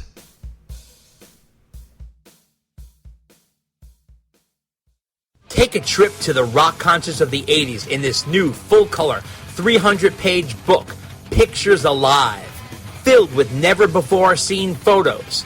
Go back and see the mighty Van Halen at their peak from 2 amazing concerts in 1982 and 1984, plus photos from Sammy Hagar and David Lee Roth's solo tours, and many other bands of the day. Filled with amazing photos, classic stories, original ticket stubs, and more. If you're a fan of Van Halen, you will not be disappointed. Hit the ground running with Pictures Alive, the new book, now available at picturesalive.net. That's picturesalive.net. picturesalive.net. Get it today. Edward learned classical piano, and Alex, as far as I know, was always involved in the drums. Their father is a professional musician, and Mr. Van Halen plays clarinet on one of the songs on the new record coming up, which, incidentally, the name of the new album is Diver Down, and Mr. Van Halen plays clarinet on a song called Big Bad Bill is Sweet William Now, so you'll get a real taste of the roots. I, on the other hand, have no musical influences whatsoever, and that explains my position. Did you know what Wolf was going to do? What was your prediction before it even happened? I had no idea what he was going to do. I was actually looking forward to him playing drums. Oh, okay. I know he's a pretty monster drummer and considers it his number one instrument. A tribute show to a drummer, I thought he would just join the Foo Fighters on drums. I thought that would be like his biggest dream come true for him. He's such a huge fan of that band. So that's what I thought was going to happen. But wow, was I pleasantly surprised about what transpired. Absolutely. Sure. So now, did you see his tweet earlier in the day? Yeah. Yes. So two guitars. Yep. And thought that was telling. Still didn't know what was coming. You know, I had a feeling because I know Taylor was a huge Van Halen fan. You wanted Wolfgang to do some Van Halen stuff, but the original thought was he's going to play some drums on a Foo Fighter song. But you got to sort of step out of it. Think like Dave Grohl would. And I think Dave Grohl said, dude, you're a Van Halen. We want Van Halen in the show. Please bring the Van Halen. and wow. Yeah, I didn't know what was coming at all. I had no advanced intel or anything from my sources, and there was nothing to really go on except that guitar tweet. So then you knew, okay, guitars are coming. Right. And then even when he came out on stage, you know, he came out without anything. And I did see his amp get wheeled out in a stack with 3 other rigs. Mm-hmm. So I knew when he was coming early. I was excited about that. I watched it live. You know, most guitar players, when they're in like a, you know, massive musician switchover situation, they usually hit a little check chord, just make sure their signal's good when they're about to play. And his check chord was, to me, I felt like Running with the Devil was coming just from what he hit. So I was like, oh, they're going to do Running with the Devil. Right. And I was like, they're going to do Running with the Devil. And then I was completely blown away. They would choose that song, On Fire. Such a deep cut, such a huge song for all Van Halen nerds. Everyone knows that it's one of the most ferocious Van Halen songs in the catalog. And it had to have been one of Taylor's favorite songs, obviously, and that's why they went with it. So sure. To me, it seemed like they picked, you got 2 songs. I could see Dave saying, listen, why don't we do it from the 2 biggest albums, 1984 and Van Halen 1. Let's do a deep cut and let's do a known hit. And obviously, it seems like, I mean, I can't speak for them, but it seems like that's kind of what they were going with. Like, let's start off with a real deep track and then let's finish with a hit, but also a hit that's rocking it and not a real poppy tune, but, you know, obviously a real guitar crunchy song that was hot for teachers. So that was really fantastic. So now, in terms of his tone, how would you describe Wolf's tone, and how would you relate it to Ed's? Well, there's a lot of commentary going on in the aftermath of what happened. I think one of the most obvious things about the event was we finally got to see him play Van Halen songs live on stage from the guitar position. And that's brand new to everyone. And if anyone was a doubter, because he gets bugged about doing a tribute to his dad every day, a million times a day, some of these trolls bring up the fact that you probably can't do it. You can't play it. Right. So that's why you're not doing it. I don't do this often, but I made a stupid meme about the trolls and, you know, the internet saying, you won't do it because you can't. And it's a picture of Toad from Raiders of the Lost Ark. And then there's a picture of Wolf smiling, because I loved at the beginning of Hot for Teacher when he started the lick, he looked up into the air and smiled, and it was his dad's face playing that. There was a very quick moment where there was a shot of him looking up and he smiled. And Wolfgang doesn't, you know, appear to smile too much when he's playing his own gigs. And there's a thing about Van Halen music, when you play it, you have to smile, or you have to be in terror, which is probably what I look like when I'm doing it. But I try to smile as much as I can. But when he started that lick and he smiled up towards the heavens, you had this moment of like, wow. It was the second time I started crying in that short 2-song thing, because when he started On Fire, I had to pause it because I was overcome. Yeah, it really was. It was like, it almost took your breath away for a second. Like, we were like, it was like that. Yeah, it was really like, it's wow. like, oh, here he comes. He's doing it, and he's doing this for himself, but he's also doing this for all those people who said, you can't do this. You won't do this. You're afraid. You're scared. And he did it on the biggest stage possible. Oh, yeah. His tone was amazing. I've said this before. Tone is, sure, it's gear and pickups and guitar wood and amplifiers, but no, most of it is in your hands. Right. You know, it's in your hand. Edward Van Halen could pick up Pete Townshend's guitar through his high watt rig, and it would sound like Edward Van Halen. Exactly. It wouldn't sound like Pete Townsend. And that's a reason why, Nugent, when he ran through Ed's gear on the 78 tour, it sounded like Ted Nugent. Right, exactly. It wasn't in the machine. It's in the machinist. I mean, how could Wolfgang not have that feel? He grew up literally with this person around all the time since birth, hearing that tone and those hands going. And how could you not pick it up by osmosis? The main question that was answered was, because everyone's saying, oh, who's, Satriani or Betancourt or Paul Gilbert or one of these guys, Rapoport, just kidding. Who should play in the tribute show in the guitar position? Well, that's answered now, and it's over with. Right. Wolfgang should play guitar in that position, if not the whole tribute. Why not? Let me ask you this, though. I found this an interesting position. This Taylor Hawkins tribute, I felt was sort of a very safe pocket for Wolf to do this, because number one, he's not bringing Mammoth on stage. As he said, Mammoth is not going to do any Van Halen covers. You'll never see Mammoth performing Van Halen music. Understood. That's his thing. That's his creative outlet. That's his own music. Okay. Now, also, if he does a Van Halen tribute, I can't speak for him, but I mean, just from the outset, it seems like it's not so much that he doesn't want to do the tribute, but there's just so much politically involved in doing it that it's a mess. So here, he doesn't have to deal with the Van Halen camp. He's not in Mammoth. It's sort of a little bit of a safe pocket for him to dip in, get on the guitar, do it for not only Taylor, who was a rabid Van Halen fan and played Van Halen covers in Chevy Metal and just loved Van Halen so much. So he's doing it for Taylor, his friend, and he's doing it also, like you said, to prove that he can, and also for his dad or whatever. And it's kind of a safe zone to do it. And the pressure is sort of off in a way, because it's not like the big Eddie Van Halen tribute, and here comes his son. Is he going to be able to do it on guitar like his dad? It's almost like he came out without anybody knowing and just throwing down. And it's just that kind of a thing. I got to be honest, it's hard for me to understand why people would think that he couldn't. First of all, I think he could actually do all the roles.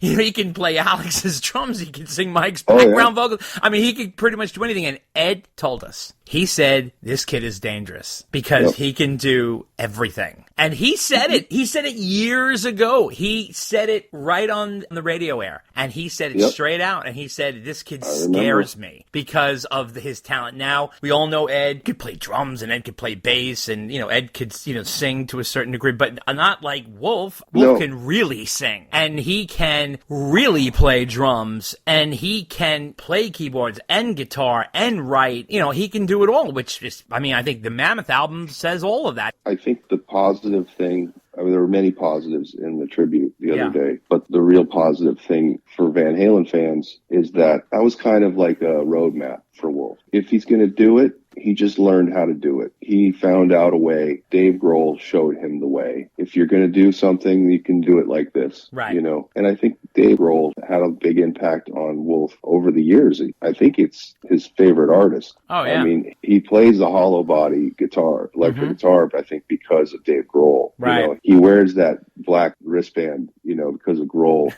He does a lot of things that are Grohl-like, and I think Dave Grohl just showed him how to maybe tribute his dad when he's good and comfortable to do it. As you well know, everything with Van Halen gets political and sticky. What do you think of the idea of having a bunch of Eddie Van Halen style guitarists come together and put together their own tribute for the man, as opposed to getting all deeply involved with all the Van Halen politics? What do you think of maybe just the guitar community coming together and throwing a tribute? Someone like Nuno, Zakk Wylde, John Five, Dweezil Zappa, yourself, different guitarists who are heavily influenced by the man, who are disciples of his playing, coming together and maybe putting together a house band where the guitar spot rotates. What do you think of that? I think It can be done. I think it's been done to a certain degree, like on very smaller levels. You know, we did one here in Hollywood at the Ultimate Jam Night in February. It's a possibility. I think there's a bunch of politics that would go into that. Really? Who gets what song, you know, who gets to play this part? You know, there's a lot of egos involved. I don't think it needs to be about that. I would rather, after seeing what Wolfgang did, not that I doubted it for a second, but that, you know, he get together with the remaining members of Van Halen, all of them, if possible, and they do something. And Wolfgang just stage lefts and takes that spot. There's no reason he can't do it. Oh, and, yeah. He can and certainly do it. nothing would be more cathartic for him Yeah. and for the audience. I don't think the audience would have any problem with seeing Edward's favorite person, Oh, yeah. you know, favorite creation, doing him the justice. That outweighs any talk of some superstar guitar player coming in and playing I'm the One, Right. and messing up that timing too. Right. You know, it'll be just a big judgment show in that regard. And I don't think the idea of the tribute should be about which superstar gets to play the part now. You know, it would be interesting, but I think we all saw what it needs to be. It needs to be him, and it needs to be him on his own terms. And grief is a huge part of life. We have no idea what people are going through and how long it takes them to reconcile things, if ever. And it's taken Wolfgang a long time. You know, I've said this before because people have said if the Foo Fighters can put together a tribute to their drummer in 9 months, you know, or 6 months or whatever it was, then why can't Wolfgang do it in 2 years? And the Foo Fighters are still a living entity that I believe, I don't want to make any presumptions, but I believe they want to continue and they should continue. They will. They will. And I think Taylor would have wanted that from all of his friends and family to go on and play music, because that was life to him. It's just playing music, no matter what, no matter with who. And Van Halen's done, you know, and so it's different. Yeah. Van Halen, there's a completeness and an overness to it. Yeah. They Foo have Fighters are searching for their closure moment with this huge devastation so that they can think about proceeding. Does that make sense? That's why this is kind of going down. And I can't wait, by the way. I am going to the Forum show on the 27th. Cool. That's great. I secretly hope Wolfgang does Hang 'em High. Oh, my something, God. You know, tops it. You know, like it would be amazing just to top it. So. Yeah, that would be something else if he did that. I would look forward to that as well. But I really think, like you said, Foo Fighters has a touring structure. You know, they have management, they have setup, they have crew, they have everything. And, you know, they have Dave Grohl. So Dave Grohl is sort of the head of everything, and he can make anything happen at this point. So with his drive and focus and ambition, you know, the Van Halen situation is not the same because there's no one leader. Dave is the end-all, be-all of the Foo Fighters. He runs it. With Van Halen, it's tricky because you have too many egos, too many players, and they're all over the place. And, you know, the friction between Sam and Dave, and then what Al wants to do versus what Wolf wants to do, it becomes very, very sticky, and it's hard to move on the chessboard when the pieces are all stuck in their corners. So with Dave Grohl, it's different. He has everything set up. They have publicists and management and bookers and crew, and Dave is the boss. So, I mean, he can make it happen. He can book the place. And you know what? He has so many connections. He can call Paul McCartney. He can call up Chrissie Hynde. He can call up Nile Rodgers. And he can get everybody together, and they will all come on the stage and make it happen. That's different. It's not the same thing. And, you know, Van Halen has always been difficult in moving forward with anything, even when they were active. So now when they're not active, it's literally like near impossible. It's not impossible, but it's near impossible because it becomes so hard. These are older human beings too. Yeah. Like this isn't like, you know, we're talking about guys in their 40s and 50s. Right. These are guys in their 60s and 70s. It's just not the same animal at all. No, not at all. Yeah, I don't know what Wolfgang's going to do. I don't even think he has to do anything. Personally, I don't think anything will be good enough to a lot of us as far as a closure moment. Just go all the way or don't go. And I don't know what all the way is, but I want to be blown away, kind of like I was the other day, by the amount of work that went into that lineup and stuff like that. Yeah, so a lot of heart was put into it, too. A lot of heart. If they do it, I want to see a bunch of beautiful moments like we just saw, where it was more about the humanity of the music and not about just songs. Yeah. You know? No, Like, of course.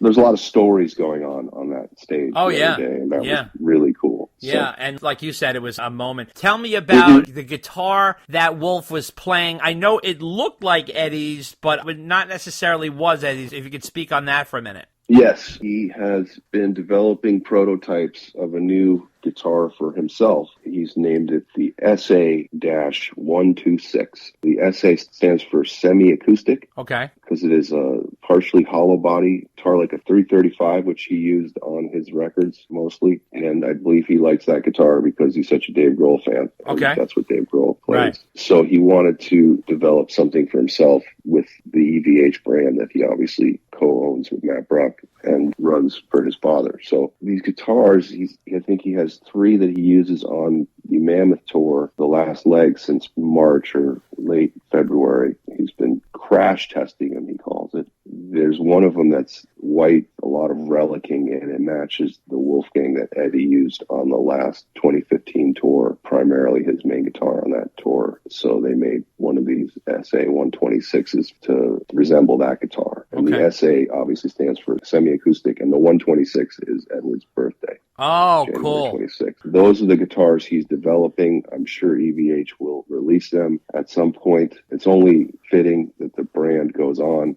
through Wolfgang. So yeah, that's what's coming through the EVH brand, and that's what Wolfgang's using. And apparently he just uses a stock EVH 50 watt 6L6 cabinet head and just some of his dad's floor effects, and that's pretty much what he's running through. Awesome, man. So wanted to see if I could ask you a few questions about Monsters on the Mountain. You guys had a tremendous weekend, and I wonder if you could tell me what was the vibe like there and how you guys were received. Well, we got in the night before, so we played Friday of the weekend. There was the 3-day weekend, so we played the first day, and we were the last band to play after the headliner. Downstairs in the big hall was Tom Kiefer Band. Okay. So right after that, people were encouraged to stay, go upstairs to the theater that was part of the Gatlinburg Convention Center.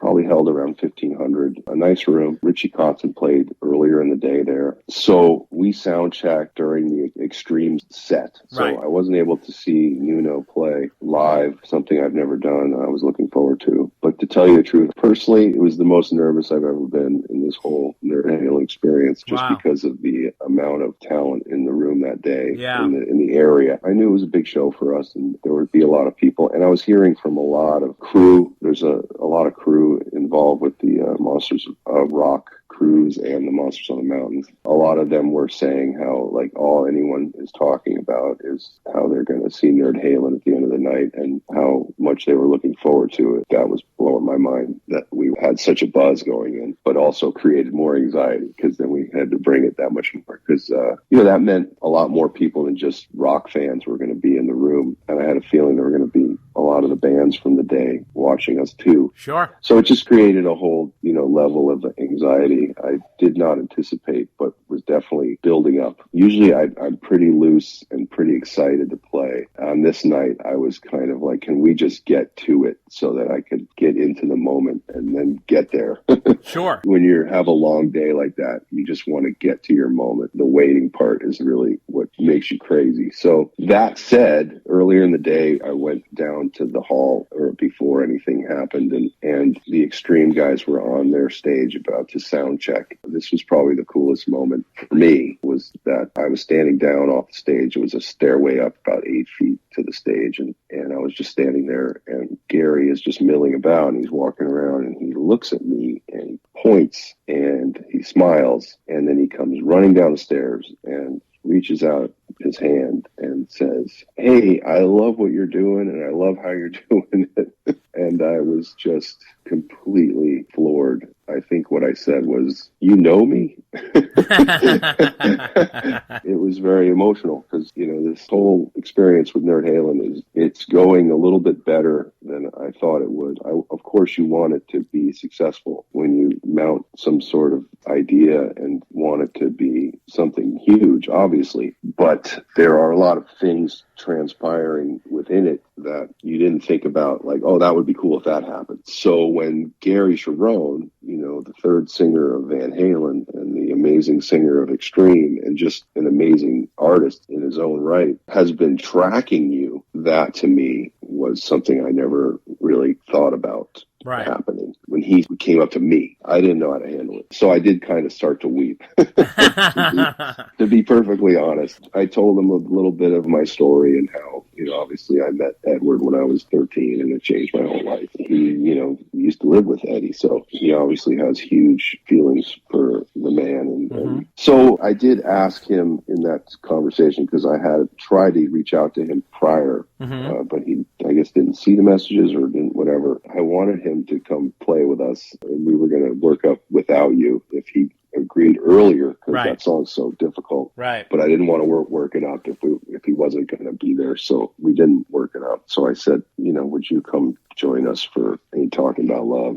And he said, let me see how I feel, because he kind of gestured to his throat being in a certain amount of shape. And there was a timing issue too. But what ended up happening was the entire Extreme and their crew did catch the first 2/3 of our show from the back of the room. And Gary was asking one of the crew members, a friend of mine named Rob Nieves, who was their driver also, when we were playing Ain't Talking About Love in the set. And I think Rob knew that it was last. And the one thing, and I'll regret this to the day I die, that I didn't say to Big Gary was, you just come up and we will play that song right when you come up, no matter where we are in the set. And I didn't say that, and he apparently didn't want to disrupt our flow, and they left with their shuttle driver, 2/3 of the way through our set, and it didn't happen. They are playing the cruise next year, and hopefully we will book that soon, and then I can almost guarantee there will be some kind of moment. And in that case, would you work up Without You? Absolutely. Okay, No, yeah, no, that would be a fun doubt. song to add to your set anyway, because it's a great song and no one does it. You would No be one the does only it, and band. very super nerdy. Yes, Super it would be nerdy. super nerdy, and you would be the only tribute band on the face of the earth that does all three eras. Yes. So No, that would be pretty cool. And if you added a song from A Different Kind of Truth, you would be the only band to play all four eras. That's true.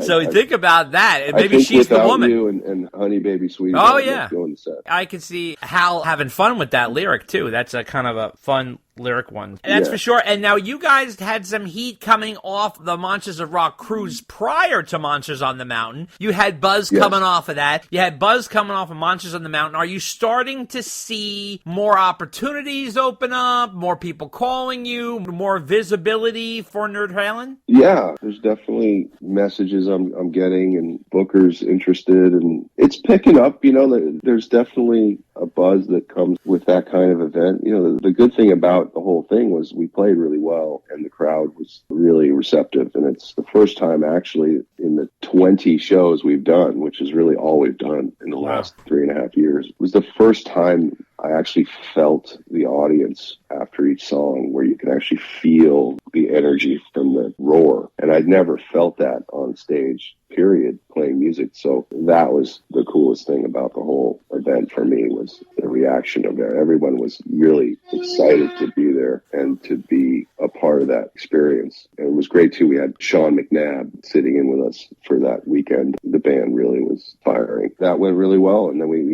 flew off to Dallas the next day to play a show in Plano. And that was another great experience. And then we're going back to Texas at the end of this month for another show in Plano, and then a wedding.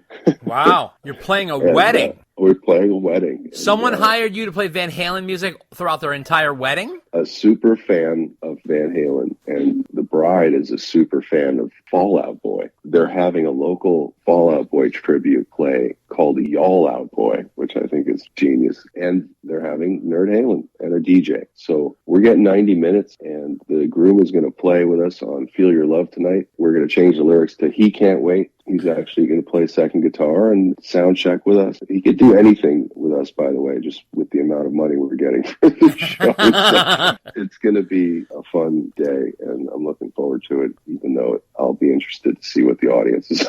I can only imagine. I'm sure you'll have a tale to tell after that one. And that's the first time we're going to be in Austin, and so we had to schedule schedule a local club show at the Speakeasy downtown for Sunday, the 2nd of October. That's cool, man. You got to come to the East Coast. We need to introduce the East Coast to Nerd Halen. Working on it, hoping for something before the end of the year. So that'd be great. It is being planned and hopefully executed. So, oh man, there's no place I'd rather play than New York City or, of course, Boston or somewhere in Connecticut where I grew up the first 8-9 years of my life. So that'd be awesome. Whoa! How about that for rock video music fans? Live all day, all night. You know what you need. Only right here on Dave TV. Check us out on Facebook at Dave and Dave Unchained, a Van Halen podcast, on Twitter at DD Unchained, on Instagram at DD Unchained Podcast, and you can email us at ddunchainedpodcast@gmail.com. Hello. Hey, how are ya? Good, you? Good. How was your dinner? Delicious. Yeah? Did you go out? No. I cooked tonight. Wow, well, I'd if you love could call to it see cooking. that. What did you cook? It's like a sausage and ramen noodle dish that I just put together quickly. All right. You don't eat sausage? Well, it's vegan sausage. Oh, so okay. All right, good. Not really, but, All right. All right. That's cool. I'm glad you're expanding your horizons. Yeah, well, that's me. Okay.